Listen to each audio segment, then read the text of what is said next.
Welcome, Bastronauts. This is Teal's Bass Galaxy, an endless dimension of fishing legends and degenerates connecting through raw, real, in-person conversations and stories. No, this is not your average fishing podcast. There's no rules, there's no limits.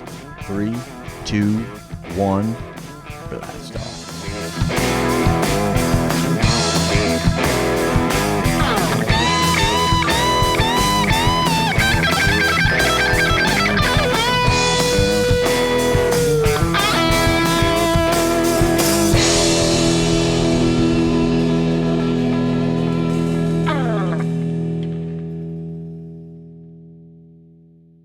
This podcast is intended for mature audiences. Viewer discretion is advised. And subscribe to our YouTube channel. It's been confirmed. Aliens from another planet have landed on Earth. Sources say there's been 2 confirmed landing points for these extraterrestrial beings. One being Japan, and also, unexpectedly, in Minnesota at Waypoint Angler Supply, a local tackle shop on Lake Minnetonka. With the ever-expanding universe, it's no surprise that there are other planets out there that also share our love for the sport of bass fishing. And to Earth's surprise, this latest visit came from extraterrestrial fishermen light years away and many innovations ahead when it comes to fishing equipment.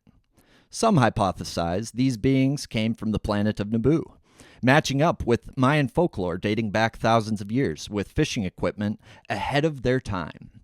It has been confirmed they left things never seen before by an Earth-born bass.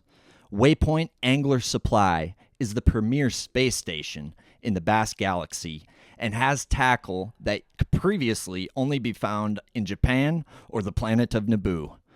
The Waypoint ship is full, but we don't know when the Bastronauts from Naboo will be back. So hurry in to Waypoint Angler Supply today and stock up on that Area 51 Planet of Naboo JDM good before your buddy is whooping that sweet ass of yours. Stop into their store on Lake Minnetonka or visit their website, waypointanglersupply.com. That's waypointanglersupply.com. In the month of August, use the code GALAXY2401 to save 20% on your next tackle binge. The Bass Galaxy is also supported by Vocelka Fishing and Customs, Supreme Lending, Dream Team, Lake Country Insurance Services, My Wedge Motor Support, just north of Memphis, Barbecue and Catering. Thank you. How does it feel, bro? Dude, it's been a while. Thank you. Yeah, dude. Cheers. Yeah, dude. Cheers. We've been talking about this for like over a year. So you were talking about that smallmouth shirt just now, and I threw it away. Yeah, I threw it away. I put it on your boat. Threw it out of the area for now. But no, we had I made a smallmouth shirt last year. Yeah, and it just hasn't been selling. But yeah, go to the website. It looks dope. I just showed it to you. I wear it all the time, and then people are like, "I've never seen that." I'm like, "It's on the website." So just go to the website and check some stuff out. Just apparel sales, they don't go as much anymore because everyone has so much abundance of clothing now. Oh yeah, dude. And especially like you and me, we get sponsors, and it's just like that's what everyone gives you. It's like even more than tackle. It's like here's 3 shirts, here's 2 hats, here's 3 hoodies, and then now you don't have anywhere to put any of this stuff. Totally, dude. The amount of fishing clothes I have is insane. It's unreal, and I make this stuff, so it's just like I'm constantly adding to I'm like, where do I put all this? So I'm constantly going to Goodwill, giving stuff away so someone else can at least have it, or it's putting out a Facebook post like, come get it. There's all this extra stuff. I hate throwing stuff away. I like to help people out. So if I can donate or give it away, I'd rather do that than throw stuff away that's usable and good and stuff. So absolutely, dude. And I think it's been a while even since I've kind of dug into your story, and I guess I wanted to give you a bunch of props because I think you're a dude who's very authentic. I think that you bring a style that's very unique to this sport, and I think you're true to yourself, and you bring that like with full passion into the sport, and you've proven yourself not only as a fisherman but as a business person. I have a lot of respect for you, Dan. I appreciate that. This means a lot. So yeah, talk to me about like you kind of got that Joyzy in you. You Yeah. know what I mean? Like where are you from? Where do you come from? And how did that kind of get you to where you are now today? All right. So, well, I was born and raised in Jersey, so I'm kind of like on that Ike and Ellie train, like Yeah. a little bit. Like where I'm Italian, like Ike. We use our hands to talk a lot. We're boisterous. Like when actually I got into fishing, I looked up to Ike and Ellie the first. Like he was my top three, Dude, and yeah. that's who got me into it because.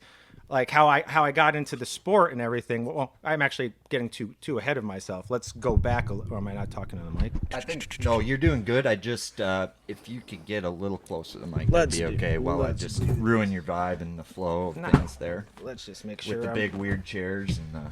It's all good. We'll get there.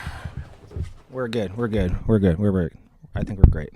You sounded fine, and I think we were okay. fine. It was probably just me being.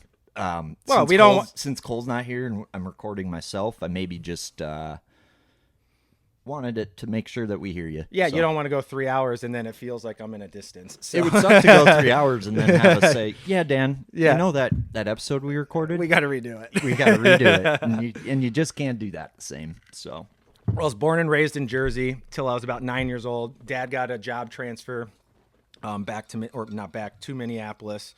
And then I started, like when I was a kid, I was really into aggressive sports. So like snowboarding and skateboarding, that was like everything I did. But by the time I got to the age like 13, I got really into aggressive rollerblading. So that was like what I really like settled into. aggressive sports, I love that. Aggressive sports. That's what I mean. We were always called aggressive inline skating, which I always hated. I wish we just could have been called rollerblading, but rollerblading got stuck with roller skating, which was kind of dorky versus what we were doing. Roller skating's the 2 and 2, where inline skating's 4 in a row. You're you like, know? we're not the village people. Yeah, exactly. So, I got into that for like 16 years. That was my life. And I developed 2 small companies within the rollerblading industry when I was young. So I started my first business when I was like 13 years old, and I made like a t-shirt brand. Really? Yeah. What was that? It was called the first one I had for 3 weeks. It was called Disciple Clothing, but it didn't go well at school, and everyone thought I was this religious nut.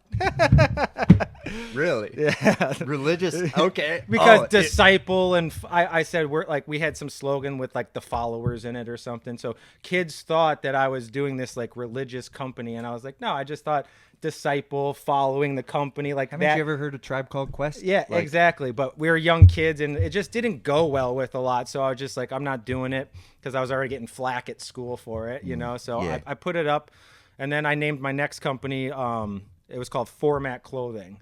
And I made it with 2 T's, which was like trying to be different, you know, FORMATT.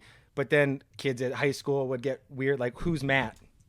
Format, you know? Yeah. So it was really stupid. But I thought you were going to call it lunch money so for the bullies. I should have, dude. That's a good idea. But I was just, when I came up with the name, I just wanted to do something different. And that's what I came up with one day on my computer when I was, you know, a preteen, teen kid. And then that kind of rolled that all throughout high school. And then by the time I got into college, I'm sitting across from this kid, and it's an old pro rollerblader that I looked up to as a kid. And I'm like, holy shit, I'm going to graphic design school with this kid that I looked up to. And so we basically started talking, and I'm like, hey, why don't you skate anymore? I don't, you know, the industry's dead. There's no money in it, blah, blah, blah. This is what I do now. I'm like, well, I'm still in the industry. Why don't we get you back in? You were a big name. So he was in design school. I was in design school. He's like, you drop Format. Let's make our own company together. So we came up with Con Artist brand. Yep. And that was like my big deal for like 16 years was Con Artist brand. So it was basically a clothing textile company. And what we got really good at was like stretch denim before it was cool. Okay. Like we made stretch denim for like the guys because everyone was trying to get into the tight pant phase, but then everyone was ripping their jeans because there was no stretch to them. Yeah. And like I literally got in real early and started developing in the Philippines with this factory I was working with these stretch, like with elastane and cotton and poly and stuff. And we made these really cool jeans, and it kind of took off in the industry. And we had a lot of other people like, there's always going to be competitors. There's always going to be people that bite your stuff. It's happening to me right now in fishing all the time. Wait, are you talking about like American Eagle ripping off the stretchy jeans? I You had like the stretchy jeans before stretchy jeans were cool? before they were cool and everyone had them, like we were doing it before all the big companies. Yeah, like it was crazy. Dude, you're like the CEO of Victoria's Secret I- inventing the push-up bra. Like what you've done for the female booty is out of this world. Well, I didn't know you were. I didn't invent it, obviously. But you brought it. But I brought it into our industry. There was another company that was trying to do it at the same time. So we were both going through the same factory. And so we were working hand in hand, but we both brought these stretch denim to our industry. And then it exploded. Then everyone in rollerblading was doing this. And then skateboarding got involved in it. And then it just was like a domino effect. And it's not like I'd take like the spotlight for it or anything like that. But it was just something that was... It was a nice growth spurt for the company. Like, hey, we're not just a t-shirt company anymore. We're doing cool stuff for the rollerbladers and the aggressive sports. So I've got 2 questions on that. Yeah. So you've got roller skates, roller blades, and then you've got them rollerblades with less wheels that guys do tricks on, and then they grind down rails with them. That's ours. And what is that like technically? So you got roller skates, rollerblades. It's still considered a rollerblade, but it's not a recreational rollerblade. Recreational rollerblade is just 4 inline wheels. They might have a brake on the back or something, but you're just getting exercise in, getting your cardio in. They have now like big wheel rec skates now, so you can go faster and more longer without wearing down your wheels. They got like off-road wheels. Yeah, really? Yeah, they're not like fully like rugged. They're just they're really big. Yeah, guys are doing like off-roading. Like there's a lot of BMX tracks, that are hard dirt. Have you seen those Yeah. GoPro videos of the guys like? Oh yeah, Holy but not shit. down like a mountain like that. But I wanna see a guy blade down a mountain. There's, I mean, we used to go down crazy amounts of staircases. Oh, dude, you got bigger balls than I do. No, and we way. would just go backwards or down it. Like that was fun. That wasn't like trick, but some guys made tricks out of it and stuff. But yeah, ours were where we were missing a couple of wheels, or we had grind plates in between the wheels. Sure. And we didn't have brakes, so you had to brake. You figure out how to brake and stop yourself, or just run into things, or someone would catch you before you fell into the lake or the river or wherever we were.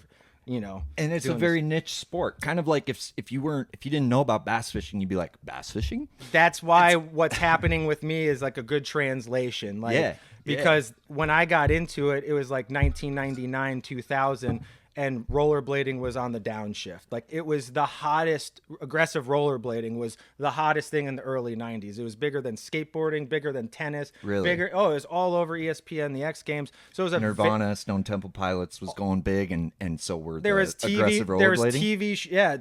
TV shows like always had rollerbladers in it. There was a couple sitcoms on, I'm forgetting Airborne.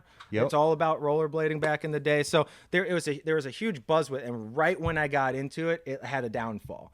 So I got into it, and I was like, I still love what I'm doing, but there's definitely a bad aura going on. And what had happened, what we eventually learned years later, was the MTV Sports Awards. They always had those back in the day. Well, rollerblading got on stage. I forgot what year. It was like 96 or 97, and they were getting all the awards that year, rollerblading. So all the major pros came up to accept the award, and they were just blacked out drunk, and they came on and they accepted the award and accepted this award or whatever. And then I forgot who it was, but he was like, F skateboarding, F BMX biking, F snowboarding. Like we're the best, Fuck that guy. And he like, it just ruined. And like the next year, like our god, Arlo Eisenberg, the guy that kind of brought rollerblading where it was, he shows up the next year at the ESPN, like board meeting, conference room, and everyone's getting, what's going to happen for the year. And they just kind of pass up on Arlo and don't hand him anything. And he's like, what's going on? And then they go through the whole presentation, and rollerblading was just axed out of ESPN at that point. Damn. And so when that happened and we're no longer doing street skating and all the TV shows and stuff, boom, the industry just dropped and became an underground scene. Sure. And kind of that's what bass fishing kind of was when I got into it. It seemed very underground. That was 90s bass fishing. Like it's underground shit. But I got into it late. I was a late bloomer. I got into fishing when I was 27, so that's like 10 years ago. Mm-hmm. And even when I got into it, it still felt a little underground, but I didn't know the industry yet at all. But the scrolls of Dean Capra and Mark Raveling were still being written at that time. So when I got into it, I felt that like I still felt like there was like a little bit of an underground buzz, but even in 10 years, it's literally gone this. Yeah. The exposure and the popularity and the money, everything is just like skyrocketed. But I don't know if it's for the good. And Sure. that's some stuff we'll definitely talk about. But Totally. But that's like where I came with my business sense is like I started all my businesses that way in the rollerblade industry. And then when I was about it was like 2012, I was living in Jersey actually. So I'm kind of bouncing around a little bit. I grew up in Jersey grew up in New Jersey till I was 9. Moved to Minnesota. Then right when I was 18, like the day I was graduating, my parents are like, "Hey, we're moving back to Boston." My dad got another job working for Homeland Security. He always had really big kind of government jobs. Our family was in military manufacturing. Oh, wow. Hence Arsenal. That's another little story Cool. we'll go off of. But we kind of had a little military family, and we did a lot of military manufacturing in our family. So hence the Arsenal name and all the kind of military aspects to the company and stuff like that. There's a road and a history for why I've done the company the way I've done it too. How many brothers and sisters do you have? I just got one. He's older. He just turned 40, a couple weeks ago. I actually went to New York to visit him. He's world famous opera singer. He's literally the top tenor opera singer in the entire world. So, dude, what is the opera game like? That it's just like bassish, we're always on the go. We never sleep. We're constantly trying to help other people while we're trying to help ourselves. My brother's the same way, but his schedules are even more brutal because he's constantly on flights. He never has like a place to stay. He's here for 3 months, here for 2 months, has a day off, then he's back to a 3-month schedule. It's insane, but there's times where he can get paid really well, obviously. So, dude, you guys should like collab, and we should like do the first ever bass fishing opera. Well, one thing that I really... yeah, let's catch some bass today. Let's catch some bass today. What I want to happen is every time I watch the Bassmaster Classic, and I'm not being rude here to anyone or their daughter or their whoever sings it, but I'm going to let you finish. The national anthems for the Bassmaster Classic are atrocious most of the time. Yeah. So I would love my brother to volunteer and sing the national anthem, being the world's largest opera singer in the world. Dude. I think that would not only bring a little extra viewership to the classic and maybe bring in some new fans and some new people, but it would just be some nice exposure. And I would love to see my brother sing for the classic. Dude, that'd be really cool. Kind of nostalgia, like the classic. Like, it deserves that. It deserves that timeless nostalgia of that's what I feel. And brilliance. And, like, I think really the only thing that could do that justice is an opera singer. Yeah. Like, make it as dramatic and, like... Oh, absolutely.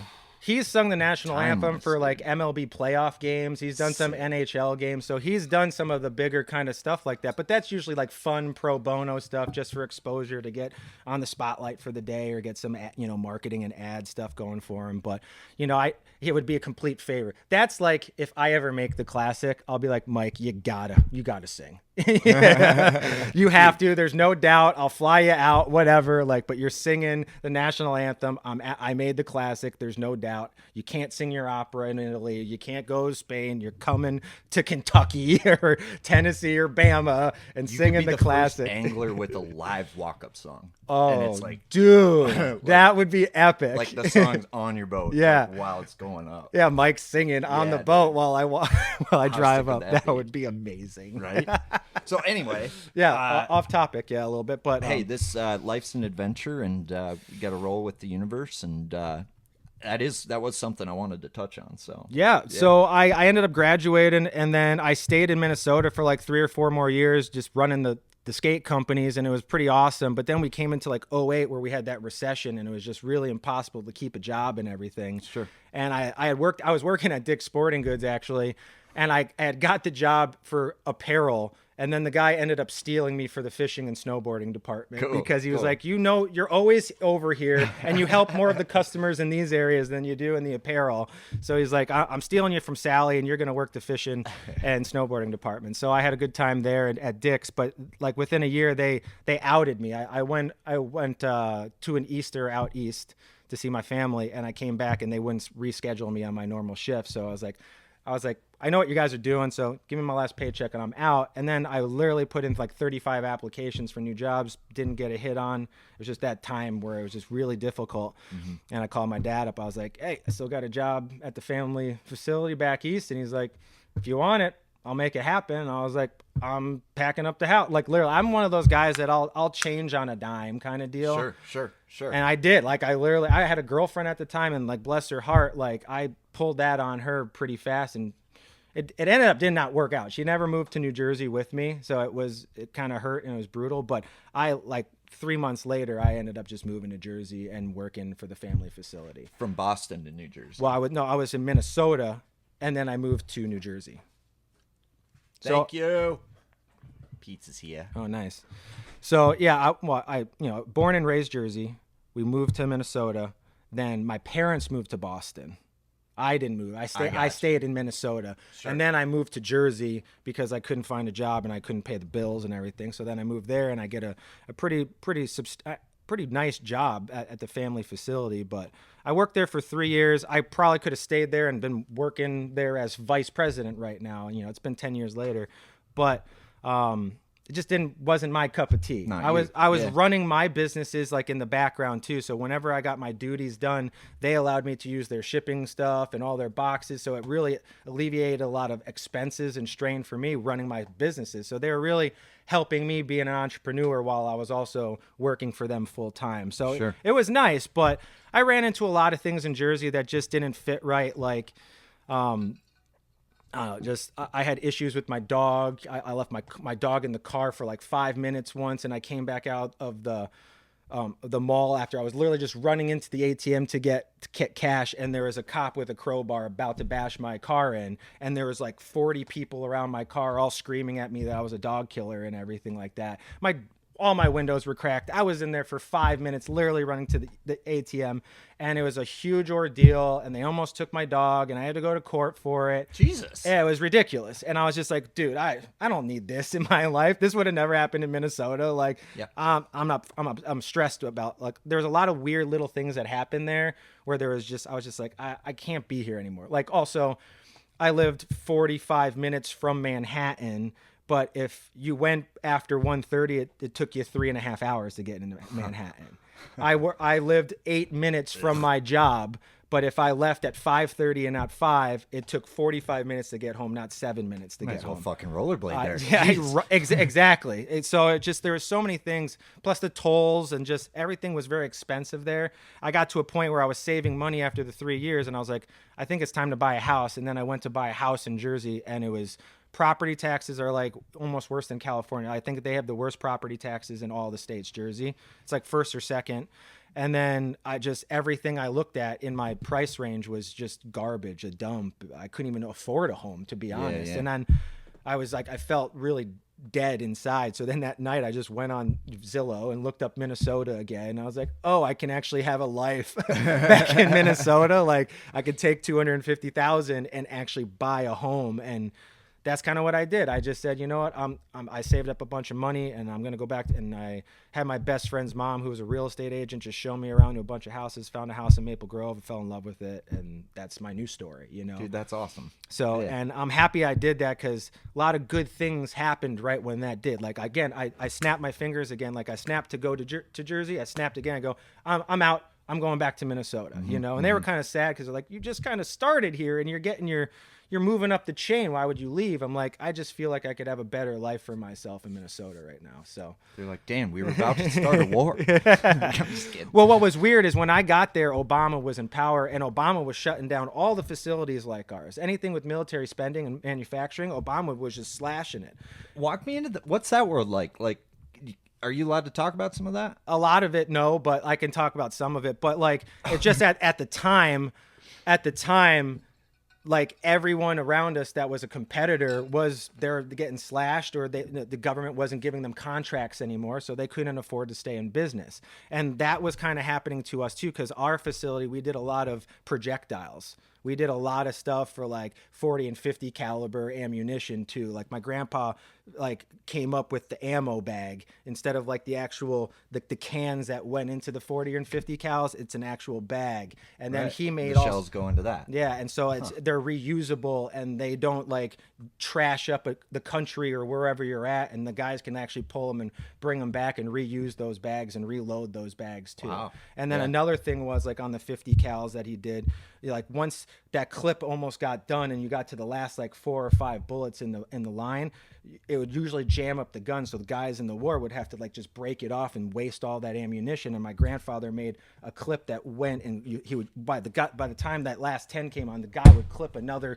little piece on, and then clip the other ammunition to the other end, and then it would constantly feed through. So now you're saving lives, because now you're not having to stop, reload while you're getting shot out. Now you can just keep firing, you know. What were your Christmases like? Did you guys get to like play with some cool shit? Not really, but hey, Danielson, it really wasn't like that. But every try new 50 cal today. I wish I got to do that. Every once in a while, my dad would like bring a projectile home. It wasn't loaded or live, but he'd be like, "This is what we made today." Boom, and it was a big anti-tank like projectile, and it's this big with a fin this big, and we had them in our garage, and I would always show my friends like, "Check this out," and people were like, "What the heck?" You know, I'm like, "It's not loaded, you know, it's not live, but yeah, I know how to shoot it anyway." And like my dad, like growing up, he worked a lot of weekends, so he would bring me to the facility growing up in New Jersey, and like he let me run around like and just look around the shop, and sometimes there would be guys working on stuff. We made a lot of like RPGs and landmines way back in the day when you're allowed to do that. Like landmines you can't make anymore. They're not allowed. You're not allowed. I think in the States you're not allowed to make them anymore. Got but it. we did a lot of that kind of stuff too back in the day at our facility. It was called Ferromatic. That was my grandfather's company. And then my father sold Ferromatic to Alliant Tech Systems here in Minnesota, and then we sold that to Honeywell. So that was the whole rigmarole. So yeah. Who was their favorite president?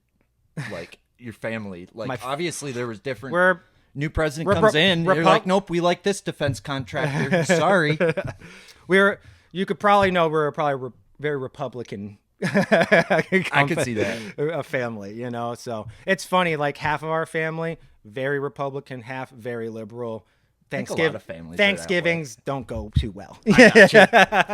Well, yeah, East Coast, you don't hold back. It's funny because my grandfather named the last company Save It, like you were saving lives. And then my liberal side of the family always was like, it's not save it, it's spend it. And they would always bring that up. It's like your father made the company, and your dog and your father, my grandfather, come on, you know. But my grandfather, he survived Pearl Harbor. Really? Yeah, he was a combat water instructor. No way. So he taught the kids how to dive off those big shifts and not die. So every day a kid died. Holy fuck. Yeah. And so my grandfather before he passed away, he told me all these cool things. So he said, as a combat water instructor, he would be on those carriers, and they would have to put their 40 to 70 pounds of gear on, and then they would have to jump off. Like the ship just got attacked or something. You have to jump and save yourself. It was like a pencil dive. My grandfather always taught me how to do it as a kid. So you had to cross your feet a specific way and point your feet down, and one foot went across, and the other, you had to hold this arm down, and then with this hand, you would take your helmet strap and you would hold it down. Now, if you did not do this, you died.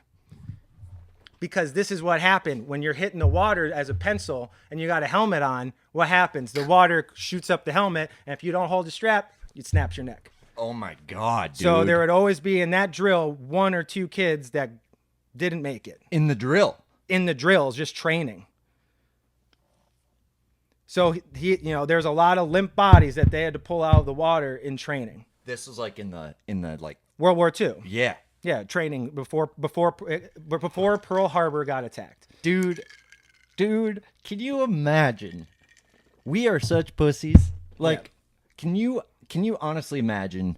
These are 18-year-old kids. 18-year-old kid. You just went through high school. You just got done skateboarding. And you're like, I just started this t-shirt business. Didn't really pan out, you know? And then all of a sudden, like, you're on a boat and you're like, just getting shot at, and like before you even get off the boat, you lose 6 friends. You just like I just met you. Like we're not even in war yet. We're in training, you know, like, and you're already losing your buddy. The physical trauma that our grandfathers, great grandfathers, like what those dudes went through. My other grandfather Gives me chills. My other grandfather on my mom's side was a medic. He didn't even he didn't even have a pistol on him, and he ran through and saved lives and brought babies into the world. Fight World War II? My mother's father didn't fight, but he was a medic during World War II during battles. Well, so he saved during World War II. So he saved, yes. Holy, this is the liberal side. No, it's not. He was very Republican too, I would say. But no, it's actually the military side. Half of those kids went liberal. Most tournament anglers and guides are not covered fully or properly. Most insurance policies don't cover exposure due to tournaments and guiding. Taking the chance of using the wrong insurance gives the insurance company an out when settling a claim. How will the insurance company know that you're fishing tournaments or guiding? Well, social media is their #1 resource. And guess what? They use it. Lake Country Insurance offers one of the only products that can cover both tournament and guiding use in your vessel. Anglers don't seem to hesitate spending $50,000 to $100,000 for a boat. Why risk that large asset, all because you wanted to save a few extra shekels? Are you nuts? Call the folks at Lake Country Insurance today and make sure you have the proper coverage for your boat before the unexpected happens. Call 612-285-3113 today, or visit their website, lcisagency.com. That's lcisagency.com. Do you trailer your big outboard? Then you need the MyWedge motor support. MyWedge keeps even the heaviest motors safe and secure on the trailer. And talk about easy. Up with the motor, on with the MyWedge, back down, ready to roll. And MyWedge is built to last. It won't rot, it won't split, it won't fail. Guaranteed. Pop on MyWedge centering clips for lateral stability and you're good to go. MyWedge, security in a snap. To order yours, go to mywedge.com. Crazy, and half of them went Republican. Well, dude, why? Don't know. Why did that war need to be fought? Like World War II? I get it, but yeah, that's a way whole. We used to, the way we fight wars now, at least, I feel like isn't. Oh fuck, I don't know. War's bad. Yeah, but, yeah, I know. Dude, that's crazy. We're in the throes of World War III right now, anyways. But dude, yeah, so he had to deal with that stuff. So, and then it's not even over. After they got in the water and hopefully everyone survived the drill, then they fired up this oil field on the water. So there was oil all in the water, and then they would light it up, and then these guys all had to swim through the fiery oil. So in the drill with all their gear on. I suppose. Yeah, so you just had to jump off. Can't survive the drill. You ain't gonna survive when it's gonna happen. Exactly. So they're throwing these kids into the thick of stuff. Like you just said, think about the kids that are in the back of our boats right now that are 17, 18 years old. Holy you smokes. think, can you see those kids with 70 pounds of gear on jumping off an aircraft carrier and then swimming through fiery oil? Like, I really like those kids, but to be honest, we're fucked. I know, We're fucked. dude, it's insane We're to fucked. think about that. So my grandfather literally taught us this breaststroke when we were kids on how they went through the oil. And it was like this breaststroke, like this, the butterfly. But right when you came out of the water, you would go like this, and you would flick your hands, and it would make this wave of water. And that's your avenue to get to spray the oil and make your avenue.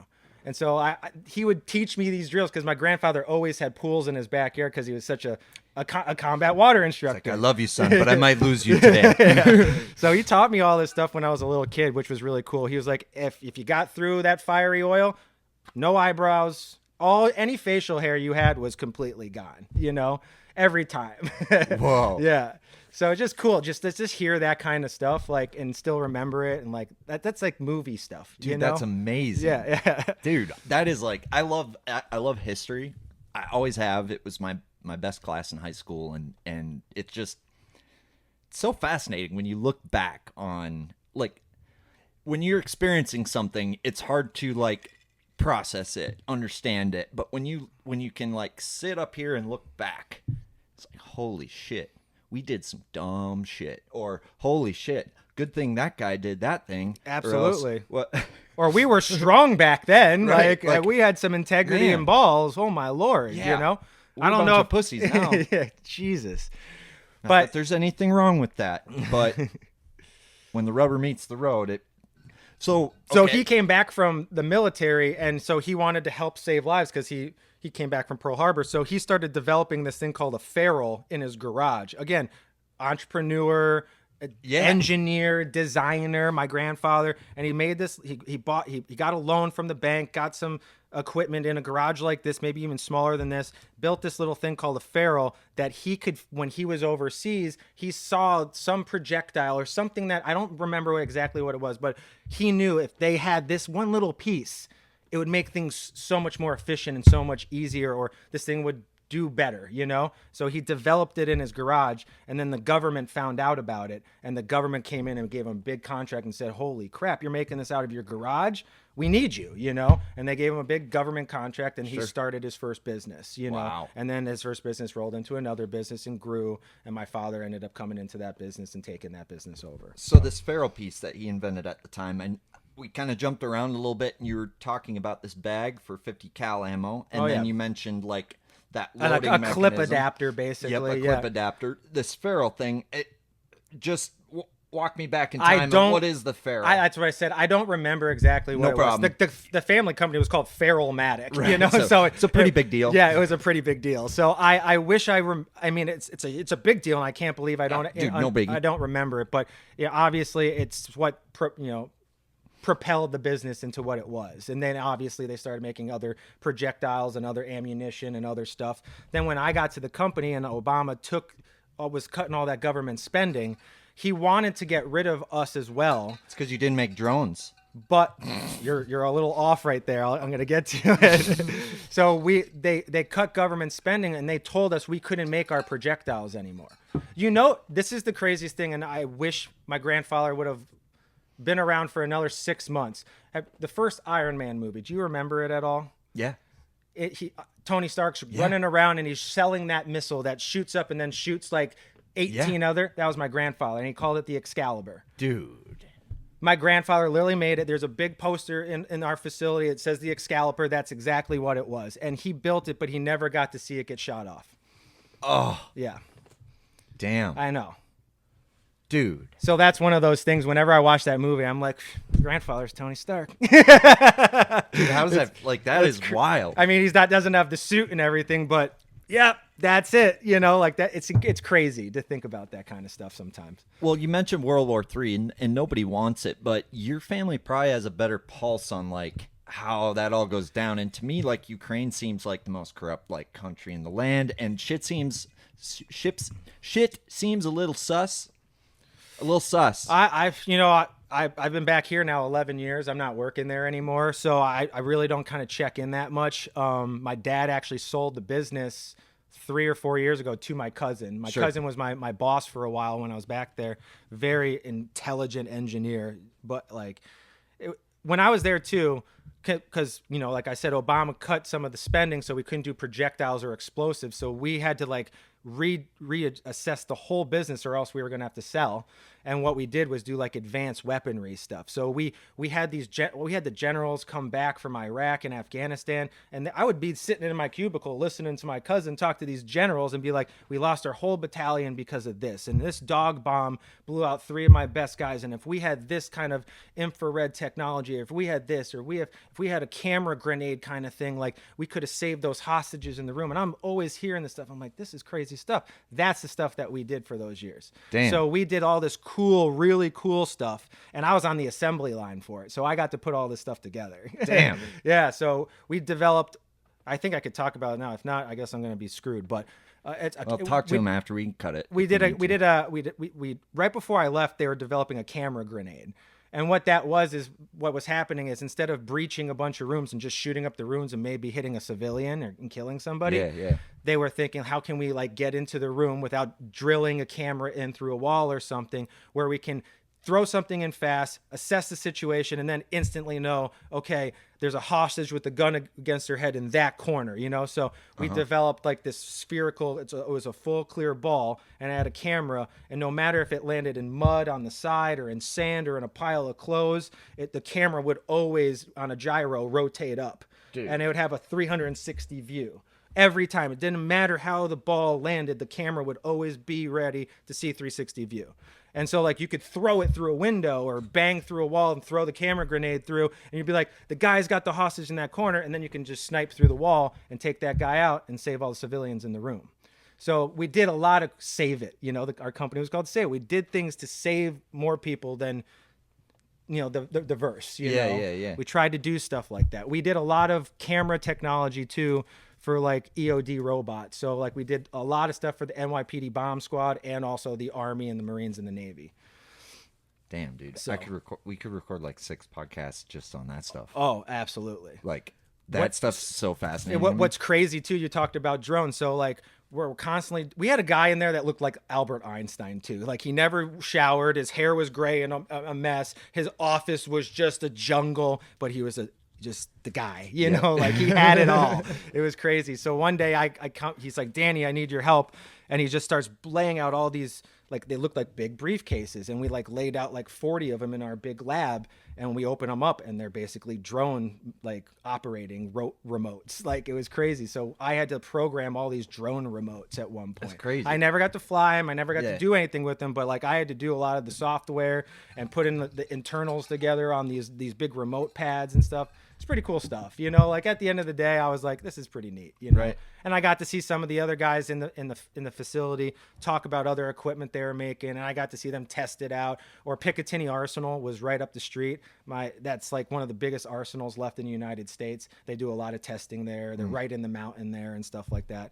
My grandfather was like known as a god up there. Like he could literally just walk into the facility, no credentials. They would never check his car. He was just, hello, Mr. Fabiano, how you doing? Boom, you know, like now, you know, you get patted down. There's 700 security checks. There's nothing like that. So I never got to experience that while my grandfather was around, but that would have been cool to like see his prowess. Absolutely, like dude. Walking through a facility like that. That would have been really cool. So I would say that your family definitely has an entrepreneurial spirit. Oh, absolutely. My brother also, because he's on his own. He, you know, and I'm not trying to say this against my father, but there's other people, my father and other people in the family were really hard on my brother going the opera way, you know, thinking this is a failure of a career, that it's going to be very hard to do. Doing that. It's really, really tough. And my brother went against all odds. You know, even as a gay opera singer too. Sure. So like he went, respect that. He had to go super hard, you know, and like then now he literally gave the big FU to everyone. And even opera wasn't really like I feel like there's a lot of gay homosexuality in opera too, but it's also like very closed off. Like being gay in Italy is, especially back then, very bad. My brother lost a lot of jobs when they found out he was gay. Really? Absolutely. I've been waiting for a gay bass fisherman. I don't know why there isn't. Well, my brother's hugely political. So after his opera career, he's going straight into politics. Okay. So his whole round is go for governor of New Jersey, senator, presidency. He wants to be the first gay president. I respect that. I know. Is he more liberal or more because I don't want to talk for my brother on that, but sure, he's always been more right Republican. Really? But over the years, he's been kind of down the line, I would say. Yep. But I would say he's down the line, sways right, you know? Dude. Yeah. We could use a gay president that sways that way. Absolutely. And he's not only that, he's a small business owner. Yeah. He runs a nonprofit in New York, giving back to the less fortunate. Like he goes against the grain. Oh, he's doing everything to kind of build his political career up. You know, he's had his aviation's license for a long time now. So he's flying planes. He's showing that he's a risk taker. Yep. Obviously, he's a worldwide, like overseas, he's an A-list celebrity. Over here, he would be like a B, C celebrity, depending on the state that he's in. If he goes to New York or San Francisco, he could be seen as an A or B celebrity because that's where opera's biggest, you know, in our states. But it's crazy how it's nuts. Like, yeah, I come from a very big lineup of entrepreneurs and very successful people in my business or in my family, and like I feel like I'm just the one just trying so hard to like get up that ladder. And I feel like an outcast? Like, that's a pretty prestigious family Yeah. for you to be a degenerate roller skater. for a while it felt like that. It did. Sure. Because people saw me as the skater boy, but I also had two companies. I had two skate companies while I was doing it. So I was always not just being the grubby skater boy or the grubby stoner skater boy. I was doing other things. I was always trying to be very productive. And all those years I had pro teams and pro staff, and I was developing products and talking to retailers. There's so much involved. It wasn't So I think people growing up in my family or friends, they gave me that one off, like, Danny's a hard worker. He kind of has his grandfather in him. He's an entrepreneur. He's a go-getter. So I think there was a lot of love in my family. Good. Towards what I'm doing. But as I get older, if I have some people in the family that are really tough on me about it still, Sure. Within reason. But I guess sometimes the toughness is a motivating factor. And what's nice now is, instead of going to the tough people in my family, I've been starting to work with my brother, because he's right there with me. He's gone through it all, and he didn't know that I was struggling a little bit over the last couple of years with some business stuff. And then he's like, why haven't you reached out to me? And like, he's just a vast world of knowledge. Yeah. He knows so much more than I know, but I also know other stuff that he doesn't know. And now we're starting to collaborate, and we're like, whoa, we're both like getting a little bit of a jump and figuring out that we can do a little bit better things if we just put our minds together.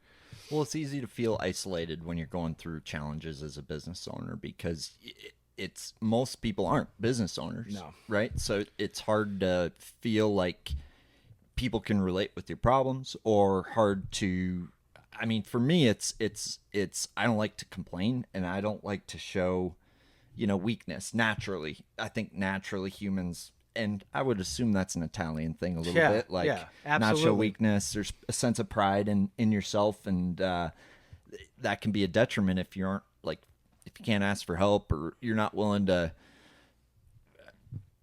kind of just let yourself go a little bit, or just let it out, It's tough, and especially with the family like I come from. Like you said, I come from a prestigious family. My dad was a Fortune 500 CEO, but he never was the guy that just gave. Like, me and my brother had to work for everything. I respect that. I might have had cool vacations growing up and a nice house, but my parents also were frugal, even in the big house. They didn't have the nice cars. Yeah. They didn't have the big TVs and everywhere. Like, I could go into any of my neighbors' homes and they were just locked and loaded. And then we had minivans and, regular cars. Because old habits die hard, right? So everything it took to get them there, my father they would didn't let that go. Absolutely not. And my father would rather spend his money on the family. So very nice family vacation when he finally gets the time off after he's worked so hard for the family, So everything like that, like even a video game, like my parents didn't believe in video games Mine growing didn't up. either. Hey, you want a Game Boy? Go work for it. Oh, you want a Nintendo 64? Go to your friend's house and go play it over there.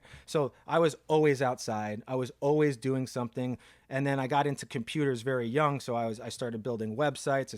I had the You have first a design. You have a knack for design. Not to interrupt you, No, and yeah. that I like when I said I had a couple questions earlier. Yeah.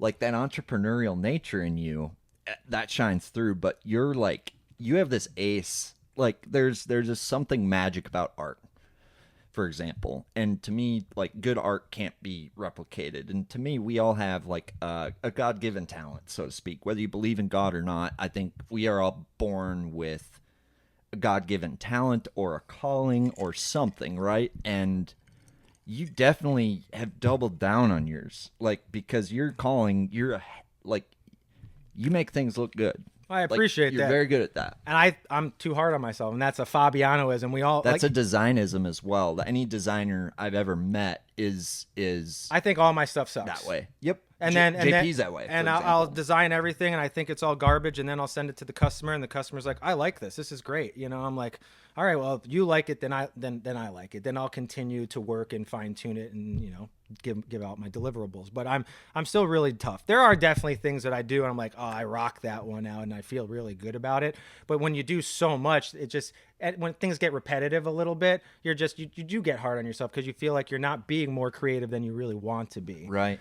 Well, let's get into that transition from like skating Yeah. to fishing. Yeah. Because so you saw some success with skating. It was going good. You met this guy at graphic design school. You had this company. It was called Con Artist. Yep. And all's going well in the world. And honestly, based on our past conversations, I feel like there was some sort of injury. So I was like that kind of brought you away from skating. That's towards absolutely what basketball. happened. If I didn't get as injured as I did, I probably would still be skating right now and probably struggling. But I think that was, my grandfather has said 1 door closed, 6 doors open. And I agree with that. Like, I've never been a quitter. It was always hard for me to quit hockey back in the day. I was like, I don't want to give it up. I love it so much. Then it turned into, I don't want to ever give up rollerblading. This has been my entire life. And then hello. And so I didn't want to give up rollerblading. I always thought I was going to be a 70-year-old still doing some grinds on a curb or teaching my kid how to skate. Like, that's really where I thought I was going to do it. But I also felt that my companies were really going to grow in the industry and shine. And that's what was going to be my moneymaker. And I can do what I'm doing kind of with fishing right now. I thought was going to happen in rollerblading. Sure. But the industry just tanked really hard. And when I got to I moved here, bought the house. And then when I was 27, I did get hurt in New Jersey. That I was on tour and we were in Baltimore and we were just warming up and I fell doing something easy and during practice and I got whiplash. And that whiplash where your neck just kind of freezes up for like the day and you're like, damn it. And then it kind of loosens up. Well, it was like frozen for a week. It loosened and I was at work one day and I just turned around and talked to a coworker like that. And my whole spine just went like I felt every vertebrae in my spine just click all the way up through my neck. And I never felt that in my life. Ugh. Scared the shit out of me, but I was like, whoa, feels really good. Like I never felt that before. And within seconds, my whole body just seized up like completely. I couldn't even fucking move. Whoa. And I was scared and all the coworkers came out and they rushed me to the hospital and shit like that. And we ended up getting x-rays and they're like, most necks, Dan, there's like a curvature. It almost looks like a miniature S, in a way in your neck. Yours is straight. They're like, did you get into a motorcycle accident? Did you fall out of a plane? What happened here? And I go, I got a little whiplash. I fell off this little rail. I caught myself, but my head kind of flew back pretty hard. A typical whiplash thing, I've had much harder falls in my life. And they're like, I don't know what happened. Maybe you had a previous injury too, and it didn't heal right, but you're going to have to go through PT, all of it, chiropractic stuff. You're going to have to do acupuncture. You're going to have to do all of it. And I did it for a solid year in Jersey and I was out basically skating. I was a big filmer at the time. I used to film a lot of skate videos and stuff. So spent a lot of time behind the camera that year. And then I moved back to Minnesota and I felt a little bit better. Started getting back on the blades, took another spill. And I just said, I'm not doing this no more. Like I love it and I miss it every day of my life still. Sure. I still think about it every day I wake up. But I want to be able to fish. I want to, if I screw up my neck or my shoulder, I can't click a mouse and do what I do to live, to survive, design, whatever. Now fishing, my hands are gold, not only for design, but for fishing now too. It's my livelihood. So I can't break my arms. I can't break my wrists right now. Mm-hmm. And yes, I could jump out of the boat wrong or slip off my gunnel and do any of that stuff too. But there's way more risk involved skating the way I used to skate every single day. It's like rodeo. Yeah, it's crazy. I would hate to love riding a fucking bull that wants to kill me. And I've never got the right care. I never healed correctly. So I'm still in crazy amount of neck pain. And I also was born with an extra vertebrae in my spine. What? Yeah, so I've had reptilian? I had no idea. Dude, I'm just kidding. I've had lower back pain my whole life, and so all the doctors never understood why as a kid, I was like always just crying about my lower back. Get the X-rays. I got a half size vertebrae right above my tailbone. Weird. And so it's always caused me a lot of back pain. But then once I had hurt my neck and my shoulders during that skate accident, all that kind of pain's always up here now and not my lower back. Interesting. But now with fishing, being that you're always on the trolling motor and always on the back foot almost all day long, now my lower back's going out too. Yeah. And now last year was the year where my body just gave out on me and I started fishing from my knees on the front deck and like, damn, dude. One day of practice, I might go all 8-10 hours. Then the next day, I'm at the 1 hour mark, and there goes my back, and I'm already like, oh my god! And I just push through all day of pain, all day of pain, all day of pain.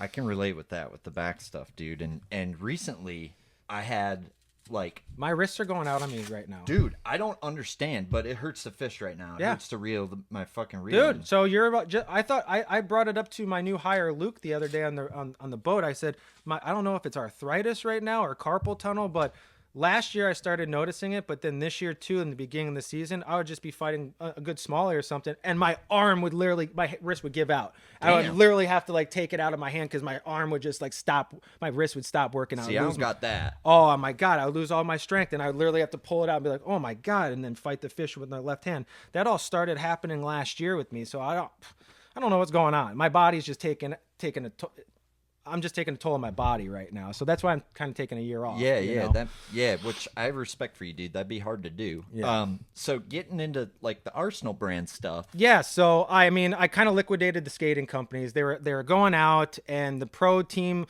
I had put a lot of money into the pro team that last year, and most of the guys just weren't doing their job. And I'm like, this is it. I think this is the last straw. Like, I'm putting all this money into my team and getting them pro products and giving them royalties and commissions and all this stuff. I just didn't feel that ROI or the love back, you know? And just years and years of just like that tug and pull with pro team. And it's happening, you know, even in this industry, you know? Fishing, pro team, ooh, buzzword. But ooh. yeah, exactly. So, I hit that point where I was like, I think I'm done. You know, I gotta liquidate the companies. I had a couple skate shops, rollerwarehouse.com. Actually, it's funny because Tackle Warehouse, they're all kind of like affiliated. Really? I've been a multi-millionaire. It was Tennis Warehouse, Tackle Warehouse, Inline Warehouse, all the warehouses. No way. Basically. I Yeah. had no fucking multi-millionaire dude. Yeah. Like, we'll So call it warehouse. Yeah. Whatever we're selling, warehouse. So, Got Sports? Did he own Sports So, Warehouse? Because that failed. But here's the deal. Inline Warehouse is in that conglomerate. Roller Warehouse wasn't. But Roller Warehouse was a really big retailer of mine. So he ended up liquidating all my shit. He just called me up one day. He's like, I know you're out, Dan. I like all your stuff. I liked working with you. Let's just, every month you send me this. And so that was the money to start. He's the like, fishing Roller company. Warehouse pro staff's not doing their job either, Dan. So I ended up, I got all the money out of the skate companies. And then I actually, for the first year, I was like, what am I going to do? I have all this old con artist gear. So it's still a con artist, and I didn't want to like pitch it or throw it away. So I said, I'm going to build my first company in the fishing industry as Con Artist Outfitters. So I built I kind of made some new hats and some new t-shirts that said Con Artist Outfitters, so I could kind of sell some of the old gear that said Con Artist too. And it did pretty well. I didn't know anyone at that time. I'm this new guy with this pro craft that I bought for $9,000 at Warner's Dock. I didn't even co-angle a day in my life. Like, I just threw myself in. You had that pro craft. I'm a guy that when I get in, I'm all in. Like, I'm just boom, I'm there. So that's what happened with me with this industry. I said, I'm all in. My buddy Justin Hill. I don't know if you know Justin Hill. Yeah, dude. So Justin Hill I think he fishes team trail. he was an old rollerblader. good dude. So he was a big rollerblader back in the day too, and I had sold all of my camera gear to Justin before I moved to Jersey. Oh, cool. And so he was still in the rollerblade game. And then the year I'm moving back to Minnesota to buy the house, Justin calls me. He's like, "Hey, you want to buy all your camera gear back?" I go, "No, I sold it to you a couple of years ago." It's like, "Why are you selling?" He goes, "I'm getting out of rollerblading. I'm buying a bass boat." And so Justin was like, no shit. and I was like, dude, I grew up, like, I didn't have, like, what a lot of you guys have, like, your grandfathers or your fathers on the lakes, or you had boats to fish out of. Yeah, easy.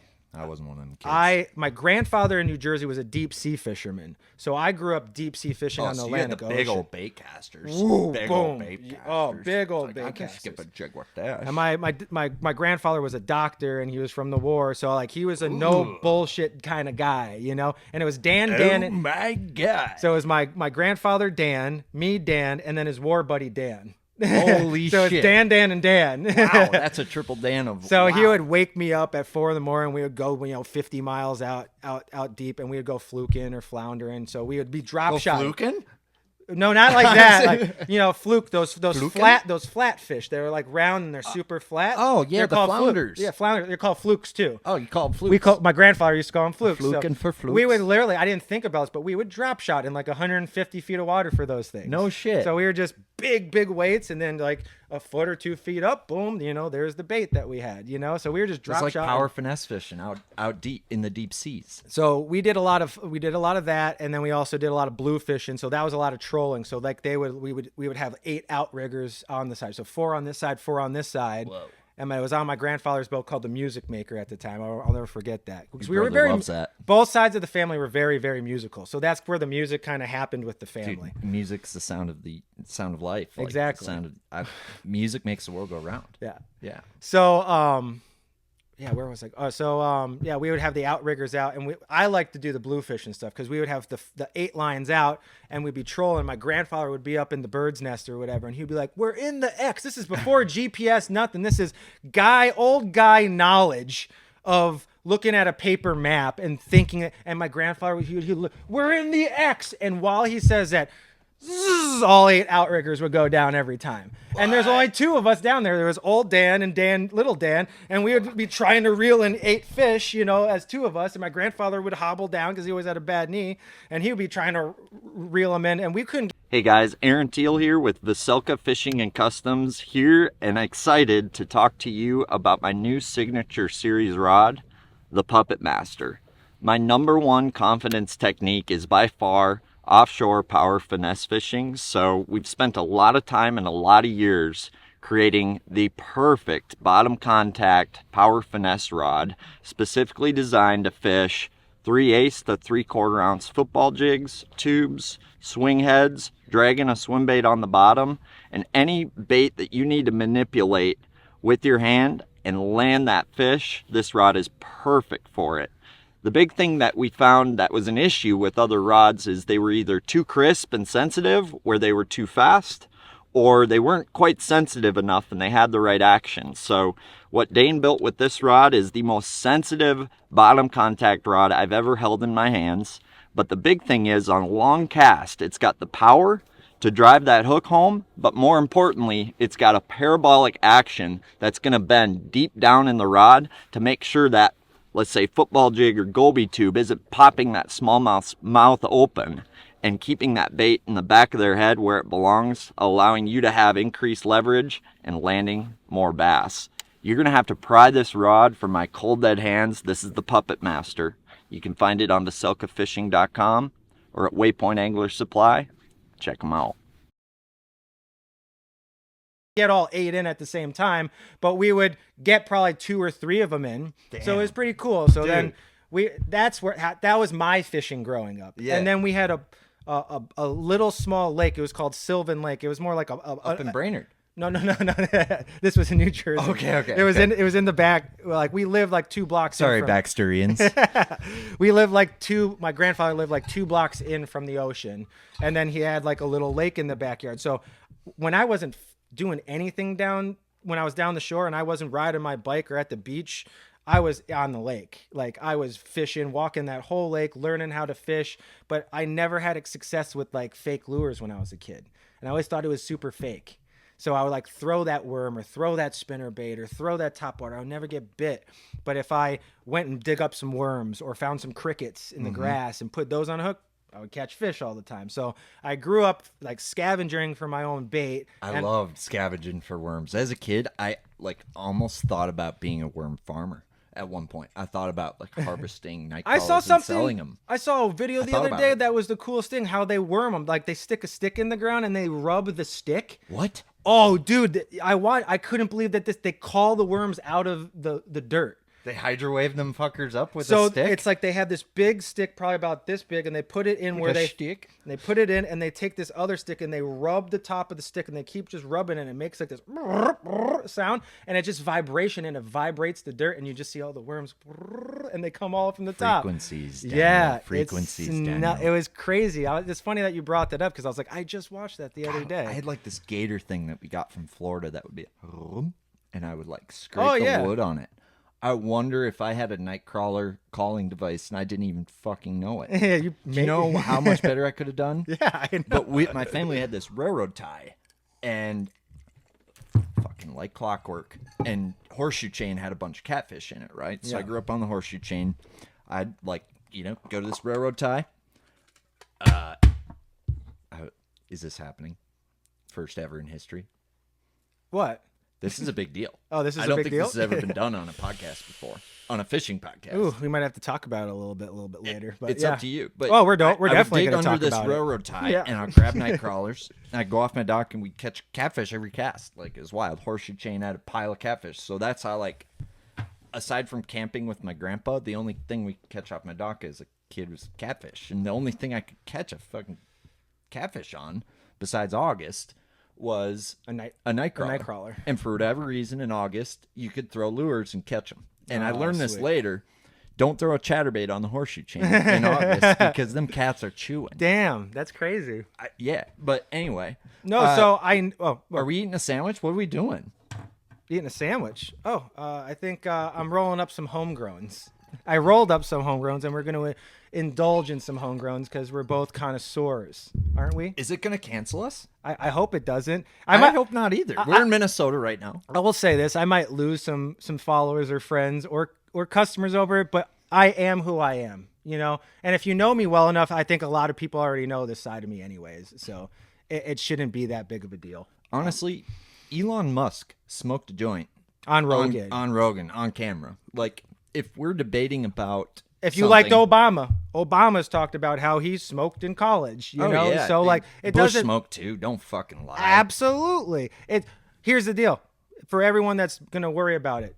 It's about to be declassified in the federal government from a class 1 narcotic or from a class 3 to a class 1.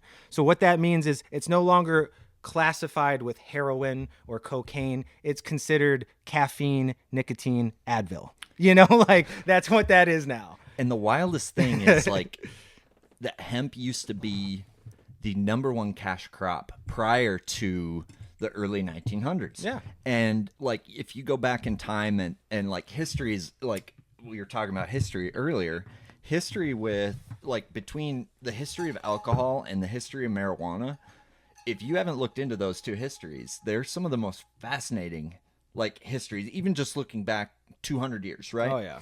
Like alcohol prohibition, I mean, we've been drinking on this show since season 1, and yet the amount of people who die from alcohol every year is astonishing. Absolutely. And yet I drink this glass of whiskey without blinking an eye. Exactly. Yet when it comes to this plant that grows out of the ground that doesn't need to be catalyzed by any chemical form, It's all of a sudden I'm like leery to express myself because we're also with in that, we're you also know? in an industry where there is a lot of religion. There's a lot of God-loving people, and nothing's wrong with that. But there's a lot of God-loving people. You're drinking in church. A lot of you are exactly. I did it when I was a Lutheran. But I'll admit, but there's when a lot I was of a Lutheran. But as there's a a lot kid, of I drank in people church. that when I've gone through this industry now for 10 years. There's a lot of people on that side that they look at that almost like the devil's lettuce, you know. For sure. And it's a gateway drug. And funny for me to say that Dare. Remember Dare back in the day? Yeah, to keep kids off drugs? Yep. They just took marijuana out as a gateway drug. So that should just tell you all, like, this is the same as going to buy a 6-pack now. You just got to be 21, Dude. and you're going to be able to go down to any store and go buy your bag of marijuana in any flavor or any potency or any strain that you want. It's gonna be everywhere now, just like every liquor store on every other corner. You just got to be 21. The cop that taught my dare class, I guarantee you, did more drugs than anybody. Like, than anybody I know. Oh, that's fucking like, great. Like, and you know, and I'll be honest with you, I'm not saying that everybody should do it. No. I'm not saying it's for everyone. Neither is drinking. To each its own. I barely drink, actually. I'm Like, not a big drinker. Besides this podcast, I'm a 1-2 kind of guy. Like when I go out, I like to be the sober guy and the designated driver almost every single time. Dude, I'll be honest. Like, what got me into smoking was partially my back. Like, and Why? Like, no, like after I got in my accident, like them things that the doctor prescribed me, dude. Fuck them pills that the doctor prescribed. I am me. non-pill guy, dude. Yeah, and so dude. that's what's crazy. Like Those pills will kill a man, and like those are the most addicting, like scary. Your body hates them, yet you're hooked on them. Like, don't use like. I don't. But what I'll say is like my got an sister's big ashtray? hippie. Don't want to just ash all in on anything. You can take one of these little cups or something. You're all good. Not trying to throw off the pace. Boom, boom. We'll use this bass fishing beer mug.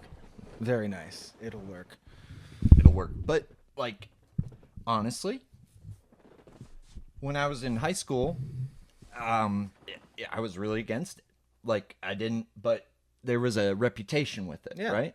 But You could be stoner. It makes you slow and dumb. It's like, for me, it was the opposite. Like, I started dabbling when I was about 15 years old, and I'm not trying to say that to stir any kids off. Like, I was having issues with my back pain, and I was having issues with my ADHD, like, horribly bad. And they put me on Ritalin and all the stuff, and I hated it all. I was already a really skinny kid. I already had issues eating and keeping weight. They're putting me on all this ADHD medication, and I was losing even more weight. And I looked like this emaciated alien kid, and it wasn't good. Yeah. And then I dabbled smoking as a kid, and I realized it was helping me. I was keeping on more weight. I was eating better. When I was nauseous or I had stomach problems, it instantly like cured it, like instantly. And so I couldn't come to my parents about it because I'm a kid, you know. But I was go to the doctor, and my doctor was this actually like very hippie guy. Looking back, he had a ponytail and a braid, very hippie dude. But he was always like, "You could tell me everything. I'll never tell your mother. This is disclosed." I you want know. that doctor. Fuck my doctor. And I told him everything, and he I will never forget it. He's like, "This is I don't condone this. It's not legal, but if this is helping you, this is better than taking these pills." You know. And he's like, "I don't condone it, but be respectful with it," you know? And I was like, okay. Even as a kid, I respected it. I wasn't like every kid out there that was just smoking bowls every day and being really recreational about it, like over recreational. Well, there's like, it's a tool, not a crutch, right? So like, I had those high school recreational years. Absolutely. I'm not going to lie about I had that. some college recreational years. But I would say that in my life now, in my 20s into my 30s and almost going in my 40s, it's very medicinal for me. Like, absolutely medicinal for my anxiety. I get panic attacks. I don't like even taking my lorazepam for that. But like, if I get to that point, I would rather smoke than take a pill. You know? Yeah. Which is interesting because like a lot of people, like if you do smoke and you get extreme, like the people I know who shouldn't smoke, it gives them anxiety panic attacks, right? Or anxiety. I have a lot of people that they actually grew out of it. Like, they was fine with them in their earlier days, and then once they got into their late 20s and 30s, they're like, "Oh, my heart races too much now," or "I feel more panicky." Even my dad actually started smoking with me throughout my 20s. It was awesome being able to smoke with my pops. Yeah, dude, I don't know what that's like. And then once I got into my 30s and he went through a divorce, he just like, he said the same thing. He's like, "I can't really smoke with you anymore. Anytime I smoke with you, I get really racy and like I feel panicky, you know." I'm like, "Dang, all right, that sucks." Yeah, then don't. Yeah, like, so I never it's never a peer pressure thing or a force thing. If you don't want to do it, then don't do it. It's like, that's just how I am. Like, I'm also the guy, I'm not a passer. I'm passing to you because we're homies here, but I talk to this about, like, I don't take your drink out of your hand. If you were smoking a cigarette or cigar, I don't pull it out of your hand. So I've been like that guy in my elder ages now, like, this is mine. Unless we're on the boat, unless we're doing something like this, then I'll pal out and do the puff pass. It's like a you know? low-key fishing thing now. They call it like the fish whistle is like oh shit, there it is. Yeah, so I made these years ago. It's Arsenal fish whistles. I just kept breaking blunts in my pocket. So I made these little tin cases for my blunts. And I made like 4 of them for the guys that I really know like to enjoy on the water as well. So yeah, I think I got to get one made for you too. Are those? They're like, not for sale. Damn. But so it's a very I was exclusive. about to sell you some. This is an exclusive piece, but I've had so many guys ask, "Can I buy one?" So now I'm like, maybe is this a product? And I mean, we'll get onto the bag thing, but if you're someone that wants a smell-proof bag, I'll catch some bass today. if you want a smell-proof bag for marijuana, use our legacy bags. They're literally airproof and waterproof, but I travel with them all the time because I want to keep the scent when I'm traveling away. They're a godsend. Put your weed in there, man. Yeah. Yeah. So that's a side project. I'm making a side company because it's legal here now. Dude, it is. So- you can have what, up to What is the law state? So you can have 2 ounces on your person. So if I'm just walking down the street or in my car, I just picked it up, I can have 2 ounces on me. That's crazy. Like our laws like went from like you're going to jail almost and like it's like decriminalized to like we actually have some of the better laws out of the states. Yeah. So now we went to you can have 2 ounces on your person. You can have I could be wrong on this. It's up to 2 to 3 pounds in your home. 2 pounds, I think. It's 2 pounds in your home. It's a fuck pile. And you can have up to 8 plants, 4 vegetating plants and 4 adult flowering plants. How many plants make a pound? It depends on how big you grow them. So, I mean, you could grow 2 pounds off 4 flowering plants if you made them big trees and bushes. But like on those 4 plants, if you do the average size of a marijuana plant and you cultivate it about that big, I mean, you're getting anywhere from 2 to 6 ounces per plant. So like on those 4, you could probably hit a solid pound. Could I like do that? Like, could I do it right here? Grow my own back medication in my backyard? Absolutely. Yeah. Like a garden. Yeah, it's Legally. It's legal here now. You can legally grow on your property. It's just not. I'm not used to that, man. I know. It's crazy. This Yes, is like. I know.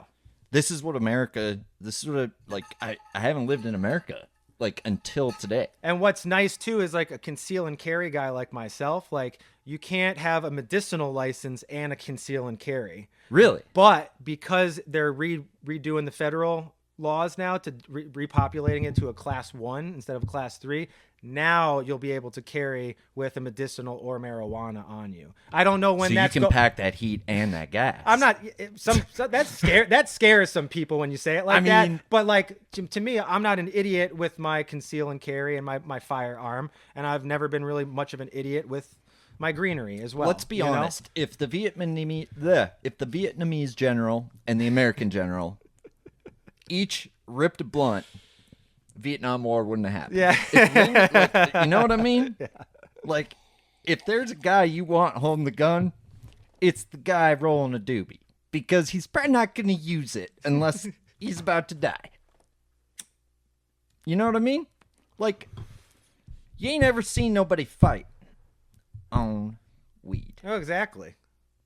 They only want to be friends. It's true. It's actually which is true. why it was made illegal. If we're going back to our history class, like the reason why marijuana was made illegal is because we were concerned it would kill Americans' will to fight in a war. It's like what the old ways of how they were thinking, and just the drug war and all that was happened during the Reagan. Dude, I don't even want to go down that political narrative. Avenue, but that narrative lasted a century yeah. because the internet didn't exist yet. Bingo. Like, let's be honest. That narrative lasted a century because the internet didn't exist. A lot of narratives lasted a century because the internet I was a didn't big exist modern yet. hippie through high school, through my 20s. I was the guy that went to all the festivals and helped my buddies in Colorado and California grow. I'll go to Colorado and Cali on the mountains and stuff and help my buddies set up their gardens and set up their operations and do all that stuff. It was fun. I had a blast. I bet that was fun. Yeah, but between being able to tour all over the country for rollerblading and also helping buddies with their grow ops and stuff,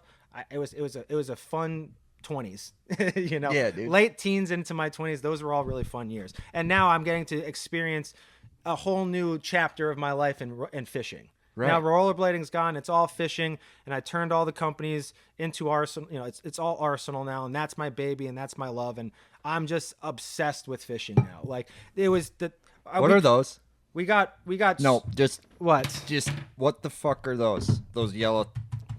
Okay. What is that? We're going off key, but I didn't notice this whole episode until just now. No, not that yellow thing. You dumb idiot. That's. Oh, what is this, dude?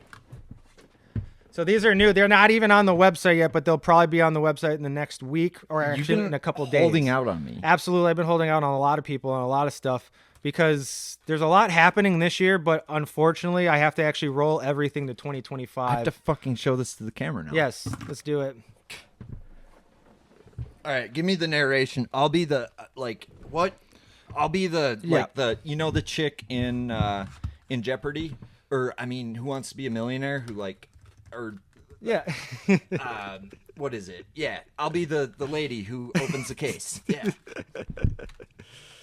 No, but for over the last couple years, we've been constantly. This is a bestseller on Tackle Warehouse. Our Stealth Nico Wacky tools or Wacky tubes. This is actually a bestseller on Tackle Warehouse right now. But it's basically the clear version. We also have them in black and green pumpkin. But over the last couple years, I had this idea. And like, I'm a big chartreuse guy, and I think a lot of guys in our state are, tipping your baits, tipping your neds, tipping your long words with chartreuse. You get a couple extra bites out of it and everything. I'm a very, Tonka. yes, I'm a monster chartreuse guy. And so, there's those days where you get those short bites, or they're biting off the chartreuse on the tail, or you're just having those weird where they're grabbing the worm and they're running with it, and you never hook them. Those days, what I learned is, and it's kind of like something I think it's already pretty known is, you got to tip the middle of the bait or the head of the bait then. Well, you ever have that old guy at the ramp who's like, yep, if your Shad Rap don't have a fucking black dot on it, you ain't getting dick. Yeah. Yep. I outfished Billy over there 10-1. The only difference, I had a black dot on my Shad Rap. Yeah. Billy's didn't have a black dot. You need a black dot on your Shad Rap. It gives him a target, right? Something. You give him, So dude, what? Dude, that is genius. Yeah, so what I was doing is I just had the clear ones in the boat, and I had a little Tupperware container, and so I dumped that in chartreuse liquid into one of those Tupperware containers, and I just soaked a whole batch of these one day overnight, and they looked amazing. And then I went out fishing the next day, and my hookup ratio was ridiculous.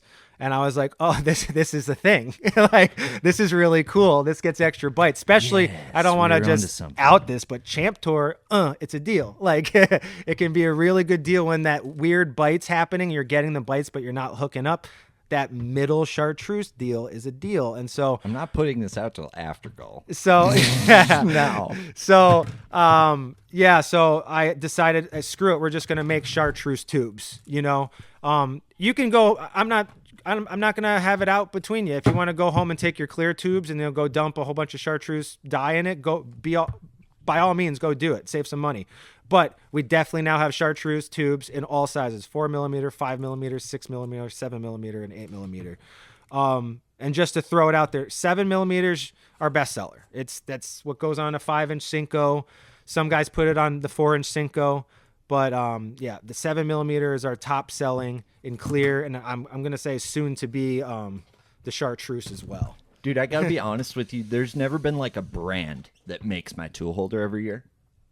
Like, I couldn't tell you what brand of pliers I have. I couldn't tell you. Oh, you go through so many. Yes. Yeah. But look, grab that pliers right there. Like, that thing. If there's a brand of pliers I know I have, dude,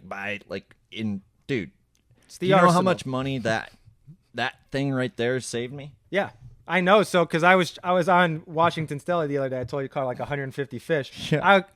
I hate GoPros because they never work. So I was trying to build and develop this video showing how many fish I can catch on one silicone tube. So how it shows you how many Cincos you're saving. Because the original O-ring way, it kind of cuts a Cinco like butter. Yeah. We all know that. You might get 1, 2, 3 fish if you're lucky on that traditional black O-ring. But with these, I mean, at a minimum, you're getting 3, 4, like at a minimum. But like the other day I was out, the camera kept dying on the 8th fish, like the 9th fish. Like I had one tube that went 21 fish the other day. Damn, dude. And then, yes, did it beat up the worm a lot and I had to keep rehooking it? Yeah, but it was still going, but yeah, there's days where because of using these tubes, I only go through 1 pack of Cincos. But Dude. if you don't, you're going through 3 packs of Cincos. Totally, dude. So, like, Them these- yamamammers, These them are dangerningers. an absolute lifesaver, and our competitors, VMC, Rapala VMC stole the idea. I'm gonna come out. I think this is the podcast where Dan's gonna come out and say some shit for once. There's been so much that I've just been like in my corner, and I don't leave my corner that much, and I don't say too much. But since I kind of have a platform right now on a really awesome podcast, I'm gonna say some stuff that maybe I've kept in the vault for a while. Can we just get along? We Peace can. and love, bro. There's a lot of peace and love, but Dude, I there have is a special spot in my ammo box for your tubes. And Oh, I'm that's just awesome. wondering, are these mine? Oh yeah, I brought three for you today. So these are all yours. Yes. Oh my god. I mean, I know you can't fit them all, but at Don't least you have let some these out backups. till these aren't available till after call, motherfuckers. Nope. But yeah, they Or the come Blackfish. they come in Concept. 50 count. Everyone else has they come in 10 pieces for $10.99. It's insane. Like the VMC ones, you get I think 10 for like $8.99 or $9.99. Those are $6 or $7.99 at any retailer, and you get 50 of them. It's a deal. You only need. Yeah, I know. mean, I don't want to. He doesn't want to sell you 5. He wants to sell you just one of each and enjoy them. I know. And if you want to buy more I've after, heard- you can buy more. I'm hurting myself because it's such a good deal, but I'm also someone that wants to help the industry and help. Stay true anglers. to yourself. Yeah. That's fucking peanuts anyway. Let's be honest. Exactly. Honestly, so. If you're gonna sell a bag of peanuts, sell a big bag of peanuts. But You know in what I'm order saying? for you to use those silicone tubes, you do need our wacky Nico 2 plier, and that thing is the deal. It never leaves my tool It's the tray. deal. I mean, there is another one that just came out from Spro. They literally stole the green on it. It's a little smaller. It's like that big, and it doesn't have a spring in it. So yeah, don't go buy that one from Spro. I'm gonna literally call them out right now. It's junk.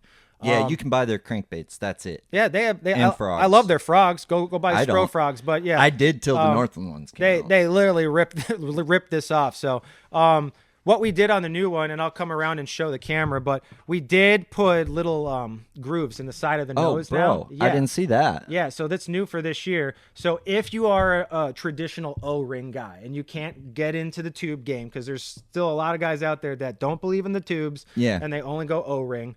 They're like lifestyle condoms till the day I die. They would always say, I can't use your pliers because the O-ring would just slip off the nose. Once you depress it and open up the plier, it would just fling the band. You know?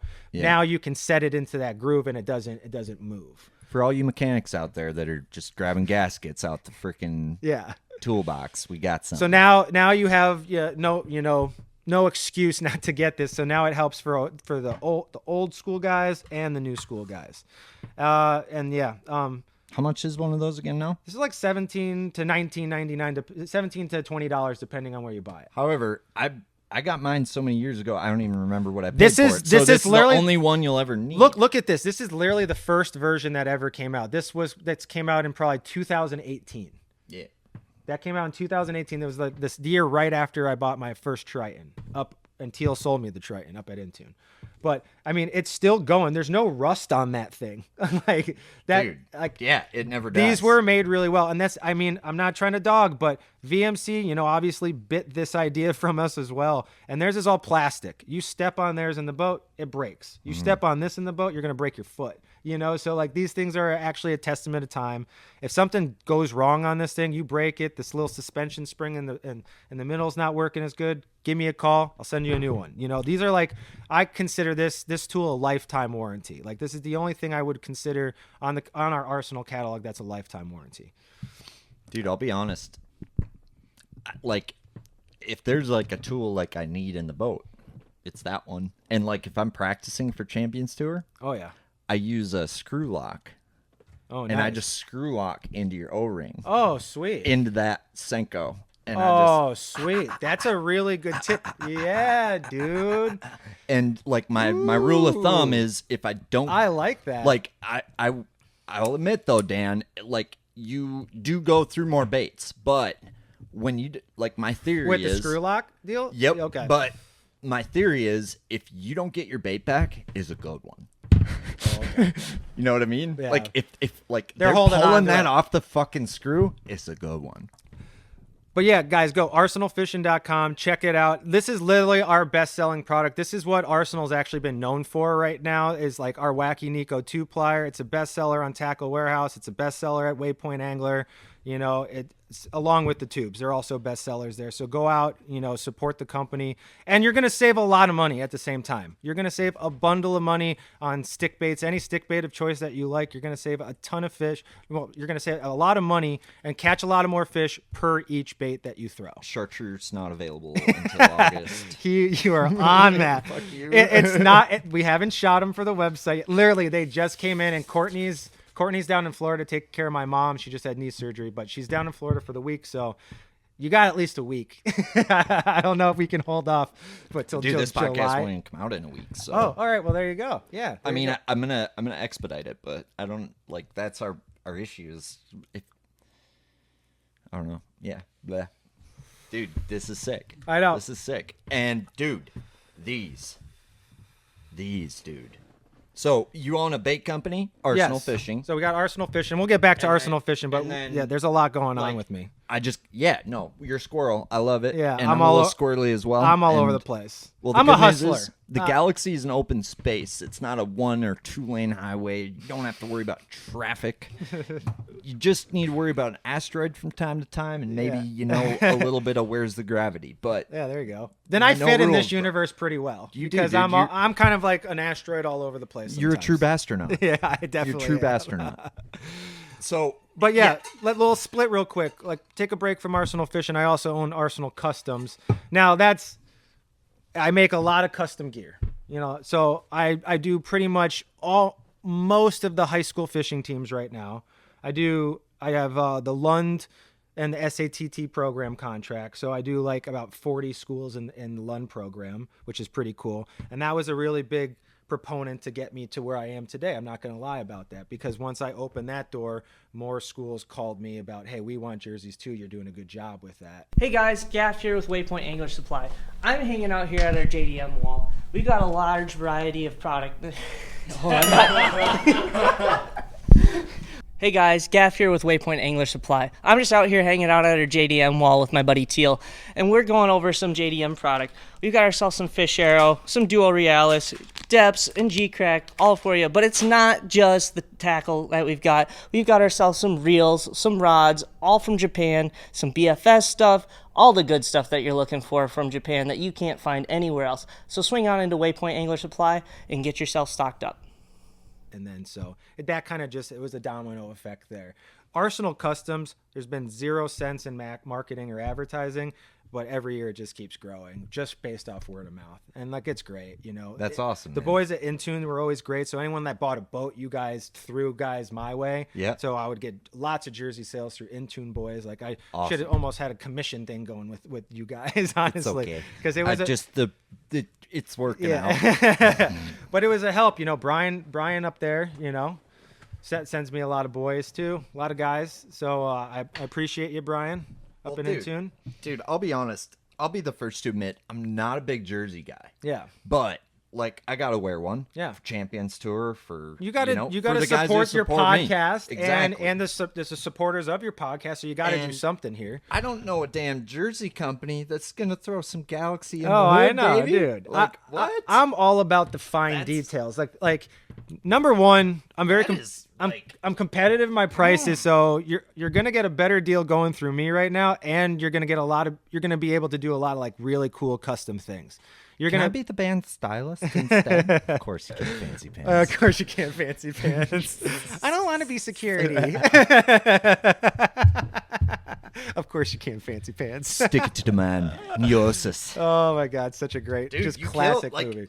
But like, dude, you is a good experience ordering. Yep. Like, is a great experience ordering the fucker, and you're like, on top of it, you're like, yo, dude, how about I throw like this on like the whatever, and same with like, you can do straight up custom hats. Yeah, like, so the headwear right now, this is like a new game for me. So like I found a factory overseas years ago that just made my patches, like the woven patches and my rubber patches. Yep. And this lady just for years was just dogging me like, please buy hats from us. Like we can give you a lot of great hats. And I'm like, listen, please, Monsieur Fabiano. the thing is, everyone in our industry loves Richardson 112s. They love that Uapong fit. So like there's so many customers that just want a specific style of headwear and a Right. brand. So I've always went that direction. But now going that direction, buying blank hats, buying the patch here, getting a seamstress or a seamster to put it all together,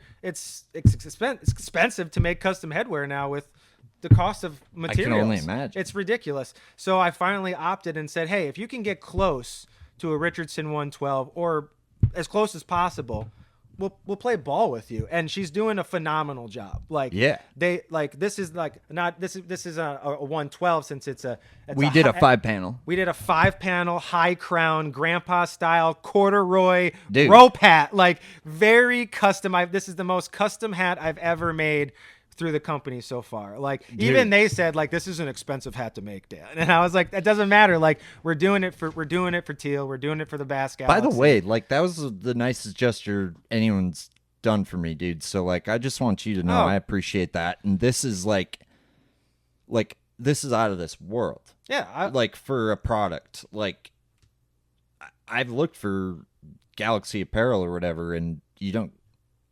don't get that. you Like, can't find it, but I can customize any of it. If we Dude, wanted to sick. do all of this Galaxy, we could. You know, like the materials. There's not an endless, but there's a great variety. Like my color books are really big. Like this rubber patch too. Like this is the first time I did this patch. Like it's a rubber patch inlaid on a felt patch. And I've seen this for like very high end companies like Shimano or Sims or like Carhartt and stuff. And I always wanted it. And my people said, we barely do this. We have to go to another factory to get this patch made, Dan. I go, I want it. I want to do something so unique and different that it stands out for Aaron. So like that's what I went all out. So bro. So yeah. there's only 30 of these made right now, and they're literally going to be put on the website when I get home from this podcast. All right, guys. So go to arsenalfishing.com, and they're going to be up for sale. They're going to probably be, I don't know, anywhere from $25 to $30. There's only 30 of them, and then we're probably going to make another version for them. But this is going to, if you want this black on black with the Galaxy underneath bill, yeah, you're going to want to kind of jump to the website tonight. And all the sales we split. So you're not only helping Arsenal, but you're also helping Aaron and his podcast. So it's a two-way street. So please go to the website and help out Aaron and the podcast. We want to see the podcast grow as much as I want to see Arsenal grow, you know, guys. We were like, yep, it's going to look like this. And Dan at the last minute, he's like, how about black corduroy? Fuck yeah. All right. Yeah. Black corduroy.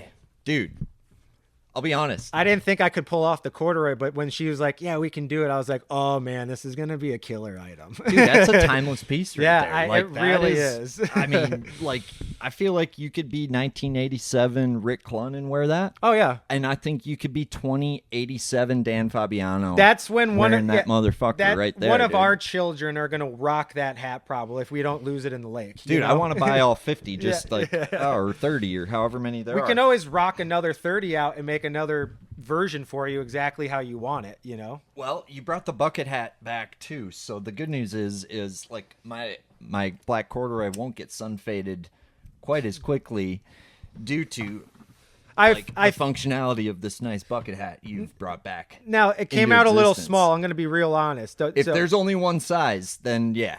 So I already hit that's why I haven't like given them out. I gave one to you because I wanted you to look at it, but I was Fits like, my little fucking head perfect. so but for little people, for little headed people, it's great. So like if you're small brain folk like me, if you're a small to medium, I'll put them on the website and they'll be listed as a small to medium. But the factory did feel bad about it, and they're gonna rerun a whole nother line for us for free. for all you melon heads out there, Yeah. don't buy this bucket hat. But buy the second version. It's gonna be the same thing. It's got the Galaxy print on the underside too. It's really cool. Dude, this is Yeah. My mom's like, I want that one. Oh, cool. I'm really excited It's like, okay, mom. But yeah, Hopefully like everyone else, dude. The bucket hat is such a functional fishing. I hat. actually we started doing a bunch of You were doing Arsenal boonie. ones Yeah. last year, and we sold a lot of them actually. And then I had like a distribution company from Miller High Life, and I did a whole bunch of Miller High Life bucket hats last No year. way. Yeah, it was cool. I did like 250 Miller High Life. I don't know if they had like a day at the beach thing or something, Right. but it was cool. I got to like do all these Miller High Life hats. Well, there's not a lot of hats that say I'm practical, but I like to party Yeah, too. the champagne is it? It's not the champagne of beers. No, it's not. It is. Oh, it well, is. High Life. High Life, yeah, Miller High, High yeah. Life in a Yeah, bottle it's- is the champagne. Yeah, of beers. it's the That is champagne of good. beers. I Like, thought I was right. High Life in a can should not be classified as the same because for whatever reason that is the only beer that is just so much better in a bottle, and I can't even describe it. But But the hats have been doing well. Like, this is a new Tonka hat. This isn't even out yet. It just showed up. It's going to be this is a new Waypoint Angler Tonka hat. It's got a nice, cool little bottom pattern on it. Rope hat, 5-panel, kind of similar. Not super high crown, but mid crown. But yeah, these Tonka hats are going to fly too because it's just very practical. Well, dude, like there's something to like them limited runs. Like it like when you're a consumer of that, like it makes the experience more special because I did it with bass heads. So we did a round of bass head hats. They literally sold in like 3 hours. And then I went to Tony. I said, I think we've got to rerun those, you know. And then we ran another set, and those sold not as fast. It took like a week, but we still sold out of them, you know. And I feel bad. I'm speaking about Tony right now, and I still haven't given him all the new stuff that I've been working on. I've just been so behind. Sorry, Tony. he's good shit. Sorry, Tony. Yeah, sorry, Tony. But I'll get. I got a hoodie design for bass heads coming up, and then like a kind of with a matching hat. So, and that's the same deal. Like I want to support bass heads, so Tony and I we have a split, and then I throw up all the money to make all this stuff for you guys. You know, I have a couple of my labels on the hat to help out, and you guys come to the store, my store, to purchase it. It's a win-win for both of us, and then I can help collaborate. I'm all about collaboration. I'm collaborating with you, bass heads. I'm trying to collaborate with Vexus. We're doing some stuff with them. A ton of collaborations with Waypoint. Yeah. You know? Yeah. I've done, if you go into Waypoint or go on their website, waypointangler.com or waypointanglersupply.com, excuse me, you can find all of their stuff. Like Aaron's wearing one of their new Tonka shirts. I think it's got Tonka on the back of it, and it's got a really cool like duck camo pattern in the hood. Yeah, definitely go out and support Waypoint. They're just absolutely been phenomenal shop. Like I've never seen a shop come up so quick. I'm so excited for Ross. I'm so excited for all the guys inside, Gaffy, all the boys there. They're doing a great job. So, dude, they're good people, and isn't that nuts to see what's going down there? Like all of a sudden, there's like this very unique tackle shop that's got this Japanese uniqueness to it. Yeah, like, this is cool. I've never seen that. I like this, dude. I've been keeping that under wraps, but they make a big one and a small one. That's like the hide up. So are you flipping this then, or are you? I'm gonna C-rig that. C-rig this, yeah. Okay, that's my plan with that. That looks. It's just different, you know. It's like ribbon tail, but creature. Yeah, dude. It's so like I've always been a Yamamoto twin tail fan, right? Those and are there's nice. like it's tough for a twin tail to like get that appeal. And like I'm a nerd, so I'm always looking at underwater videos and like this.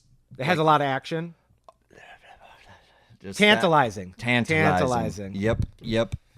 And yeah, just a very unique bait, right? And it's like these guys, they don't make enough lures, or they don't have the distribution to, like Tackle Warehouse. They're not even on the map. Right? But like a pro shop, when you get that niche specialty aspect, kind of like a limited run of custom hats, if you will. Yeah.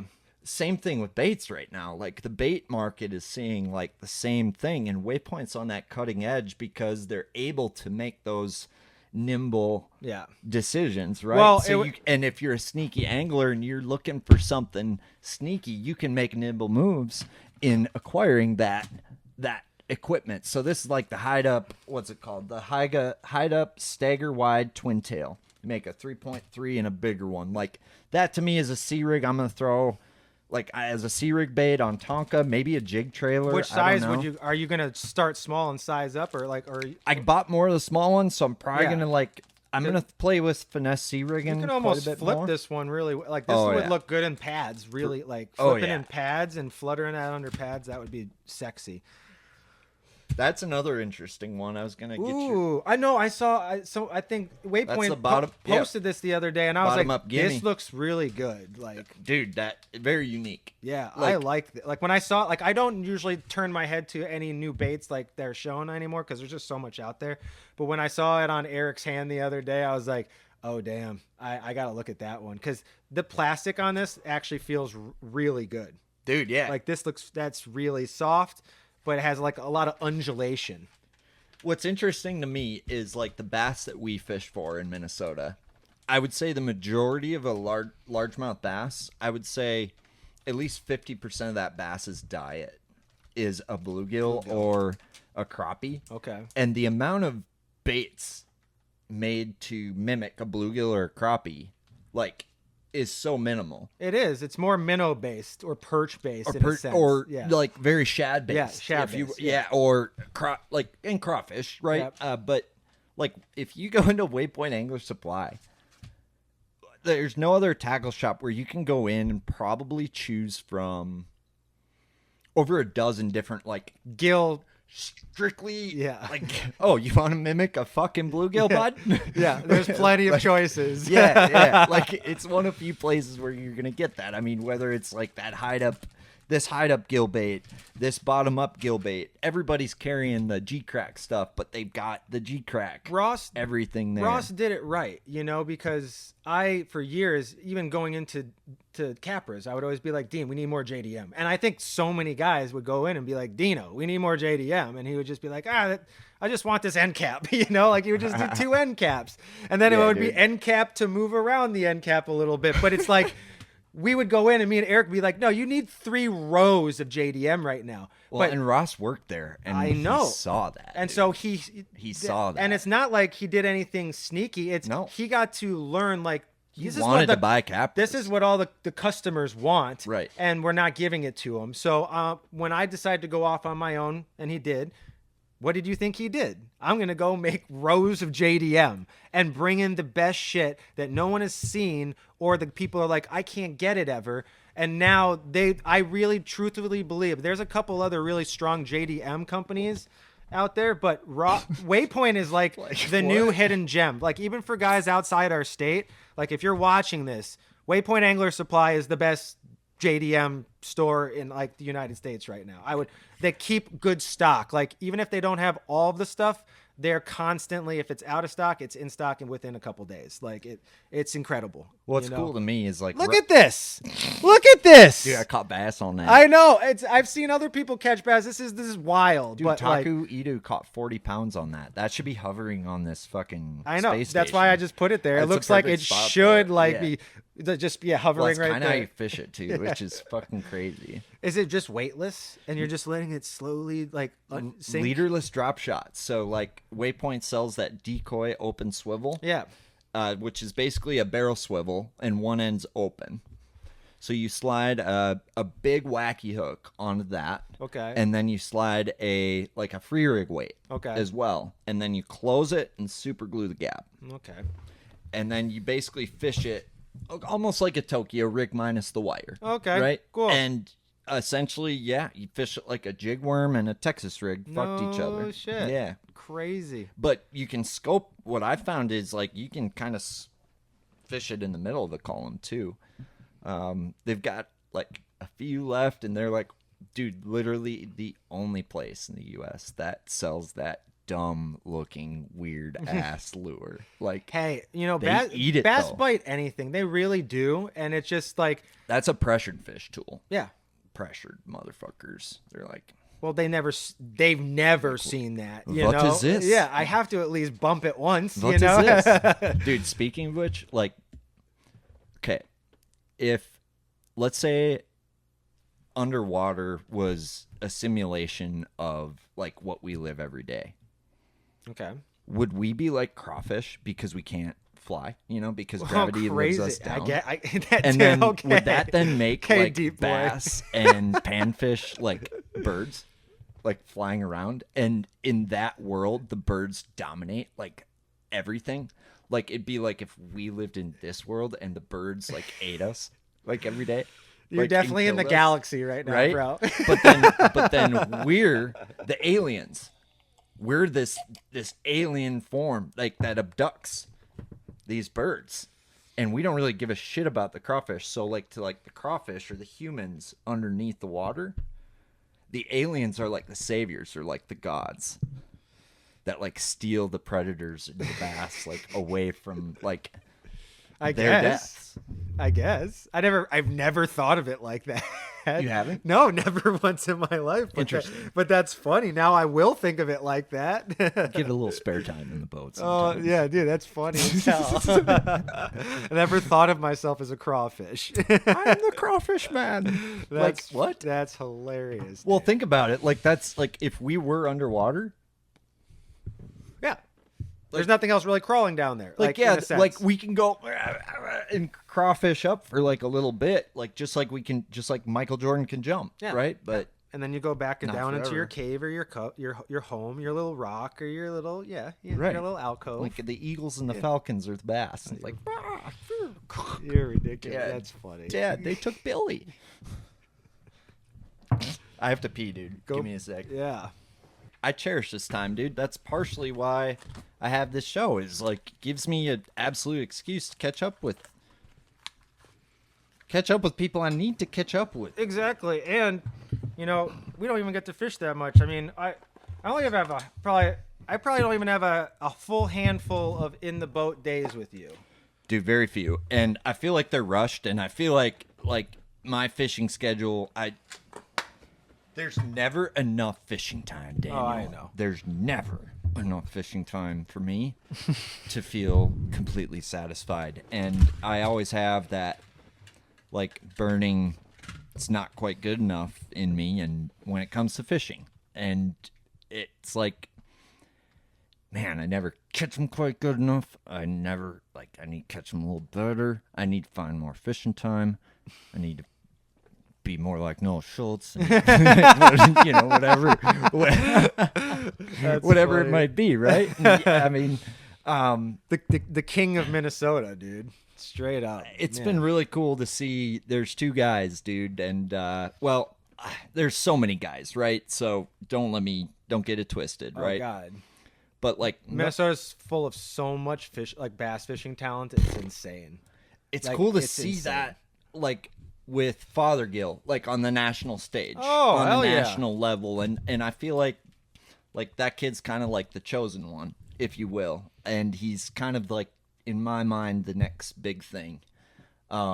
Like to the next, hit like the national. Patrick Walters, basically, or I something think like potentially that. better. Oh. I mean, I don't want to jinx the kid because I just think he's a really good dude. But like, there's been very few people I've talked to that think about the game and look at the game as maturely as that kid does. Oh, like cool. on a more like I've been fishing so long, and that kid teaches me like mental fishing approaches that are just I'm like, dude, you're 22 years old, Holy 23 crap. years old, and Didn't you have him on one of the podcasts? oh, I've had him on quite a few times. I gotta watch one of those Um, then. He's quiet. He's a really quiet kid. He lets his rod do the talking. He's the opposite of Dan Fabiano. Well, I'm pretty like- sure he was in my boat in Grand Rapids on one of the state tournaments once. Isn't Really? he from Grand Rapids? Yep, Yeah. yep. So yeah, his I- dad's Gordon Fothergill. Yeah, I could be wrong about call this, him Gill Easton. Daddy. I could be wrong about this, but I feel like I'm 90% sure on this. Easton was in my boat when I made the state team. My first year making the state team in Really? 2018. I came in 10th by a hundredth of an ounce, and I had big bass. But Easton I swear he was in my boat in the back day one, and I had got a limit, and then I went to some docks, and he like ended up throwing out on, like, I was like, why are you out? There's nothing out there. He's like, nah, dude. He's like, this is a great flat for smallies. And he was just working this topwater and was banging these big smallies. He's like, it's I know the lake. I know it really well. And I was like, dude, all right, this kid, he's awesome. And we got into an entanglement with a bunch of boats right off takeoff. I thought I had this gold spot. I'd never been on the lake. I had 3 days of practice. I had never fished the lake. And one night, no one else was out on the fucking lake. And I scanned this spot in the middle of the lake, and it was just, I was like, I've never seen something like that on side scan. And I threw in there for like 20 minutes and caught 16, 17 pounds of largies and smallies. I was like, oh, this is a great spot for for day one, you know? Yeah. I drew like boat 22. I run there, and there's like 20 boats already on it. All 20, dude. Like, it was so stupid. They're like, yep, this is the spot. And I came in hot by accident. Like, I was excited, and I didn't know. I was looking at my dot and not ahead of me, kind of thing. Like JoJo the circus clown And with a pretty new pet. I totally was. And I came in hot, and everyone's like, "What are you doing, Fabiano?" I was like, "I'm sorry, guys." And I the first person that's cussing me out is Lindgren's dad. Oh, Wayne-o? Yeah, Wayne was fucking A, right. Wayne dude. was giving me an earful. Wayne and, will not hold back. what the hell are you doing? Blah blah blah. He's Wayne's like, cold-blooded. Get to the end of the line. And I was like, all right. And I got on my trolling motor and literally passed all these boats and wasted all my time. And I got to the end. It was like, there were like 10 or 11 of us. There was a ton of us, dude. And I get to the end and I'm like, man, I look down at my graph and I'm like, I'm right next to my dot. But there's a boat next to me that's like he's on top of it, and he is literally drop shotting it on top of my dot, God. And I'm like, it was just I don't like fishing like this at all. Like Pasma was 4 boats down. I'm talking to Pasma, and he's 2-3 boats over. You know, it was weird and strange. And like Wayne started just being like, why are you even here? Like he started throwing it, and he's like 8 boats away down there, and he's throwing shade to me like 8-9 state tournament Pokegama, right? State boat tournament Pokegama. Yeah. And he's just throwing shade at me, and then sure enough, the guy next to me, he sticks just right on top of the juice, sticks like a 3.5 pound small, like he's all quiet, puts it in his co-angler back, sticks like a 3 pounder. I'm like, damn it. You were in the sticks, weren't you? Yeah, I was. We'll leave it at that. Yeah, we will. Yeah. And he was in the sticks. And then I catch one off the side. I wasn't on top, but it was right where it was coming up to the flat. And I stick like a 2.5 pounder, and I try to be all quiet about it. And Wayne's like, "That you don't even deserve that fish." Something like that, like straight up. He's like, "You can get out of here now." And I was like, "Go New Jersey on his ass." I was just like, I have up, Bueno. I was just like, I have all right to be here. He's like. I was like, this is a community spot at this point. He's like, I was in 20 fucking boats here, Wayne. He was like, I was invited in, and I was like, okay, I guess you were invited in, you know. So, well, I'm here too. Didn't anyone, push me out? So I'm still fishing there, and then this was like really disrespectful. Like the guy next to me that was catching he caught the 2 fish. He was the only guy to catch 2, and I caught 1. And then he starts flipping right next to my trolling motor in my boat. He's not now he's literally casting and is plopping next to like right in there, dude. So I let it slide for like 8 plops, and then I finally said, hey man, if you're going to cast at my boat, can I cast at your boat? Just like that. And he goes, no. And then I go, hey, I swear it was Easton, and I was just like, am I being an asshole here? Did I do anything wrong here? He goes, no, you're doing everything right. And I would do the same. And I was like, good, this kid knows what's up. He's like, you're on a really good spot. Like he knew it too. And he knew I was on the juice. So it's just like, ended up, nothing happened. Wayne actually zeroed that event. I think karma bit him in the ass. I love the Lindgrens, by the way, but like, that's Rich is good shit. And even Wayne's I even like Wayne. Wayne's just a fucking asshole. He's a tough cookie. He's a tough motherfucker. He's a tough cookie. I like him. Bottom line, he's a dick. Yeah. So I mean, I think karma bit Wayne in the ass that day because I ended up making the state team in 10th and big bass. This is what happened. So I only caught that 1 fish on that spot, whatever. But it was day 2. I ran to that spot thinking everyone was going to be there at the end of the day, and no one was there. And I just turned to my co-angler and I go, I had a 5.5 pounder and a bunch of other fish. So I had like 13 pounds. And I go, if all these fish are here, I'm going to make the team. And literally it was like zinc, 4 pound smallie, zinc, 3 pound largemouth, zinc. And the guy's like, you have like 7 minutes and like 18 pounds. You got to get back. And I just made it back in. And wow. It was a cool, that was one of like my most memorable experiences in my bass fishing career right now. I know I just jumped ahead of us, but dude, just kind of popped in my head. time? Yeah. It's the galaxy. Yeah. I love that. Yeah, dude. But that's like, I know it's more of like my story than, but Easton, that's like, I feel like my connection with Easton a little bit. That's crazy. Yeah. And like, dude, so that's such a funny story. With the crowd and the dude. I mean, I still to this day I'll raise my hand. I admit I came in hot, but it's not like it didn't settle. We're in 20 feet of water. We're like it's not like I ruined the spot. Like there were still fish there after I came in and people caught fish. I caught one of them. Yeah. But it was just when it's your. I could see Wayne just losing. He was losing. I'm just watching it in my mind, and I see it clear. So, and what's funny about it? Everyone dissipated after a while. Like it was me and Wayne that were the last two, and he was still like 50 yards away, just holding his ground, and I'm on my juice, but they weren't biting. And I finally just picked up the motor. I was like, I got to get out of here. They're not biting, But we both never tell you his story about Severson and Wayne no pulling up on him? no. That's one for a different day. Okay, But, cool. I will not tell that one without Bankston. Oh, but cool. that's Fun. a fucking good one. No, but Fothergill is the only kid that I'm aware of, right? So when I was coming into this sport, we still have, just not quite as local, Seth Fighter, Austin Felix, Jim Moyna, like those were the guys, right? Those were the guys.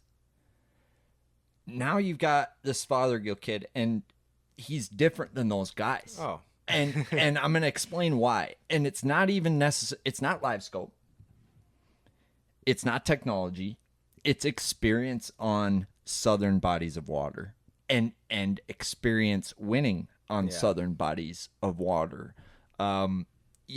Austin Felix might be one of the few guys who has seen that success south of the Mason-Dixon, but we've really, like, if it weren't for northern swings, like, he was a college angler, though, so he got to travel a lot in college and get that experience. Correct. But Easton lived down there, right? And he immersed himself in it. And I've never had a kid in my garage who is so, like, curiously enamored with the sport, right? So you think about you're a curious, like, I want to know everything. I want to know how to throw a glide bait, swim a jig, and throw a 5-pound test fluorocarbon. Like, I'm a student. I'm a curious angler to it all. And he's like the only guy I've met who's that curious, no matter where he goes, even in my dumbass garage. Like, he's asking me, like, Hello, Basternauts. Introducing the new demo program from Vocelka Fishing and Customs. That's right. You can try a rod before you buy it. If you're fishing the Team Trail or the Champions Tour this upcoming season, you're eligible for this. There's no down payment. There's no upfront purchase required. Just contact Mr. Vocelka before the event. And let's say you want to try a new hair jig rod out for Okoboji or Mille Lacs, or you need a new tube rod going into a smallmouth event. Contact Mr. Vocelka ahead of time, and you can actually try that rod out in practice before you buy it. You have to return it before tournament day, though, unless you're going to buy it, because these things are weapons. They're absolute weapons. So that's the new demo program from Vocelka Fishing and Customs. Contact Dane today and schedule the finest rod using experience north of the Mason-Dixon. what do you do this with? What do you do this? Like, I'm like, dude, I should be asking you all of these things right now. But you think about that with full immersion down south near Lay Lake in them southern bodies of water, which change faster than any of our bodies of water. Them fish are way smart, and he the cut water his levels. teeth there, and it's not like he succeeded right away. He had a tough freshman year, but that mindset that he has, the mindset is mind-blowing to me in terms of, and you look at like where he went with that, where he put himself with that mindset, and where he is now with that mindset. And to me, he is a more well-rounded professional angler going into any professional trail he's fishing than any of the hammers we know coming from Minnesota. And I think Minnesota puts out some of the most versatile, just absolute pure versatile anglers. It's like true. And I don't feel like we have a lot of guys that come into the pros that are just dialed into one category. Like you're saying, the versatility of our guys, our boys are awesome. Shad is our number one weakness, and that kid's got him. Oh, dang. All Die. right. Like, All right. but that is why he is different to me. There you go.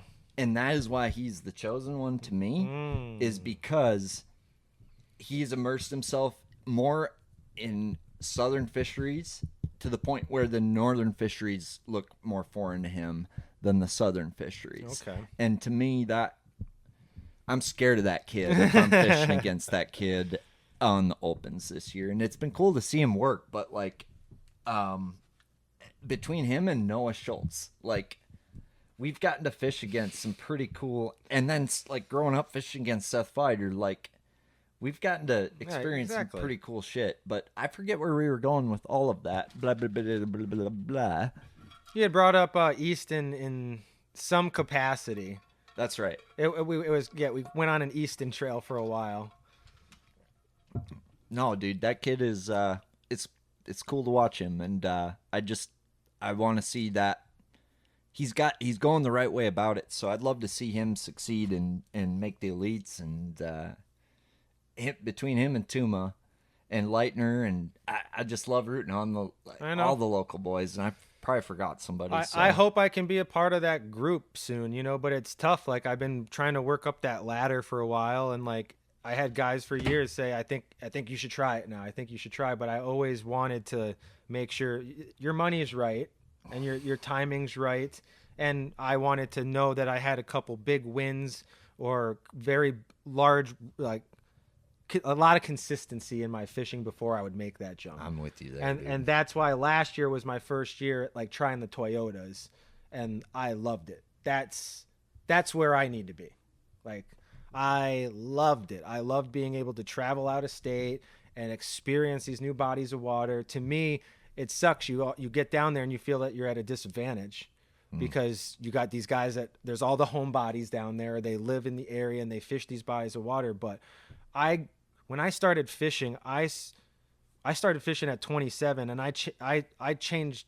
I got into fishing way differently than everyone else. Like I set a lot of small goals for myself starting out, and I didn't let anyone like bother me or get in my way about it. Especially those first years, I would show up to a lot of events and I would get a lot of flack, and people would talk shit on me because I would just bring in one fish or I'd blank and stuff like that those years. But there would always be one or two cool guys that would come out of the woodwork and like, hey, why did you blank today? And like, what did you do? Or I would go up and talk to some guys, and there was always guys that bullshit and never gave you real answers. Sure. And then there'd be a couple guys that'd be like, hey, why didn't you try this? Why didn't you try that? And then, or hey, why don't you come in the boat this weekend and I'll show you something. So that's like the start that I had for fishing. Was I just, like we were talking about, I went all in, and then I instantly knew, like I read Van Damme's book and Ike's book. Good books. I got both of them. Before I even like bought equipment, that was my path. I'm like, I'm 27. How am I going to beat all these people that have been doing this their whole life already? And like, I loved it.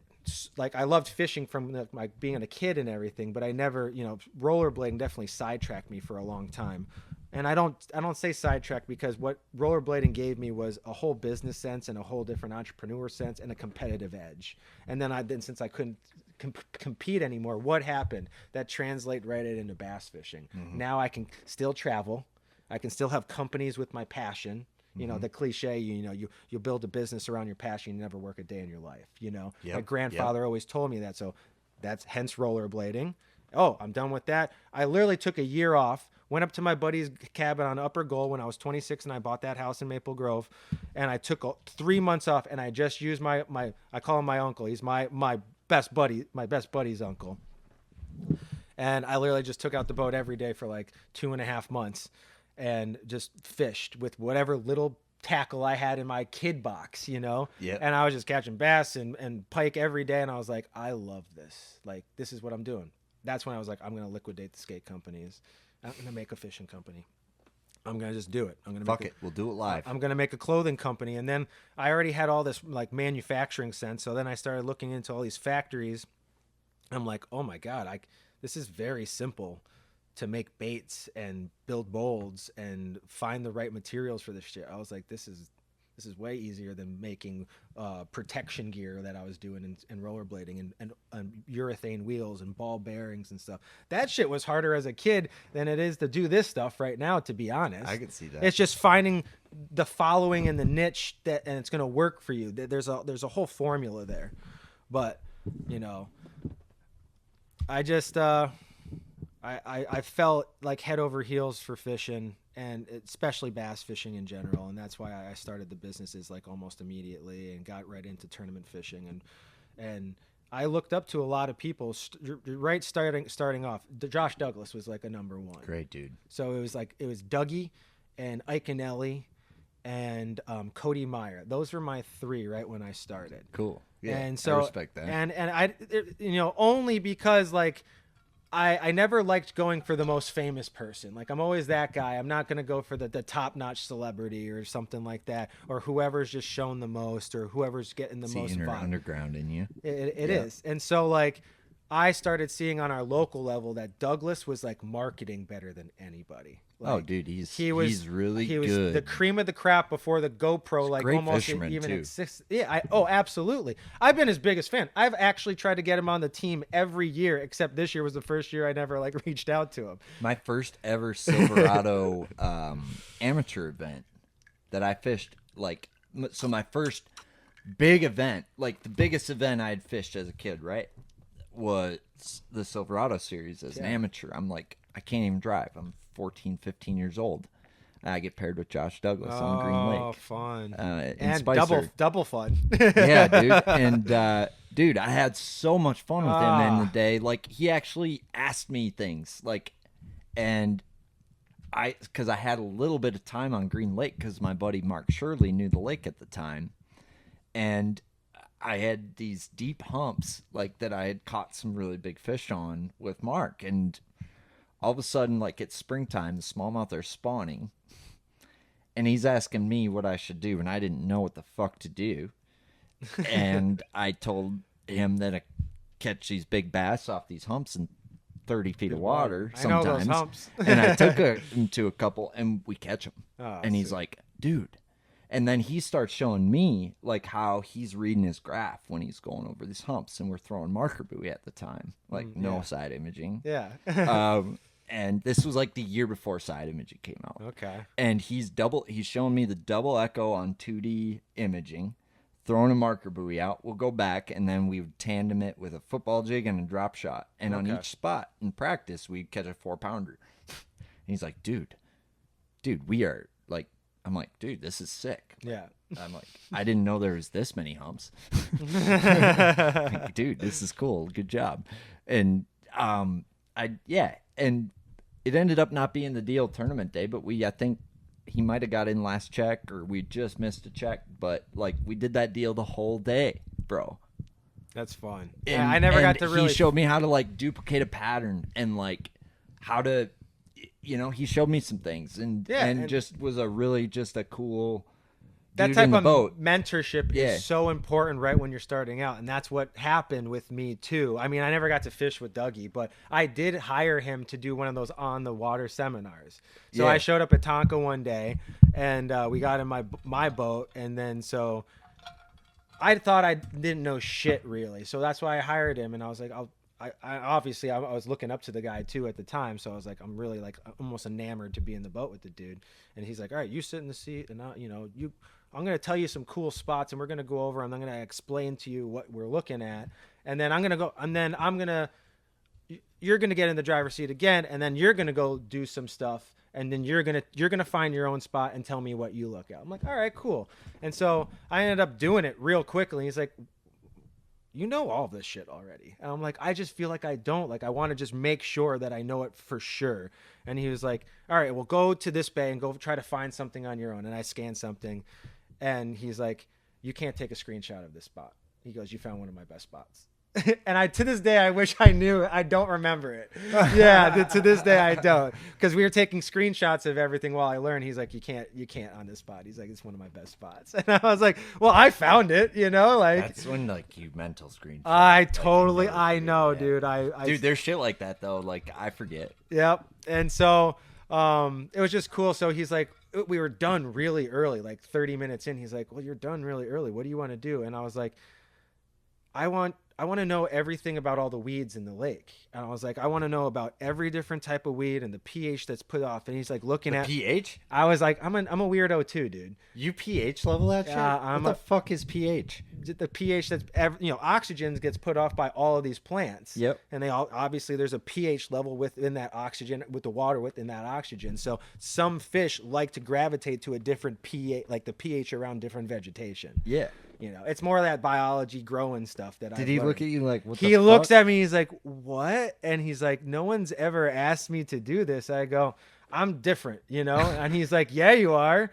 And so he ran around to a couple different bays and pulled out, and he put all the weed on the back deck, and he's like, this is what milfoil looks like, this is coontail, this is cabbage, this is pondweed, and he went through it all with me. It's like, I'm going to bet on pondweed for lowest pH. And we're going through it, and he's like, I don't know the pH on any of this stuff, Yeah, but what he's the like, fuck is that? But I'll at least tell you like what this is and how you like can see the different species and where most of it like is around in different Did you have areas. like this military grade pH tester at the No, time? I didn't. Like, it was just like I had a little bit of biology sense to some stuff, and I had read some stuff about how bass navigate to a specific pH. I do not know where I read it, but at the time I was like, That makes sense, dude. So, I don't think about it like that, but it but I've literally looked into it, so I mean that at the time that's something that he like it. he looked I at like me it. like, all right, kid, like whatever. Yeah, but that's the pH levels he on pulled the the weeds up fucking for me. He told me all about them, and like that, it felt good and right. And we always kept in communication after that.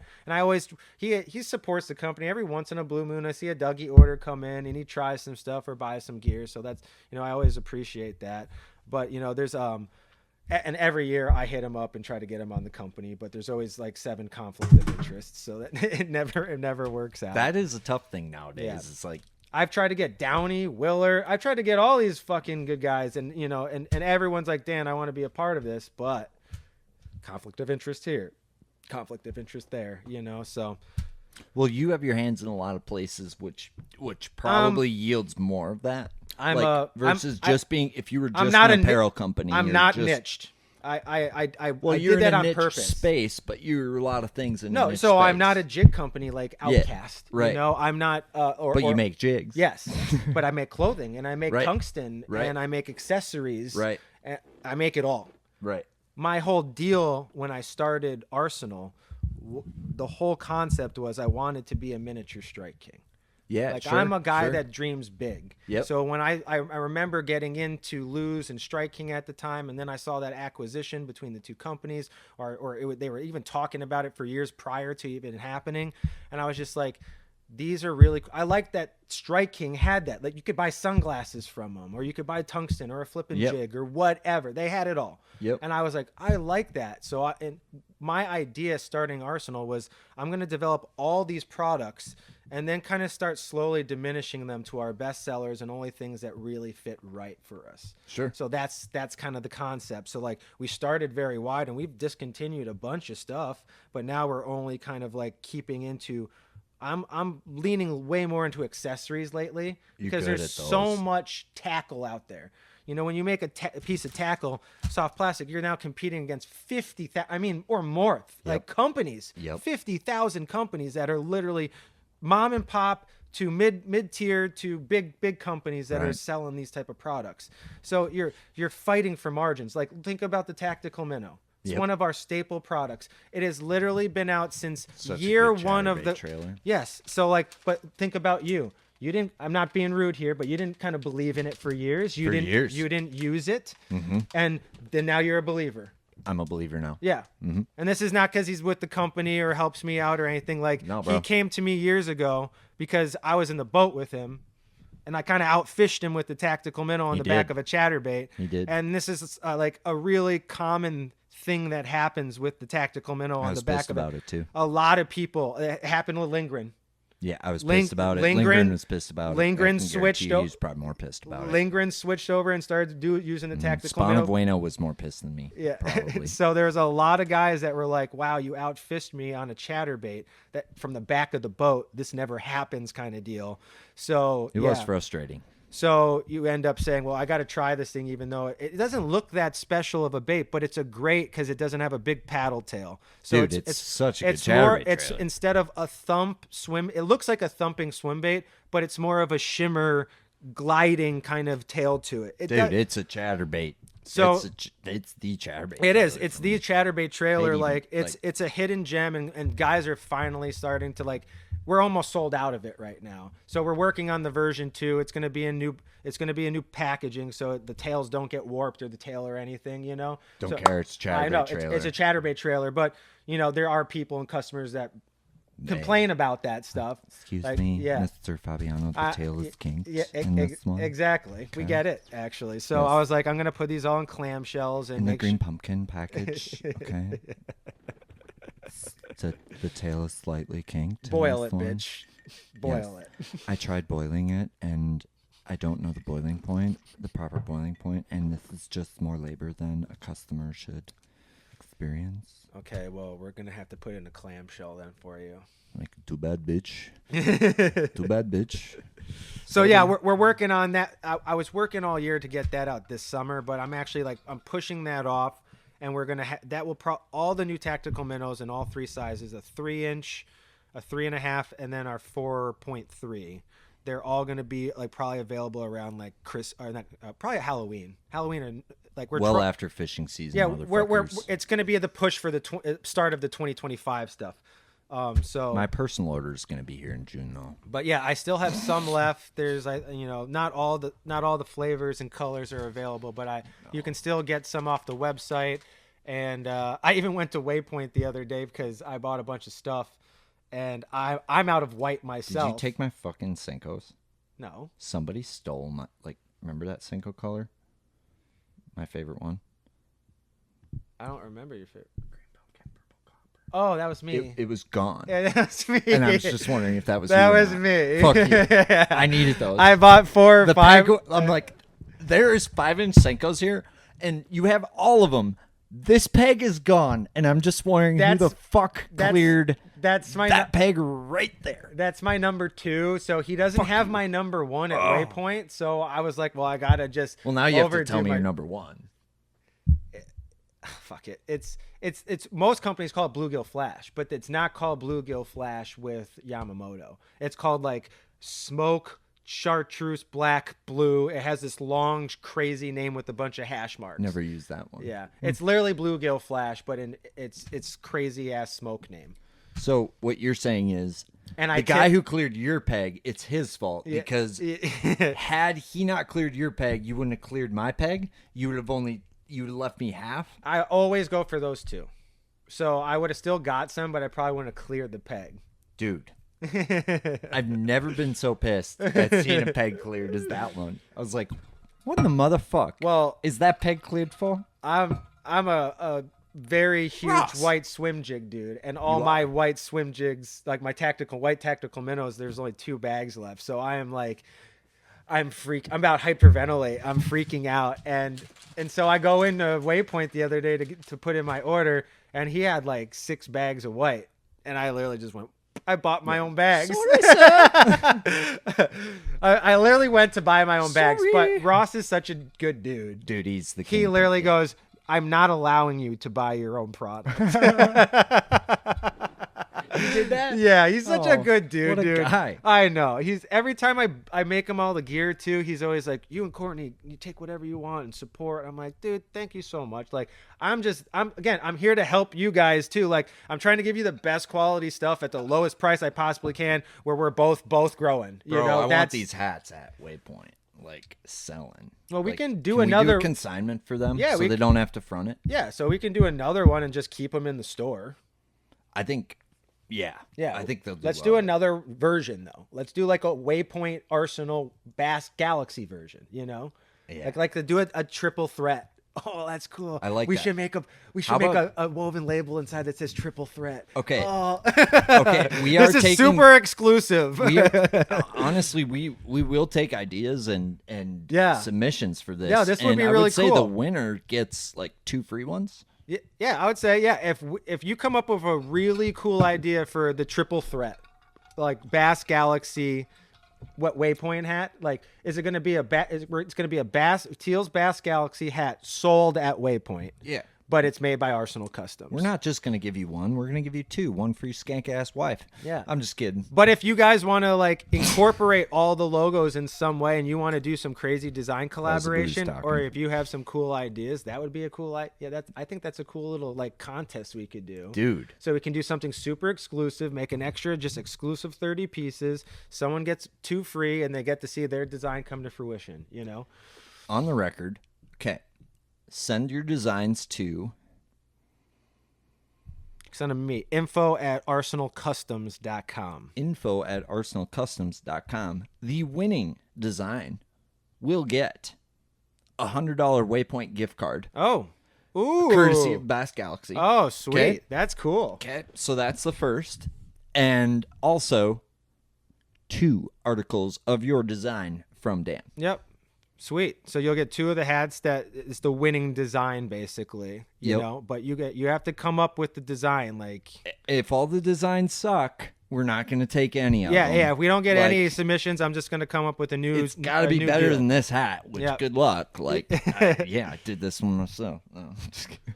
But you know, there's I don't want to say an infinite amount of things that you can do, but be creative. If you think of something that's creative and different and unique, but Well, there you know, is an infinite. but what will sell? Well, we don't have an infinite amount of material. Not everything sells. Not everything and sells. not everything sells, and not every color But sells. it is a limitless galaxy. So Yeah. if you think it might, If it's cool to you, still show it to us. I would love to see like cool designs. I haven't had like a submitted design contest in years. don't actually. nickelback this shit just for Dan.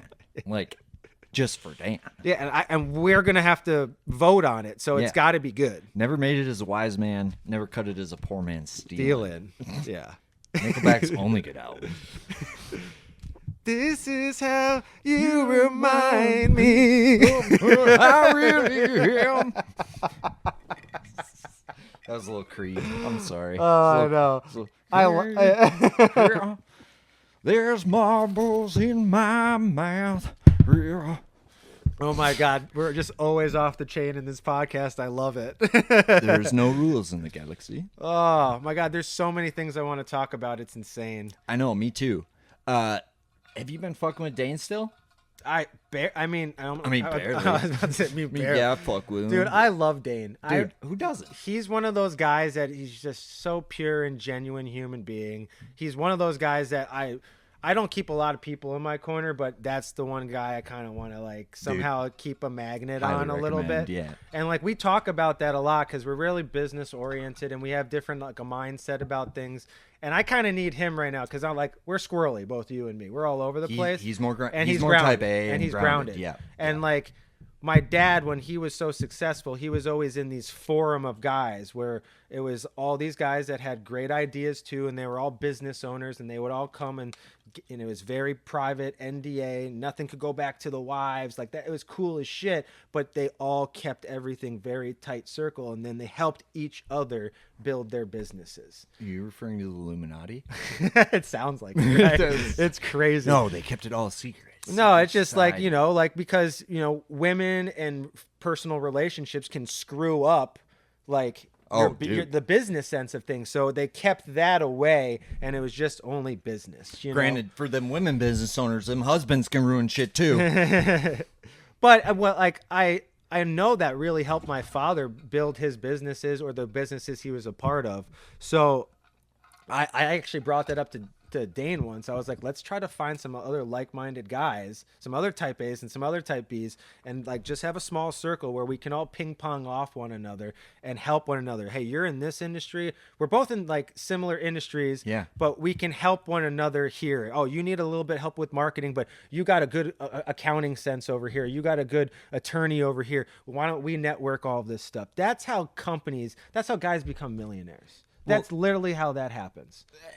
I watched my father do it, you know? And if like you have a balloon without a string, the balloon floats off into the abyss and has no more purpose to serve a child who wants to smile. And right? And Dane is the string to the balloon that is Fabiano and Aaron Teal. it's true. It's like I need a Dane, and I think he really needs me right now in a sense. And I can provide a lot of great inner knowledge in what I've done over my 25 years of design experience. And Dane has all of his design experience with his tattoo parlor, phenomenal rod builder, Great artist, rod builder, husband, rancher, father, all of it. You know, like he's just one of those straight, like, I just read people really well, and that's why I'm attracted to Dane in that way. Like, dude, you're a genuine human being, and I just that's how I team up. But it just stinks because tournament, like, dude, lucky to have that dude. I as a know tournament I've partner. always wanted to get. I still haven't been in the boat with Dane, but And man, The erections he builds me with them rods are amazing. I was in the boat with Trey Fales the other day. Again, another one of the most genuine Dude, that dude seems legit. human beings. A lot of people don't know Trey yet, and he's just coming up, and I'm trying to help him through the company. I like his style. But Trey is literally one of those Dane. And Dane got to meet Trey, and Trey bought a rod from Dane at the Prior Lake hook setters deal. the hook setter Yep. deal. So we had a booth down there, and Dane had his booth. Trey went over there and bought a used rod, and we went out the other day, and Trey was like, "This is the best fucking rod I've ever used in my life. This is even a used one. I think I just got to go save some money and go buy a bunch more." And like, I know that there's so much hype about that right now, about Dane's rod and rods. You know, all of them. Everyone's talking a big game, and like, for a while, I thought it was just like that local hype, like everyone's just like on something new locally. I had that local hype with Arsenal for a while, and it actually died down. Yep. So I was like, I don't know if Dane's getting the local hype right now. But no, it's not. He's got a pure, genuine, great product. He backs all of his stuff. He does. And since he's a genuine human being, it's a genuine product. That's a And fact. it's Weird how that works. right? You know, and so like everyone just, whether it might not be their full style or not, they still see the quality in the person, and they want to back that, you know? And Well, the that's thing- so important. Dude, and the thing about Dane is, like, in a custom rod builder, it's like, that's fine. Like, if you have this rod line that you like, great. He's maybe not your guy for all of your rods. He's a specialty expert, okay? So, like, yeah, maybe you fucking jerk off to Daiwa rods. Yeah. I respect that. Yeah. Okay? We all have preferences. Yeah. And at the end of the day, though, like, let's say you love doing this for a technique, and you just want to get more intimate with that. Dane's your guy. Oh, yeah. Or you want to throw a hair jig. Like, that's the rod that made him, like, got him on the map, was us Absolutely. fucking cussing out our old rods at Sturgeon Bay. I still got the OG one, and I'm so proud of him. You two were the guys that put that hair, not only the hair on the map, I feel, in our state. Seth put it on the map, and Gussie, I think. All right, I gotta give all right. those two. No, I'll backpedal right there. Absolutely, I will absolutely backpedal. Attention, all Bastronauts. This podcast is supported by the Bass Galaxy's title sponsor, Waypoint Angler Supply, the Midwest's new landing pad for hardcore anglers just like you and me. If you're looking for the sneaky goods you can't find anywhere else, look no further. Waypoint Angler Supply has the largest offering of JDM tackle in the Midwest, and they are right here in Minnesota on Lake Minnetonka. This is truly a place every bass fisherman in Minnesota needs to visit, because we finally have a tackle shop in the state that's as dreamy as the ones you find down south. And the staff at Waypoint Angler Supply understands the various needs of us anglers, which is why you'll find the selection there so enticing. Ross and the folks at Waypoint Angler Supply are passionate about carrying the right stuff, providing an authentic customer experience, and they listen to the anglers. And it doesn't end at JDM baits. They stock all the top U.S. brands, as well as local Minnesota brands like Vocelka Fishing and Customs, Arsenal Fishing, Bait Lab Custom Swim Baits, All Terrain Tackle, Bagley Northland, Outcast Tackle, and more. So stop into their store on Lake Minnetonka or visit their website, waypointanglersupply.com. That's waypointanglersupply.com. Use the code Galaxy2401 to save 20% on your next tackle binge. Interrupted you, sorry. No, but that's a true backpedal. Excuse me. I will give the flowers to those boys for sure. Talking about the hair. Yeah, the hair. Itself. The hair itself. That's what I meant. But when it came to, let's figure out how a more efficient way to deliver the hair. No one's explained how to deliver the fucking Bingo. hair. So that's what I'm saying. Vocelka Customs figured out how everyone can deliver the hair the correct way, the farthest, everything. Get that 7-Eleven, get that 8-foot Vocelka hair rod. Boom, you know. Even Dane and I worked together. Collaboration again. Yeah, we made dude. made 2 rounds of Arsenal rods, and so again, Dane came to me. Hey, brother, I want to work with you. Let's make some rods. Let's make some Arsenal rods together.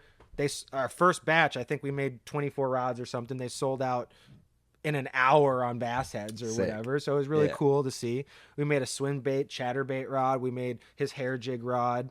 And I also call it like the mini swimmer, like a little mini swim Yep. bait. I throw that on that hair jig rod too, Oh because my- I can Dude, that hair jig rod ain't put it just on a hair jig just rod. a little eighth or a little, or I go Spy bait? Yep, spy bait too. So I throw on that 7-11 or my 8 foot. I have two different ones depending on the situation and the conditions that day. Mm-hmm, So like you heard that there is that 1 inch makes a difference, guys. It really does. Just ask her. Yeah, just She as knows. yeah, she knows. Yeah. There's a reason she left you for a black guy. But that 1 inch on the hair rod, it really does make a difference in the wind and that extra whip or whatever. I've literally noticed the difference in that Dude, 1 that inch. that thing is a slinger. But people I think who have a tough time justifying buying a hair jig rod, I think we maybe overmarketed as like just a hair jig rod, because up to 1/8 ounce, like 3/16 ounce swim bait, it'll throw your 3. That's why I named it something the Kai Arsenal like mini swim rod, because Hair swim. Yeah, because it's I put a little slash in between the names because I was like, this is a versatile rod. It's not just a hair rod. It's known and it got its popularity for throwing hair. You can hair with this rod. You can spy with this rod. Yeah. You can swim with this rod. Like it, yeah. you can do. I you actually swim and throw further than anybody. we have one Arsenal In the land. hair swim rod left. Actually, it's in the basement. There's one. There's one left. Don't sell that thing. I Or do you want to? Like, do I you don't- have your own? I have one of the original, like when Dane made me my first rod ever, like my own Fabiano hair, it was a 7-11. And then I took one of the 8 foot Arsenals, and that's in the box too. But there is just one left in the basement. There's one rod left, and like That glass case. That I know, I'm like, maybe that's like the one that we don't ever touch, like that's one that goes on the wall. And that's the last first edition Arsenal hair swimmer, mini swimmer rod, But dude, like, Or I'll auction it off for a lot of money. dude, let's look at the small business mindset of that. Like, that is like how you compete against. That's what I'm trying the to big do. dogs. Is you specialize, and that is what you are doing. You make a specialized run of hats, right? Dane, and I think he has had a hard time with that, right? Because you want to be fucking. That you hold yourself to, like, you want to be St. Croix. You want to be fucking big What did dog. I say? I big want to be. dog I want to be on a. the block. I said I wanted to be a mini Strike King. That Yeah. was my dream. Yeah, you aren't. So what Yeah. can you fucking do to beat those guys? And Oh what my- can you do that those guys can't do? Well, what those guys can't do Oh my God. is run or what those guys fucking like that's not in their spreadsheet You need. is the shit that people want. Yeah. The shit that people need. Maybe it's niche. Maybe it is. But it it here's also the deal. it al- Someone's got to make it. And it also takes time. Look at like Yamamoto, for example. Mm-hmm. That dude was around for, I don't, maybe I'm wrong on the years, but 25, 35 years and developed something that every single angler loved. And then it just got bought out, Dude, the goddamn pen is blue. Yeah. Like, the goddamn pen is blue. So like, I mean, that's always going to happen. There's always going to be guys out there that make like great products, but it's, oh shit. Dude, that one is a beautiful one. the Cinco. I know. It's Talk about the a- creme de la creme, dude. The product that's most replicated but never fully imitated. I made the boomstick, which was a replication of the Cinco. Everybody he has. had an open mold. He was such Oh, a yeah. nice guy. He He's like, opened the "Here, mold. make for my everyone." blue pen. I dare you. But it's never going to be as good. Like I was kind of like, I'm a very analytical guy. A lot of people don't know, but it's like I would weigh every stick bait on the market before I made mine. And I figured out all the grams of every stick bait that was sold in the tackle warehouse. And obviously the Cinco had a perfect, it was like a 12.9. It was something very, very specific. And it was because they have sand in the damn sea sand. Yes, and That's the key. and all these other companies can't understand how to pour it through their machines because it clogs their machines or whatever. So that's why no one had it. Sea sand, But at Daniel. least Sea what, sand. But at least what I did in mine is I got them to change the different type of polymer in the plastics to be a little bit denser, and Sure. so I got mine to like 10.9 or like 11 sometimes. So At least I got heavy enough. It was more than a Yum Dinger. It was Well, that'll more make than, it more durable too. yeah, and mine never ripped. It was weird. It wasn't like Elastec, but for some reason our boomsticks were just very like indestructible. Well, let's be honest. If Helga farts too hard on it, Yamamoto Senko, it's gonna break. Oh, in half. it's yeah. Like- and again, if you're gonna use a Yamamoto, use an Arsenal Stealth silicone tube because you're gonna save a lot of Except the chartreuse Yamamoto. kind, don't You're gonna save a lot of Whatever Yamamoto. you do not use the chartreuse kind. It doesn't work, and pick every other kind. But where were we going? I'm sorry, I got off track. I right just there. hate that reverse psychology was like given out like in the early 2000s because I could have got away with my last pitch. Where were we going? Yeah, I think you were going. Oh, look it, you're excited for this one again. Round Gotta 2, fight. Get a load of timber. Round 2, fight. Second load of timber. So while we're doing that, like, what do you think, like, bees do when it's raining? Like, where do they go? I've always thought that too, actually, and I just think they're in their little nests or whatever, and they're hibernating in their little caverns. That's all I can think of. Like, they're not flying. They can't get water on their wings. You know, like Really? I don't think so. What happens if they like? Do you think bees die due to rain? Like, Do you see a lot of? I mean, truthfully, like- do you see a lot of like bugs that fly out when it's raining? Never. that's just Like, it. Yeah, What happens to them? I don't know. They Like, maybe they is rain like? They're like, dude, just think about how many mosquitoes this rain is. like killing I've been right in now. big storms like that just started on the lake, and I'm casting, and you see a dragonfly, and you just see this rain just started, and it's thick rain, and I've literally seen like big water droplets like pelt a dragonfly out of the air, and then it's done. It can't get out of the water now because it got hit by And then a rain. bass eats And now, it. well, I didn't see it, but yeah, it probably will happen after I troll along. You know, yeah, done. Dude. Wow. Like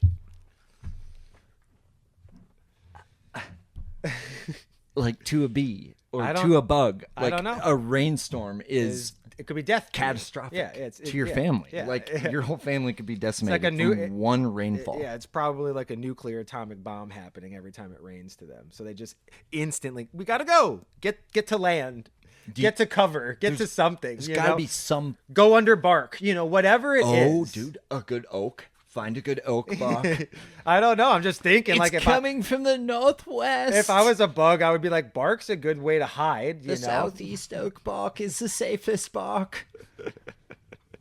What the Yeah, dude. Yeah, I don't know.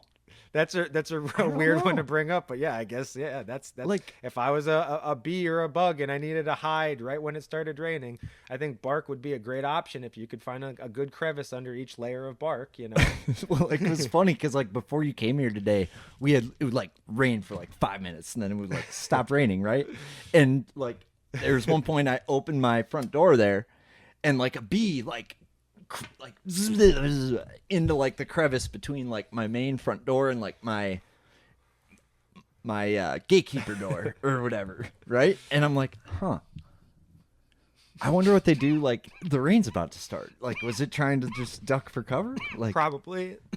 but yet, like once it realized like there was a door there, it wanted out, and I didn't want anything to do with that bee. Yeah.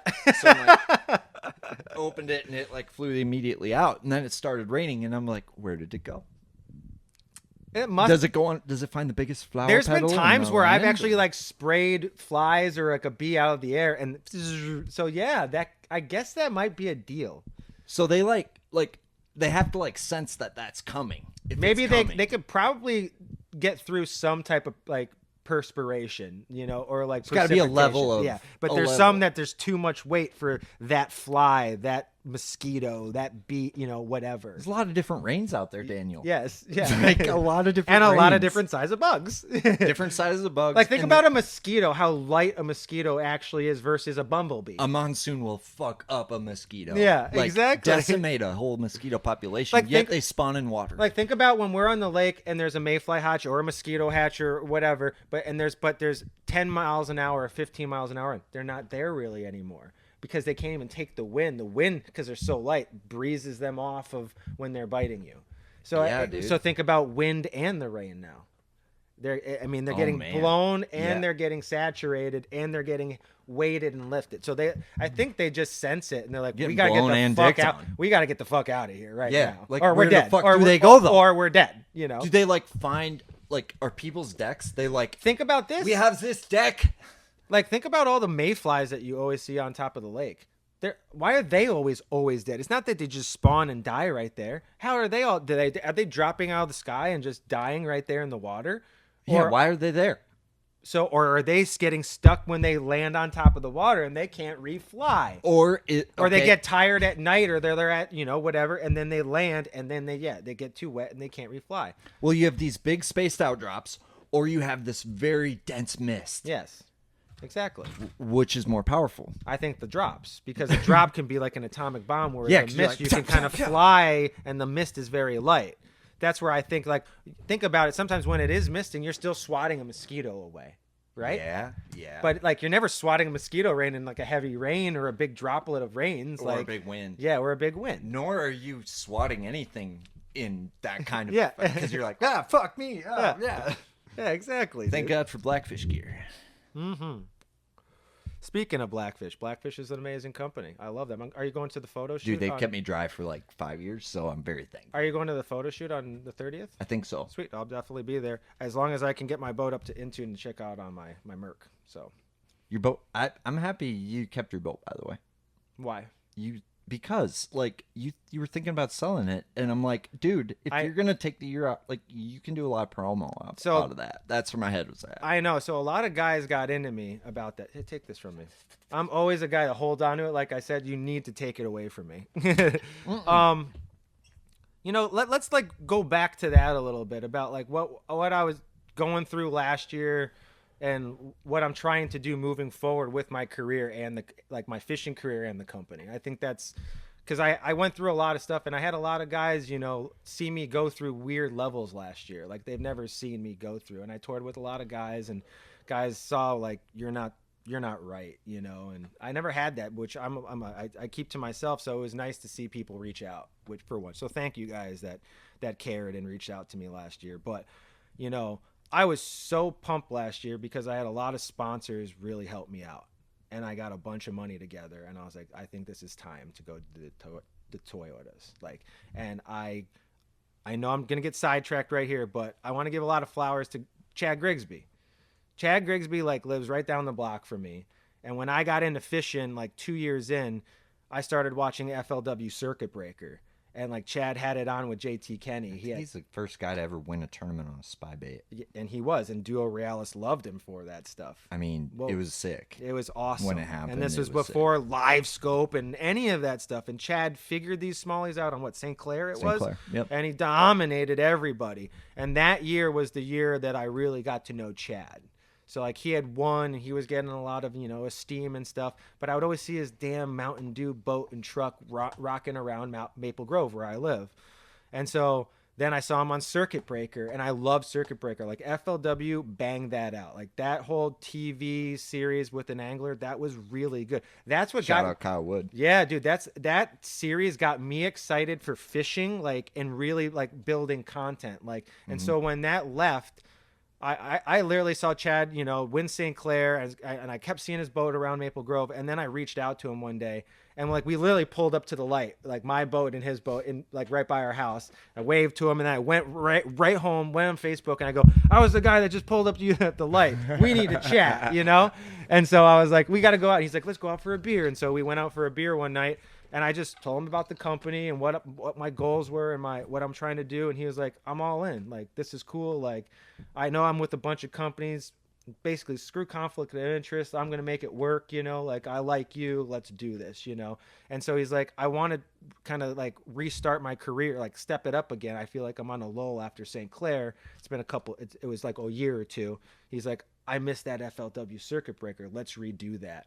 And I was like, well, we don't have a camera crew and a boom mic and all the stuff that they use. Dude, Kyle Wood still works for FLW. Like, Yeah, they did a great job doing that. And so I was like, I can't do all of it, but I can do as well as I can for you. So like Chad hired me to build his YouTube channel out and build like his whole Chad Grigsby show and stuff. So I did all of his branding and animation, and he like signed me up, and we had a contract going for like 7 episodes, but you know, we only did about 3 or 4, but it was just because it was GoPros and batteries. It's just always issues. Dude, you can't. It's such a pain in the ass. So I mean, Chad just went through so many nightmares on the water because he had to film. I wasn't on tour with him filming, so But Chad and I like got along a lot, and he was one of those guys that taught me a lot about like, you got to figure out what you want to do, Dan. Are you going to go do the local stuff, or do you want to go do the national shit? And I always had that love, like I want to be a big pro and I want to be national. We all have that first dream. Of course, dude. And we want it. And when you we kind of grow out of it a little bit, and we're like, if we can do it some way, we'll do it. Kicks you in the dick, and right? like, yeah, and I'm getting kicked in the dick a little bit, and Life kicks you in the dick. it's kind of like pulled me off that course, but that's still a goal, and I'm still gonna, if I can get to the elites at least once or get to the classic, that's still always gonna be there, you know. Oh, dude, And absolutely. but I don't know if like that, what I was doing and like going 100 miles an hour every fucking day towards it, I don't know if I can keep up with that anymore. Well, dude, you know? like, you think Mark Zona wants to fish classic? Fuck yeah, he does. Yeah. Do you think, like, you know what I mean? Like, So I who mean, doesn't want to fish a classic? Like, you know, I know. who doesn't? Everyone wants to. If you're a bass fisherman, I know, but I'm forgetting. I can't believe I'm forgetting it. All terrain first owner. Andy. fucking, no, dude. Wow, why am I know. I'm literally drawing a blank right now. I can't Steve. believe Steve. Yeah, Steve Gage. No, Haug. Steve Haugie. Haugie. Sorry. Dude, legend. Yes, absolutely. So he came up to me one year at the Prior Lake show, and we were both crushing. It was actually kind of cool. It was like He's one of the such a first years. good dude. He's like, "Man, you're doing a real good job here." Like, we were actually talking about our sales, and we told each other what our sales were. He's like, "Yeah," he's like, "You're coming up real quick. You're kind of learning it a lot faster than I did. You're going to do real good." And this was right, I think, before Blackfish, took him over, or they're right in that acquisition at the time. But he even told me, he's like, yeah, like, what are you trying to do? And I was like, he gave me some good advice, at sometimes we weren't close or anything, but I was telling him, like, I really want to go after a pro career, but like these companies, they're my babies. And this is what helps get me to do all this other stuff. If I'm successful with the businesses, it helps pay for all this stuff too. And he's like, pick one or the other. That's Haugie, yeah. And he's He's not like, wrong. He's not wrong. He's like, you're gonna realize, Dan, you're not gonna be able to keep up. You're gonna say you're gonna be able to keep up, but you're not, because you're gonna outgrow yourself. Dude, that's because he lived that. I know, and like I'm not saying that I was naive or young. Fucking hammer, bro. I know, and I'm not, and I didn't know this before my time. Right, right. But he knew, and I think he saw. I could be just being outspoken here. I think he saw me in him. Like, dude, for sure he did. And like he like gave me at least that jab, like, pick one or the other, bro. Like, you're not going to be able to keep up, because he saw what the momentum was happening with the company, and he saw what I was doing. Because I'm the guy that when I started, dude, I was doing 35 to 50 events every year locally. Dude, I was going overkill. Dude, I'll be the first to tell you, like, if you want to compete on the tournament trail, it takes all of your focus. It's if insane. you want to compete on the tournament trail and run a business, literally you have to be okay with your business hurting for that time you're fishing. Because true. when you're fishing, if you want, well, it depends. If you want to just show up and fucking look the part and be the brand, sure.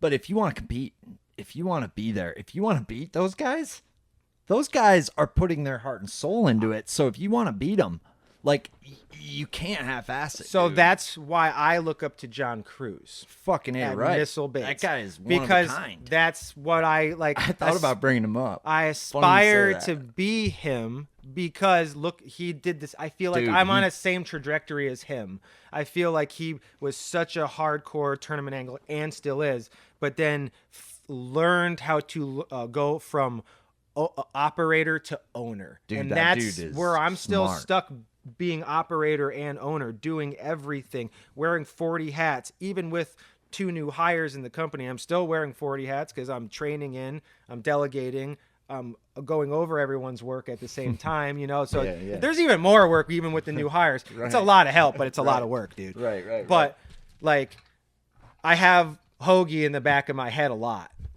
Dude, that's a good one to have in the back of your head. And we're not close or anything, but at least I have him always saying pick one, and I hate him for it in a sense because I don't want to pick one. But this is why it happened. This is why I'm changing things up right now. I'm getting to what I first started on was last year I felt the burn.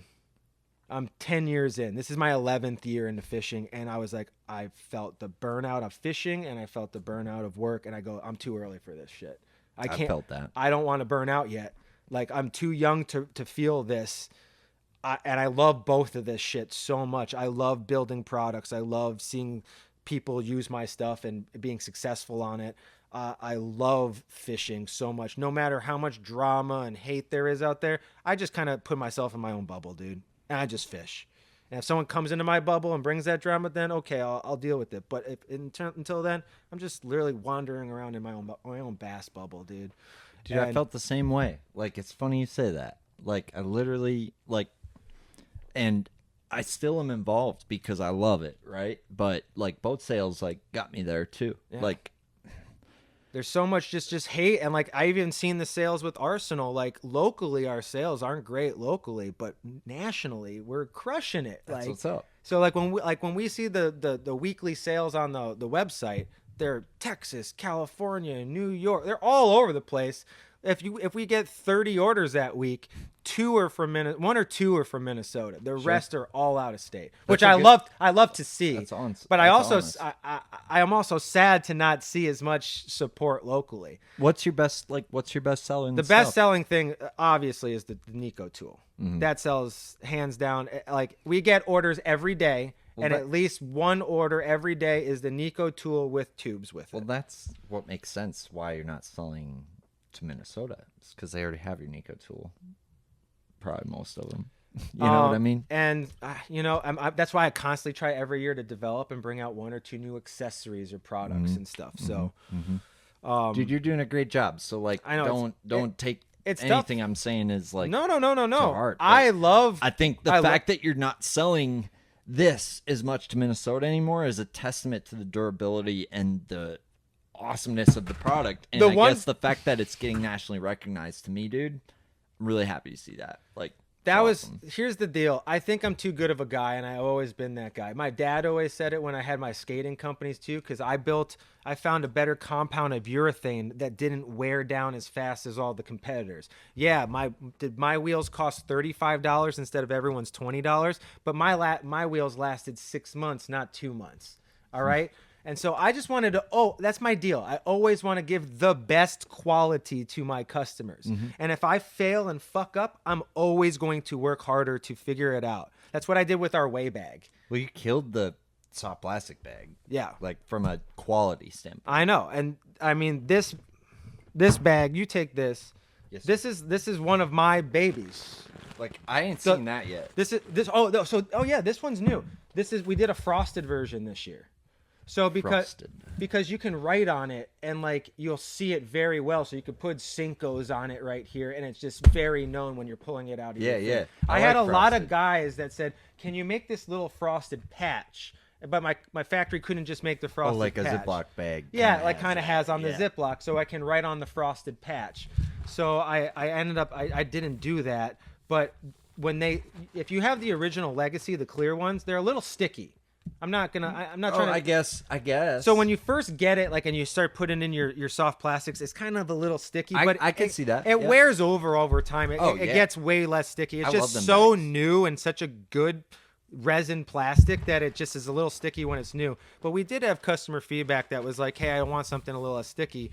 And then when the factory sent me this new material, I just fell in love with it. I was like, there's no stickiness to it. It's opaque. So if you are someone that wants to hide something, but you also can see, like you can obviously see that there's Cinco's in this bag. You know, I can see that there's a Yamamoto bag. It just feels really, really good. Feels like a bag of sand. Yeah. Oh wait, bags of sand. Wait, are you a virgin?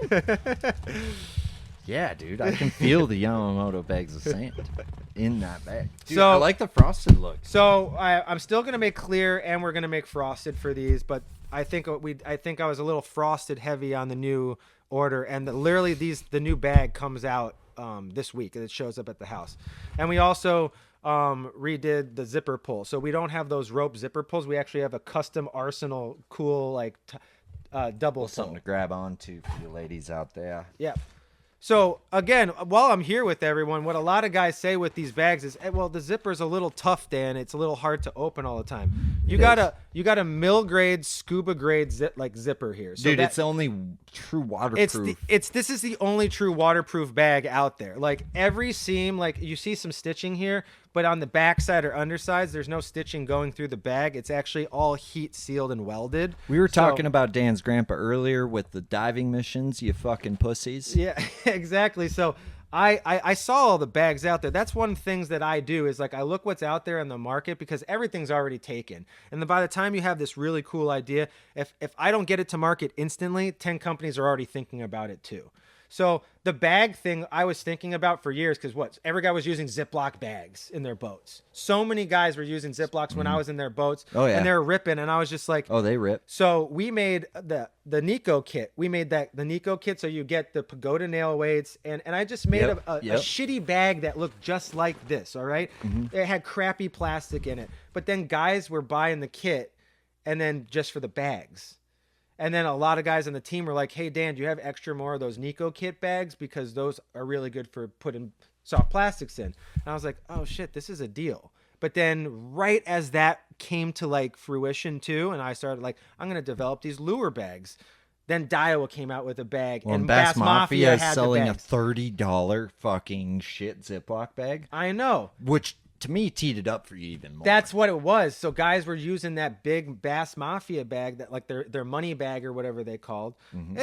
It still does its job. It's but a good bag. It but- just is a little bit overpriced. So what made me do this? Literally, I was on Pokegama for an event, and I had a lot of water come over the back of the tray, and then it filled up one of those back storage. those lockers. back storage, the didn't- Tritons were decent for keeping water out. The places, But the back storage was bad. the dude. places that did get water in a Triton, this is just from the years of selling them, was in front of the console on the starboard front locker. Yeah, absolutely. Right there. And then the passenger ones. And what was crazy about that is if the hinge on the back battery compartment was mounted a certain way. I got more water than not. Correct. Okay.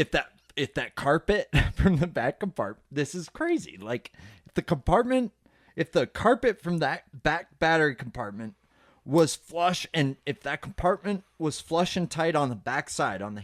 Are you ready to reel in your next home purchase or refinance? Supreme Lending's Dream Team can help guide you through the entire mortgage process, from pre-qualification to closing. They have a wide variety of home loan programs in their tackle box, including down payment assistance and first-time homebuyer options. Just ask me. I trusted Aaron Dagas, a bass fisherman just like you and me, and Supreme Lending's Dream Team to help finance my first home. Contact Aaron Dagas and the Dream Team today by scanning the QR code or giving them a call at 763-326-0677.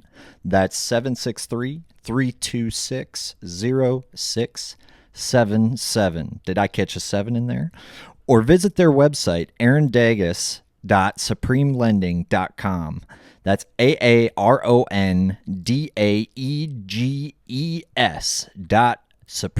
AARONDAEGES.supremelending.com. Inside, those compartments would fucking fuck people's tackle up. Damn. If that compartment was mounted correctly and there was a little bit of a gap. no issue. It all ran through that back compartment because that one wasn't channeled.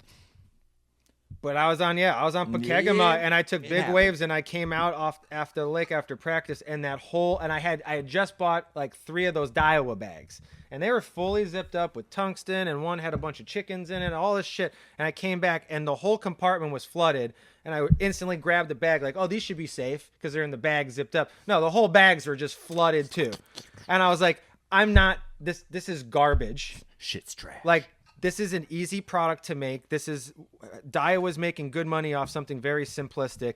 We need to make this better instantly. We need to make 5-inch Senkos are 6-inch Senkos right now. And so that's how I when I have a problem with a product, I go, how can we make this better and make it at the best as possible, but the most affordable as possible. And that's why I came up with the legacy bag. So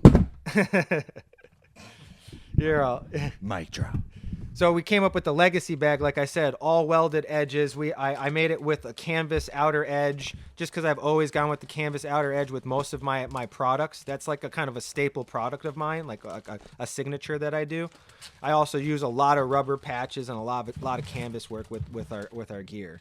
So if you want to see something that looks really original, you'll know it's from Arsenal if you see some of those features and those signatures.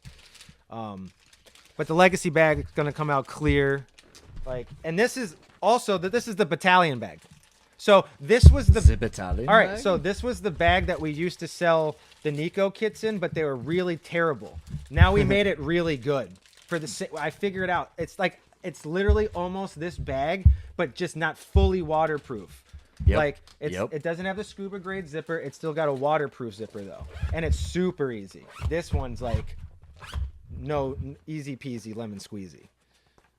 Oh yeah! Wow. Yeah. For you millennial folk, this one is. So all the people complaining about the scuba zipper being too tight, like for you non-World War II folk, this one right here, this shit right here. Here's the deal. The Legacy it's a full waterproof lock. Like it literally has in the end here a little opening. So when you throw the zipper all the way in, you can kind of lock it into place. And now you know it's airtight and watertight. This will float. There's probably 5 or 6 pounds of Senkos in this bag right now. If I was to throw this in the lake, this would float.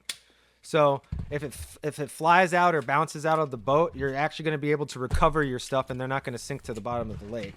And then also, we've upgraded all of our handles from ropes. Most of the other companies, I even started with a rope. The ropes end up breaking, they pulling out, they rip out. So we actually made a custom Arsenal T holder, so you can really grab onto that, and then you can just, rip it down, and you're open.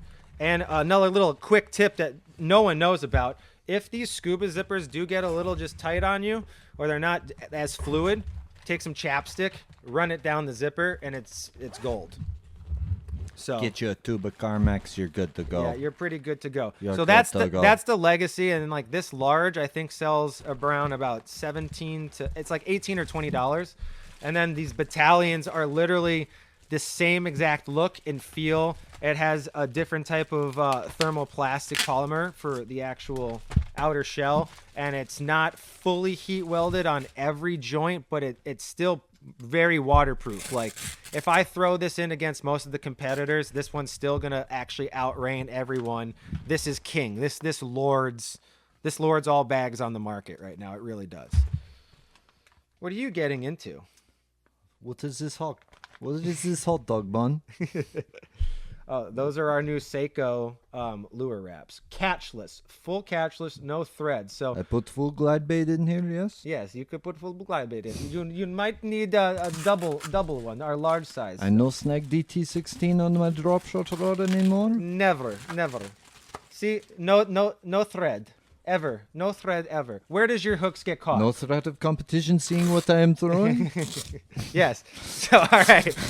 This guy, we just imported him from Russia over here, but I'm these- Vladimir and I approve of these bait traps. We'll go throw these in the camera here in a little bit, but these are the new Seiko, the Arsenal Seiko bait wraps. There's a regular size and then a large size. The regular size comes with one Velcro strap, and the large I recommend the black color so no one can see the heat you are throwing. and the large comes with 2 straps. And yes, they come in clear and black for exactly what he's saying. If you want to hide your baits, you go with the black in the morning. If you don't care and you're just trying to organize your stuff and see it and make a catch list in your organization, go with the clear. They literally sell equally. It's crazy how equal each color sells. If you are throwing this cheddar cheese, I recommend the black wrap color. A lot of the competition out there, they claim that they're catchless, and literally still everyone that claims that they're catchless still has like threads. So wherever there's an outer border, where their Velcro or wherever their zipper is, there's always thread showing. There's not one thread showing on this at all. It's actually some of the same materials that we use for our Legacy and our Battalion bags. It's a very high classic thermopolymer. And so you're not. It also fits your wrist for added protection. Look at this guy over here being a Roman over here. You're built for war. Is this wrap? I'm done. You're done. I am done. Well, Dude, these are sick. Yeah, they're awesome. I worked I was so sick. I loved the Rod gloves and all these other companies, but I would literally put hooks through them all the time. And then you're in a tournament in the morning and you're trying to rip them, and you literally just like fuck it, and you cut them off your hook, or you literally rip them off your jerk bait, and you're like, well, that one's done. That's trash. I don't know how many that I've ripped and then rebought the same brand because I just like the brand, and I said, I'm done. I'm done doing this. This is the stupidest thing ever. I make really cool products. I'm going to make this product better. So here we go. It's catchless. There's no thread. If it even pokes through this, which sometimes it can, there's a lot of pressure on a hook. It can poke through this. You can poke it out. It's not getting poked on nylon threads. It's not getting poked on poly threads still. It's not getting caught on canvas or poly like every other person out there. You can just re-poke it out of this easy peasy. Also, I make the straps a little longer so you can cut them to length. So if you're wrapping this around something that's actually like doesn't have a big diameter like a jerkbait, and you really want to wrap it tight, the tighter you wrap these around your bait and secure it, they're not going to slide up the rod. So you really want to tuck one side into the other side of the rod and like just wrap it as best as you can, and then attach it with the Velcro.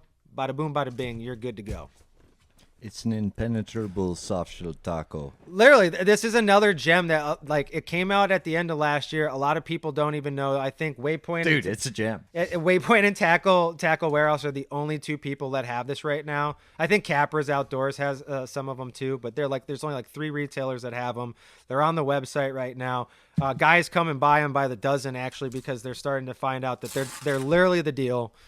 I just tell everyone, just wrap it as tight as you possibly can, because you don't want it to ride up your rod. So just wrap it as good as you possibly can. Wrap it. And then when you find that good wrap length for you, like let's say I'm wrapping with the jerkbait, you're gonna have that much left over. Take our Arsenal covert scissors. They're nice and sharp. Boom, cut them off. If you're wondering where to put your bait, you put it right there. Then you wrap it. In the Seiko Arsenal lure wrap. You are just a mess. I go with my Velcro and whiskey. Well, these are all yours. Really? Yes, these are all yours. I brought these. All the stuff is for you. Zyvexus, I have no tangles. The Vexus will be this will be a tangle-free Vexus. Yes. At this rate. My box is always tangle-free because these things like dominate for me, dude. They're so good. And the Vexus already has that shelf. Yeah. For your one baits, but if you're throwing more than, I put my short rods up there. Dude. So I put I have a 6'11" jerkbait rod and a 6'9" popper rod, and then just anything under that 7 foot, I try to get up on that shelf. I like that shelf. Yeah. Get up on that shelf. Yeah. That should be hey Vexus, you should trademark that slogan. Get up on that shelf. Get up on that shelf. Get up on Rick James, bitch. Or who sings that? Rick Brown or James Brown? I know what you're. Come on, boom. Get up off of that thing. Yeah. Show up, boom. Wait. Get up off of that. That was fucking way back. Dude, what do you think of Vanessa? I love her, dude. Like, George was telling me It's over Valerie. Her name's Valerie. Her name's Valerie. Her name's Valerie. Then why'd you Last year's just- was Vanessa. I'm Oh, sorry. oh, you I love screwed up. Vanessa. Oh, okay. Chase has Vanessa now. Shout out Chase. Oh, you sold him. Oh, he took Chase, your boat. Okay. Chase is now riding Vanessa. Okay, And here's the deal. How Someone old else was is that riding Vanessa now, and it's not something that I'm happy about, but it's something that has to happen. And What year was she?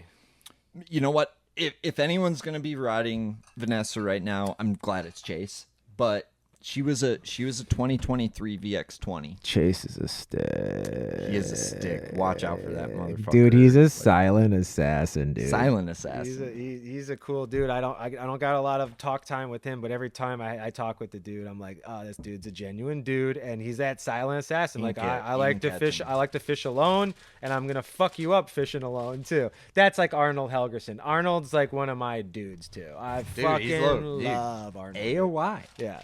AOY. Arnold is the guy that's putting the middle finger up to forward-facing sonar and saying, you don't need forward-facing sonar his graphs- to he's be a com- good he's like- angler. You don't need forward-facing sonar to wear Angler of the Year in the Champions Tour. You can still be a shallow dirt angler and rock it out the boat. Like Dude, he was like, yeah, dude, I got these new graphs. I wanted to fish more offshore last year. Then I had graph issues, and I thought about fixing them, but then I'm like, fuck it. that's been me for 2 I'll years. just go fucking fishing. So and he just goes and wins AOY. That's what we talk about. Ba-ba-bang. Our live scope Ba-ba-boom. has not worked on our front of our boats for like 2 years, and me and him we've just gone to the shallow. Well, he's always been shallow guy, but I got off the shallows for a while, and I was trying to learn my deep game and super deep game, and then when live scope, I had Garmin for the first year, and it was great, and then I went to Active Target.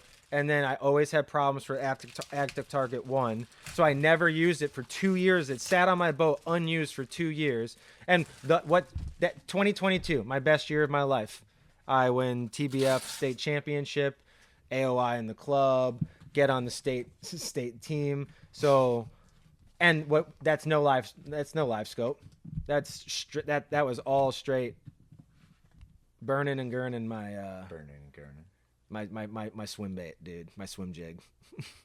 The white.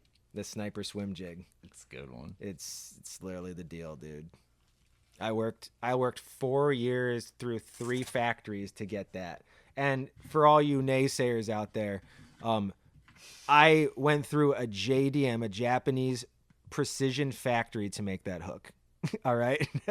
I went all out because it was a specific hook that no hook company had. I couldn't get an owner hook. I couldn't get a Gamugatsu like it. Like I went through all of them, and all the factories that I went through, they have every hook and every hook style and every heaviness you can possibly imagine. And honestly, they couldn't find it. And so they're like, we have to make this. And we made it over in Japan.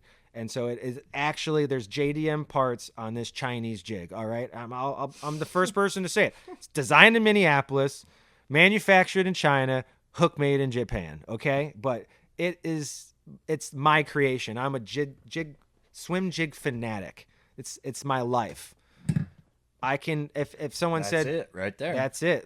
I'm a white swim jigaholic. I've turned so many people onto the white swim jig, but this was like 4 years in the making, and we came out with it last year, the sniper swim jig, and it's my baby. I went through multiple factories. I had the packaging done for I don't know how long, dude. Like it's been sitting there probably since 2017, but I just never got it made because it never came out right. And then finally I found a factory that, would work, that had living rubber. That was a big thing.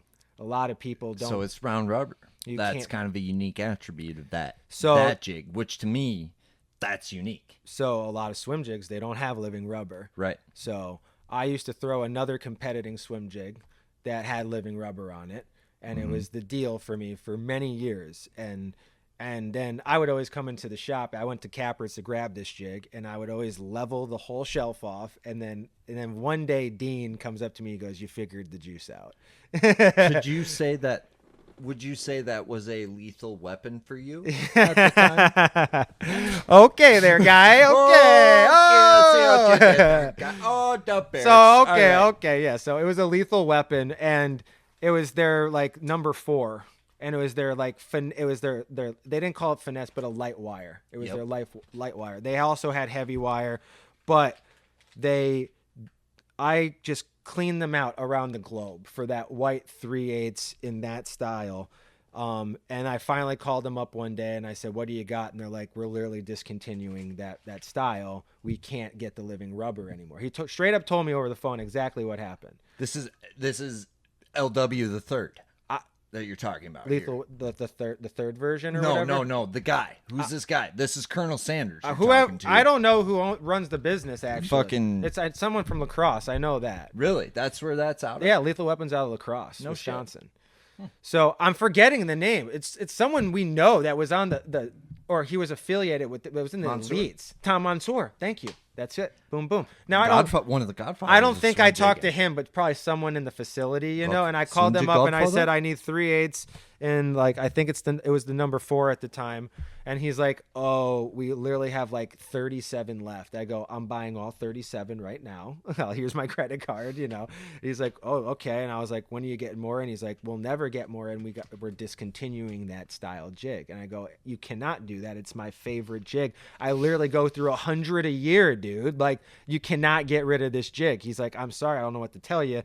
I would go scrounge the internet and find what you can, you know, and I did. But that day, on the phone that day, he's like, I said, "Why are you discontinuing it?" He goes, "We can't get the living rubber anymore." He goes, "Back in the day, there was a company that had all this living rubber, and they were getting bought out or they discontinued, and they bought all this living rubber, all of this company's living rubber at like a fraction of the cost, and they already ran out of it." So he's like, "We have no more left. So and we can't find someone that's going to supply it at a good rate to make these jigs again. So we're done with this jig." And I was like, "Well, fuck that. You know, I'm going to redo some stuff on this jig and make it how I always wanted it to be." It's a little stouter hook.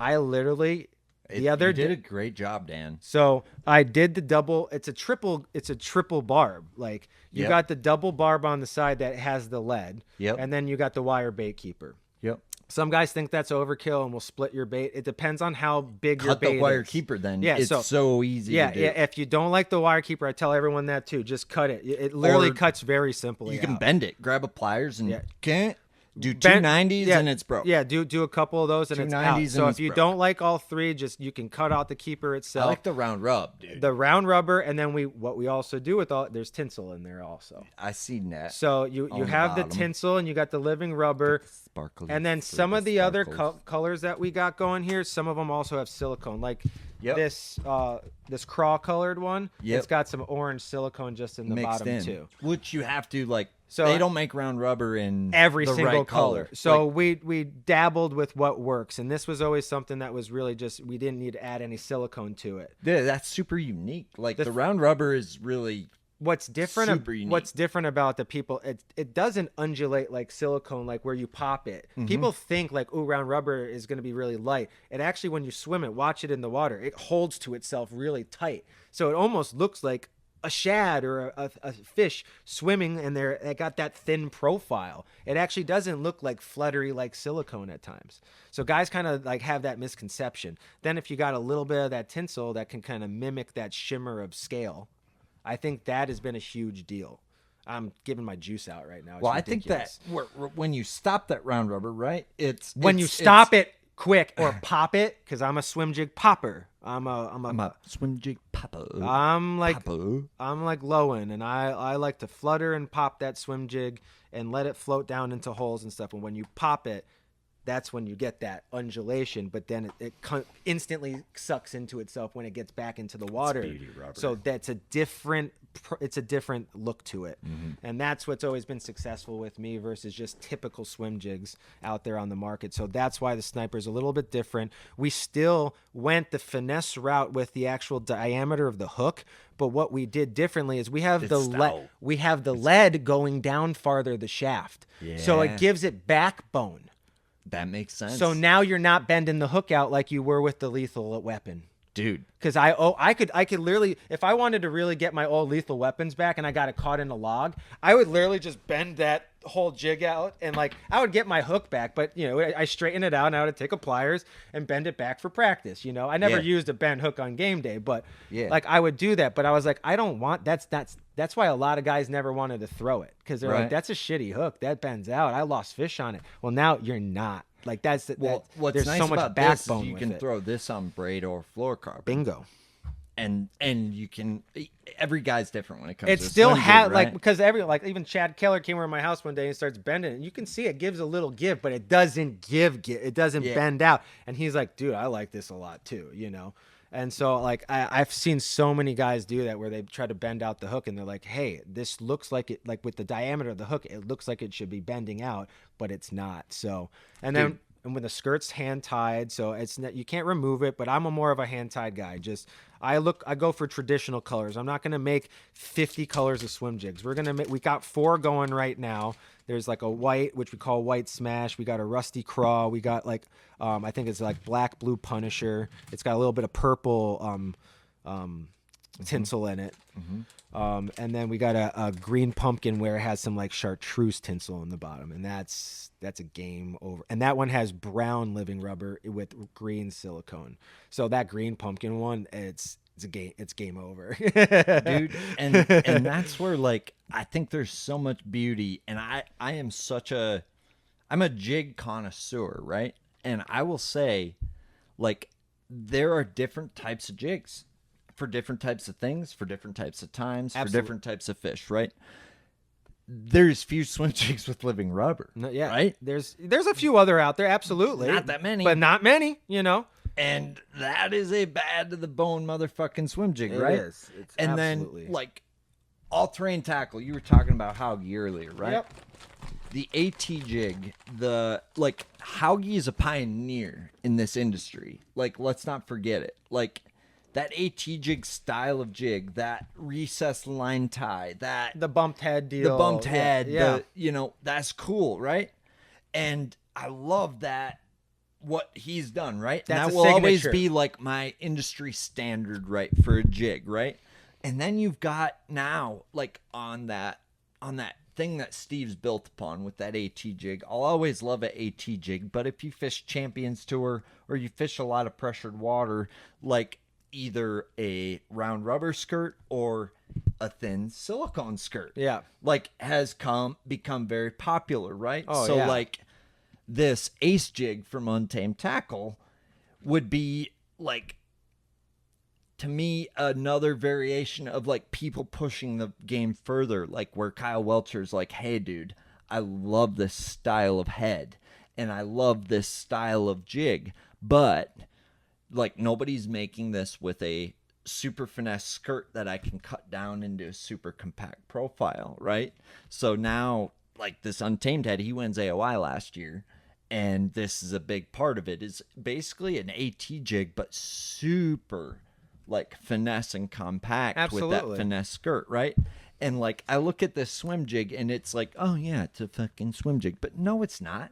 Super pointed, number one. So much more to it, like the head design, the hook fucking ratio, like that gap, like to hook Everything up. was like years in the making for this jig, dude. Jigs are fucking, there's more to a jig than a jig, I guess is what I'm trying to say, right? And there's a time and a place for an AT jig, but like if we're fishing Minnetonka or Champions Tour, like, and they're pressured or money's on the line, like there's something to like an Untamed Tackle ace jig where that guy thought one step further, building upon Haugie's like initial thoughts, right? Or building upon a previous swim jig's thoughts on how do you make it better.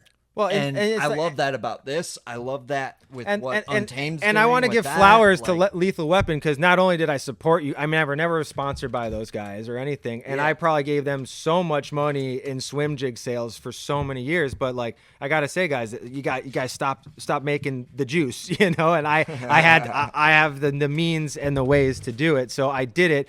But I made I made something better off the inspiration that you guys created. So I want to thank you guys for that, but it is different. Like I did change the head shape. There's different eyes. I obviously the hook was made, it's a similar size to you guys, but it's made in Japan, very precise. We did the triple bait keeper. I mean, there's a lot of difference. It's balanced different because we have the lead going down the shaft. The colors are all different that we've done. So, it's something. Yeah, stop making the good shit. You know how many? So somebody had to make it better. That's Like, literally what some. Do you know how many But people it's come not to me because- like, Dan, hey Dan, this is discontinued. Can you please make this for me? I bet you have a nickel. Like if you had a nickel for every Dude, time that happened. that is one of the biggest things I always get is I can't find this anymore. Can you just make it for me?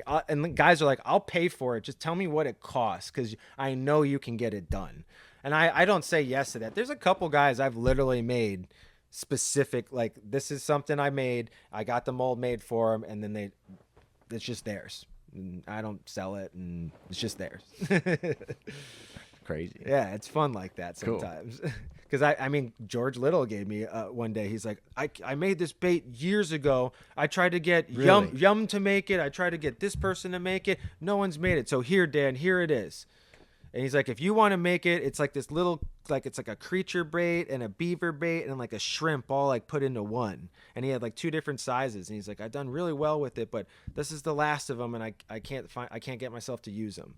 He's like, if you can make them, remake them. So I've been sitting on them for years, but I feel there's one day where I'm just like, fuck it, I'm just gonna make these for George, Dude, he'd probably let you sell some too. No, that was the whole deal. He wanted me to make it for the company. He didn't do want that. anything for it, You but should do it was that. his design too, You should do that and have Arnie make you do the Arnie tube jig thing. We're already doing Okay. the Arnie jig right now. Cool. That's Cool. actually over in China already, and we're already reverse engineering and figuring out how to make it way better. Based on my combo with Arnie. because Arnie, same thing. This is a discontinued jig head. They don't make it in this anymore. The company is non-existent. So Dan, what are we doing about this? Because this is my deal. This is my juice. Right. I lost my juice. I just remade it. So now Arnie's like, I'm losing my juice. Let's make it. So I've never made a pro product, but Arnold's one of the guys I respect so much. I really do. He's such a genuine, great guy as well.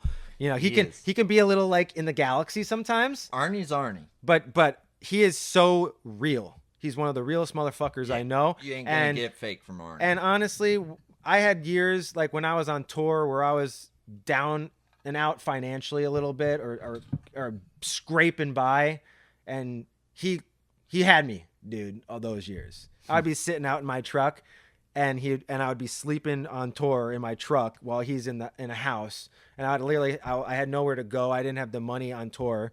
And I would just be like, hey, where are you staying? I'll just I'll sleep out in my truck or whatever. And I'd sleep, and then he would just bang on the door. He's like, get the fuck in here, dude. I can't let you do this, And that whole year, one of my better years on Champ Tour, he literally, footed the whole lodging bill for me that year. Damn. And then I ended up paying him back and everything, but he got me, and he was one of those dudes, and he's just always had my back, and when it comes to the company, he's always supports me so much with the company and represents the company so well. So thank you, Arnold. You're awesome as shit.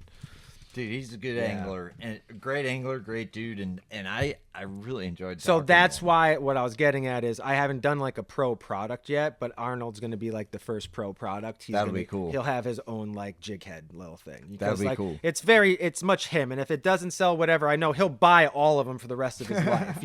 So if it doesn't sell, they're all his. But Well, if people are dumb, it won't sell. But the thing is, I've even looked at it at times, and I'm like, this is what you're catching these fish on? This is kind of stupid, but there you go. It's so stupid, and no one's doing it, that the bass turn on their head on that one over. Teal's Bass Galaxy is now offering intergalactic merchandise. That's right. We got apparel now, baby. Check out our website. We got a variety of apparel, hats, bucket hats, sweatshirts, t-shirts, all the finest goods. So stop on our website, tealsbassgalaxy.com, click on the apparel tab, and start looking good, baby. All the stupid other Cincos and stuff that we throw at that same bass. Something to be said about that. he has opened his own Pandora's door in a sense. For Pandora's sure. box, excuse me, and figured out his own shallow game where he can be very consistent locally and actually make decent winnings every year locally. Dude. Like in the terms of like anglers locally that make good winnings, Noah's number one, clear as day. Mm-hmm. Arnold's top 5. Dude, Arnold has to be top Arnold's 5. Arnold's He top might 5. Be second. I would like if I was to look think about who's fished the Champions He Tour, knows he's what- got to be top 3, I would think. And the other for thing that's winnings, really awesome like, about in Arnold, total placing. he's not just like good at, he may have his 3 really good home lakes, but he's not just one of those guys that's only good at those 3 lakes. He can go around and fuck it up. Yeah. And he might have a bad event, but he learns from his mistakes real quickly, and then he adapts, and then he becomes even a more serious angler because he's starting to get out deep. And he's starting to push his edges, but when like he can put both of those together, he's going to be very dangerous, you know. That's a fact. Yeah. That's a fact. And well, it's almost one of those things. It's like, do you And do you double down on what got you there, or do you more make yourself well-rounded? Like some people could say that's a good thing. Some people could say it's a bad thing. The skeets are coming out this year. well, I got that one. I saved our lives. Thanks, Bill Gates.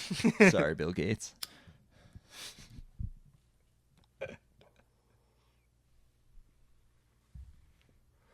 Oh, just so all over the place tonight. But like, yeah, Yeah, fuck. I love it though, cares? dude. This is great. It's like a good venting session, and hopefully guys are just gonna listen in and just be like, hey, this is just a bunch of dudes talking fishing, talking life, and yeah, whatever. I love Dude, it. At the end of the day, somebody's driving to Nashville and fucking wants Yeah. to kill themselves because the drive sucks. So, like, hopefully this gets them. But through, yeah, or driving up north. I don't want to to keep their going on it, but cabin. the sniper swim jig is literally my baby. I've been working on it for 4 to 5 years. I went through multiple factories to get it to the point where it is today, and it's my creme de la creme. It's what I use. Like I would use it more than a Cinco. You know, like if someone said like, "What's your one bait?" It's a white swim jig for the rest of my life. Like I can go in clear water, dirty water, stained water, river, lake, sea. I don't care. I'm catching fish. I'm so confident in this bait. It's ridiculous. I made the state tournament on leech last year with that damn thing. So it's Let's catch some bass today. Dude, I love the round rubber. I love the and pair it up with our tactical minnow. That's literally what I do. I use a 4.3. I bite off like a ½ inch actually, or like a ¼ inch.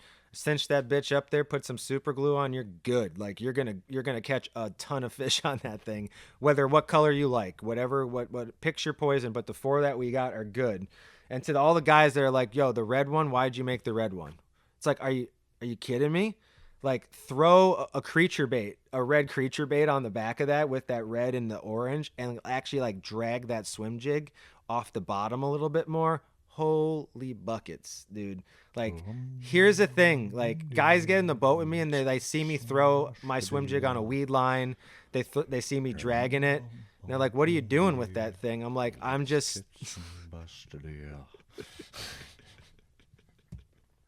Am I talking too much? Do you want me to stop? No, I'm just trying to give you some background music. It just kind of felt right. All right. Like, I didn't want you to stop. All right. No, I was just saying a lot of guys dog on the red. And Dude, I dog on the red. yeah. I know there's something to that, especially in the spring. And dragging a swim jig like that low profile, you cannot, like a chatterbait always wants to ride a swim jig. You can low pro that. You can. That's why it's so versatile to me. I throw my swim jig like a flipping jig too. Like I can You know that flip Paul docks Wall with video with the like low Chevy? it. Yeah. Yeah, you can do Yeah, that you with the can- swim jig. Yeah. Yeah, you can get Drive away with slow, homie. it. Actually, most of my fish on a swim jig actually come off the bottom. Really? Stopped. Fuck you. You didn't even do that in my boat. I like it. You throw it into that pad hole, and instead of just instantly swimming it and getting it above into that hole, I'll literally let it fall to the bottom first, just like any jig. It's called a jig. That's the thing. Everyone just thinks you have to swim it because of the point. Dude, no, I throw it on a weed line. It goes through weed lines great. Still swims, still gets to the bottom like a 3/8, like if you were to throw a 3/8 jig on the weed line. But now you're not having any of that issue with the weed line. It's actually coming through the weed line well. That's how I got into Let's catch some that's how I got into the bass. white swim jig actually was on Forest Lake.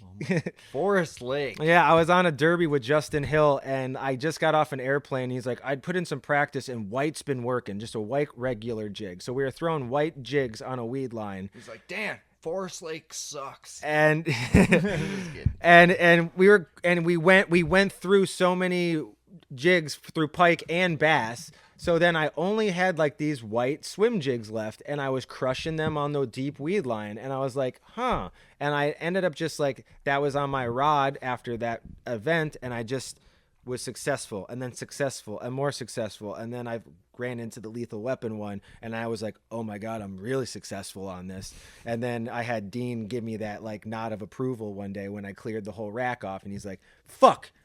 I have a derby coming up. I was supposed to clean those out before you, you know? And I was like, all right, I'm on some juice, you know? you Like, good fucker. yeah. Kind of like my waypoint on fucking Yamamoto peg, you fucker. And so like, I don't know, that's just that's my deal, and it's my baby. What do you think of that? Flip it, like punching, flipping. That looks like a nice punching bait. Is that a Like untamed? finesse jig. Yeah, that's the new breacher jig. That's cool. I like that. It's different. And I like it how it's pointed, so if you're punching with it, it's gonna fucking shoot in. It's designed to fall straight. And I like what they're doing with the finesse, like the very fine, the fine skirt. the fine silicone skirt, and it's got like that matte finish, so it has that little like that soft feel to it. I like that. That's cool. I've always liked Untamed Tackle. Weren't they like Untamed like So- they had a bait shop too or something? Something like that. But like now, Welcher owns it with Anselmo. And I didn't know and that. they are taking it to a new level. I know, because And I thought Welcher's it was getting, on the like- way out, and then it seems to like be coming back right now. Welcher's got his hands as far in it as they can get, and I love that. You know why? Because if there's anybody I like watching skip a jig down the bank, is You know what's funny is Welch. there was years ago I was on this company called K9 Fishing. They were like a line company, and it was cool. I got hooked up through someone in Wisconsin, the old owner of the UMBCS. I'm forgetting his name right now. He's a great guy. Greg Kazuski. Yeah, Greg. He was a great guy. He's a and good guy. He always thought I was good at marketing and stuff. So he like one day linked me up with K9. He was like, these guys down in I think they were in Tennessee or Kentucky. They need some help, and like they need a good guy in the metro, like the Minnesota, Wisconsin area. So they actually hooked me up for like 3 years, and the guys down at K9 they gave me lots of free fucking line. So thank you guys down there. They were awesome. But where the fuck was I going with that? Welcher. Oh yeah, sorry. So, I always was interested in Kyle Welcher too, and I was like, I really want to get him on the team sometime. When he first started showing his colors, I was like, I'm scouting you. You know, I got my eye on you for sure. Like, how am I gonna get in touch with you? Blah blah blah. Dude, he can skip a DT6. He was with K9 Fishing at the same time. So when I was talking to the owner one day, that was brought up because I was kind of approaching him like, hey, I'm gonna do the Toyota soon. I'm gonna start leveling up my career. Can we talk some more? You know? And he was like, nope, this is the best I can do for you. Like, I'm out with the bass stuff. I'm getting more into crappie stuff because all you bass guys just want.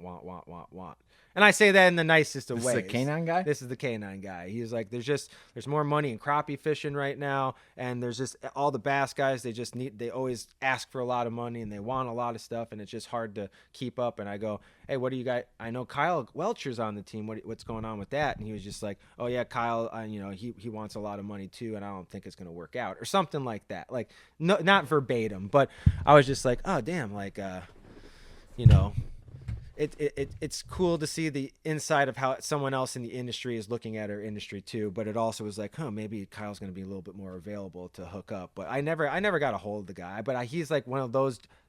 I'm on Kyle's side a lot because he's a traditional angler, and he's kind of against the forward facing. He knows he needs to play the game. Dude, he played the game and won. Yeah, like AY last year.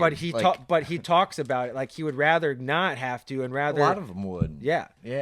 So like, when I heard him recently speak on his channel about that, he was just like, I would rather go back to how we learned. We had to play the game and figure it all out to be the best. And now, this new generation, you can skip a rock and become a pro if you're good with your electronics, and I respect the flippers. I respect the chatterbaiters. I respect the froggers. I expect the dock burners. Me too. I'm sorry, I do. Like, I Me respect too. the old school ways, the craw tubers. You're grinding for your bites and not chasing fish down the whole day. I can't do it. It's not fishing to me. And we're not going to go into that. Well, I'm not going I to mean, take it into that whole discussion. But I learned. So I'm not the dock banger. I'm not the fucking. You're not. I know you're not. But I learned the old school way of offshore fishing, which is like that's got me where I'm at today. Absolutely. Right? Like I wouldn't be where I'm at. But you still had the lineup. There's a tree over there with that dock over there. and X marks the spot. Right, Boom. right. That's But how we started off. That's or at how least I I learned. did. But then I translated it to a Lowrance 0.1 GPS, like Yep. perfect heading sensor and waypoint management and side imaging and lining shit up with your electronics. Oh, Right? yeah. And not seeing the fish, not seeing anything, but just knowing that that's- you're making the right cast. But I think that's still fine and dandy. Still do it every day. It's just a matter of I'm shining on it. Yeah. Like, right. Yeah. Oh, it's off spot lock. Right. Oh, yep. Let's drift back this way. Move back this way. Yep. Right. And it's just a matter of I didn't adapt that soon enough, dude. Like it's just a new game. I didn't either. The offshore I didn't deal want to. is a new game, and it can be learned quicker now because you used to have to idle for them brush piles or idle for them rock piles or idle for them boulders and fucking cut your teeth spending hard time. Like finding those things, and now you just put the trolling motor down. Oh, brush pile there. like somebody spent 6 hours to lay that fucking brush pile. Yeah. For that guy to now come up and 5 minute that brush pile 6-pounder. Yeah. Like that's why that's a difference now. And I don't know how I feel about it. It's It seems like there's going to be a lot of change soon. bro, I don't know. Let's look at military technology and let's ask if there's going to be change, Daniel. There's always going to be change. The change is inevitable. Oh, I know. I mean, What change? There's still going to be even better technology that happens. I'm just saying in terms of it being allowed in the sport, the forward-facing stuff, which is like the hot topic and the hot debate right now. But like I just see that there's a shift changing. There's a big wave coming. Like even with Bassmaster policy and shit. Like you got the GOAT now speaking out about it. KVD. You got Parker speaking out about it. Hank Parker. You know, legend. Not only legends, but you got legends and Legends talking about it. everyone's and they're not saying the right things. You know, like what you know, pro electronic company. They're talking about the health of the sport, the longevity of the sport, and I love that they're bringing up all of these. Your universe just doesn't want to go. It will. Nope. Keep going. I'm listening No. actively. It's kind of like kids doodling in class. It's You not know? going to go. I just don't believe in it. I think it's done. It's not working for some reason. No, it works just only for a period of time. Why? Because I think it's because the surface isn't level. To be honest with you, like the surface that it's. Yeah, why isn't it like...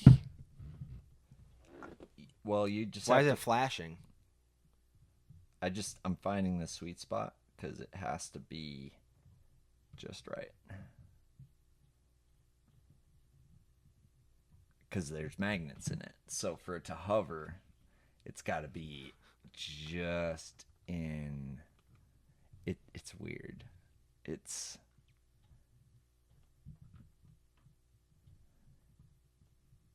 So when it flashes, I'm close, right? You don't think I'm gonna get it? Mm-mm. Yeah, maybe not after You two had- blunts and fucking. You had it like right when I came over, and then like once it fell, I was like, you just never got it back before. I feel like it should just automatically kind of like sink in. No, there's nothing. No, dude, I spent an hour with this when I first got it. I'm like, What the Motherfucker fuck? don't work. Oh my god! I And would freak then- out. That's not work. If it works once in a blue moon like that, no, it's dude, not... I got it in 5 minutes before you got here, and I got it.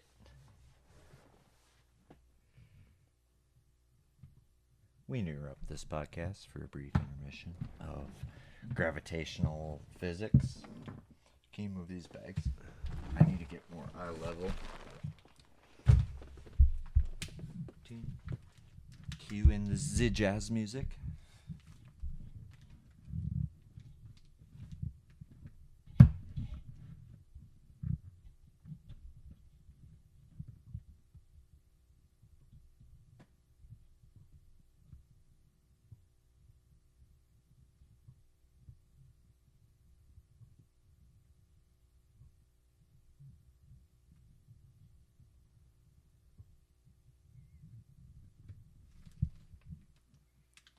We are back.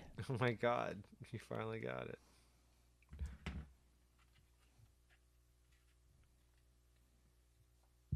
Took you long enough.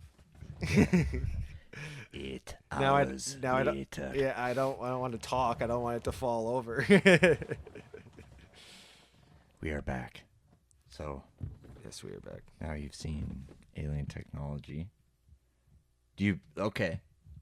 You like you come from a generational defense company, like your grandfather was like on the cutting edge, like he's like seen some shit, and like if you dig into alien technology, like it goes back to like the 40s, and after we dropped like the first, like Well, I'm a believer in all that stuff. I love conspiracy theories. I'll go jump down the rabbit hole all the time. me too. Yeah, I'm crazy with it. But the thing is, like, all these conspiracies are starting to seem to be true, and a lot of things in our life are starting to, like, show. So I'm excited to see what's going to happen in the next 10, 20 years. So, Dude, I feel like there's gonna be just a unveiling of shit there's that a we lot. didn't know. There's a lot going to happen in the next 5 years for sure. Like think about the last 5 to 10. Yeah, I like know. all that we like know now. Yeah, Like it's- about how fucked up things were. Like, but nobody knew because there was only one news source. Sorry. no, you're all good. I just don't want to disrupt planet Moon. Disrupt the gravitational pull of. Because Yeah, last dude. time it just stopped on its own. Isn't that weird? Like, I think it's literally the fact that this bar that Dane made isn't level, but you could say it's not the bar that's not level. You could say that it's the concrete, and you could say that it's the people that laid the foundation of the Bass Galaxy HQ that caused this problem. Yeah, Who knows? it's not your fault, Dane. Don't worry about it. Remember, you're perfect and genuine. So, like with the alien stuff, Oh Jesus. like you said, well, hey, we can go wherever you want to go. Yeah. I've got Well, I have all the time in the world, so but I taken the lure wraps off Yes. for this. Do you think Arsenal could ever be an interplanetary brand? Like Jesus. do you ever think I've you never- could sell a bait like outside of Earth? I've never thought about that once in my life. I haven't either. No. Like literally until this moment. I have so many right now. of my own problems on Earth here that I can't even think that of Same. my problems out of Earth right now. Even though like There'd be none out there. I just already know that we're not the only one on this in this galaxy. There's no way. We're actually probably like one of the most primal, primitive species out there. I believe that. There's ancient civilizations out there that are thousands and thousands of years older than us. Absolutely.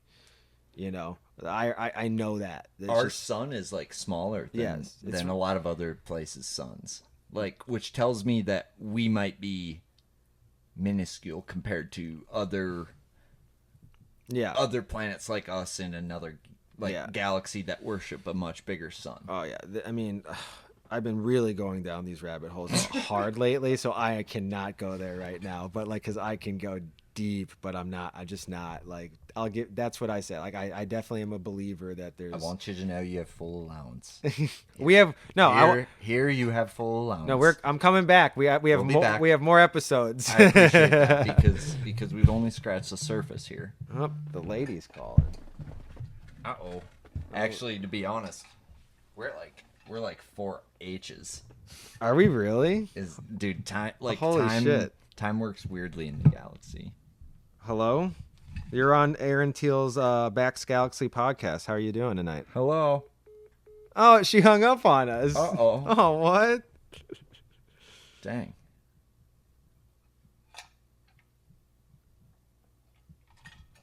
No, we're like 9 minutes from 4 hours. Holy buckets. Which is I didn't even it's not uncommon, but like with when it's really fun, it's like, where did time go? And this is one of those times, dude. It's been a blast. Dang, yeah. I mean, I feel like I even tap into anything. I think we've just been talking. Well, that's what we do, Yeah, bro. that's crazy. That's dude. what we do. Shit. We'll tap in. Yeah. Yeah, dude, we can't go any longer just for we'll go longer, but fuck you guys. We're just going to go off record. But Yeah. Dude, so if people want to check out, dude, where can people buy these fucking hats? Because these hats are sick. If they want to buy the Galaxy Bucky. Yeah, all the Bass Galaxy stuff will be available at arsenalfishing.com. The both hats, probably by tomorrow morning. So go check them out. They'll be under the headwear section. They might be actually on the main page too.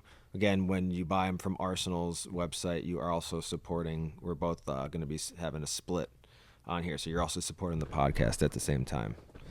I'm picky about my hats and my shoes, and Dan definitely nailed these hats. Yeah, dude. What? So there's only 30. There's only 30 right now in this style. So like the black on black corduroy with the black mesh. You got the really with the Galaxy bottom. With the Galaxy underbill. So I mean, we only got 30 of those, and then we'll probably make another version in a different color scheme. So, and then also go over to Waypoint. These literally just came in today. They're the new Waypoint Tonka hat. Those are sick. They're awesome. You got the Waypoint in there and Tonka. So you go rep Minnetonka, go rep WaypointAnglerSupply.com. New Waypoint sweat, yeah, got new yeah. We just did SPF. We did a bunch of SPF gear for Waypoint, and then we also did 2 different hoodies for them too. So there's a black hoodie and this like navy blue hoodie that we just did. I'm in love. I think I gave you one of those blue hoodies. Yeah, I've been wearing the. Dude, I don't even like blue, and I've been wearing the crap out of that hoodie. It's comfortable as hell, and it just looks clean as hell too. Sunburn free since '93. If you're wearing some of this shit, boy. Yes, it's SPF gear. Yes. Yeah. Dude, that's a fact. That's so, sick. Yes. So go grab the Galaxy stuff. I don't know. Do you have a website right now? Yeah, tealsbassgalaxy.com. Oh, You sweet. can go to the apparel tab. I work with that 10K lettering. Yeah. With Bob. So if Bob has it, you can get it on our website. Cool. So and then you can also go to arsenalcustoms.com. That's where you can do your own custom jerseys. I can do boat wraps for you guys, banners, tents, flags, you name it. Anything kind of promotional, I can design it and get it done for you guys. Easy peasy, lemon squeezy. The new website for Arsenal Customs, it's been in development for like the last 2 months, but it should be out I'll say that within the next 2 weeks. I'm literally finalizing it with the designer right now, and it's awesome.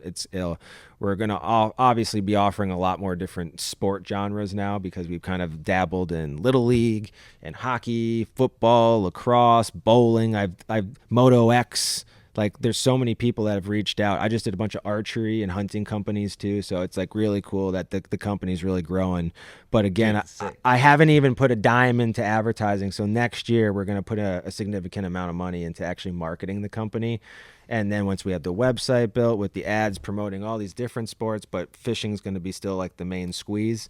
I don't even know how I'm going to keep up. So I'm looking for some good designers in 2025, some mobile and in-house people. So if you're interested in something coming out in January or February next year, and you want to be in the industry or you want to be in design, give me a call. But yeah, The new website should be out, and it's going to go over all that stuff, and I'm really excited. I've worked really hard with my buddy out in Chicago on the new site, so pretty cool. Yeah. Bro, this has been awesome, dude. Yes, sir. Thank you. Boom, boom. Teal's Bass Galaxy, Arsenal Fishing checking in. Checking out.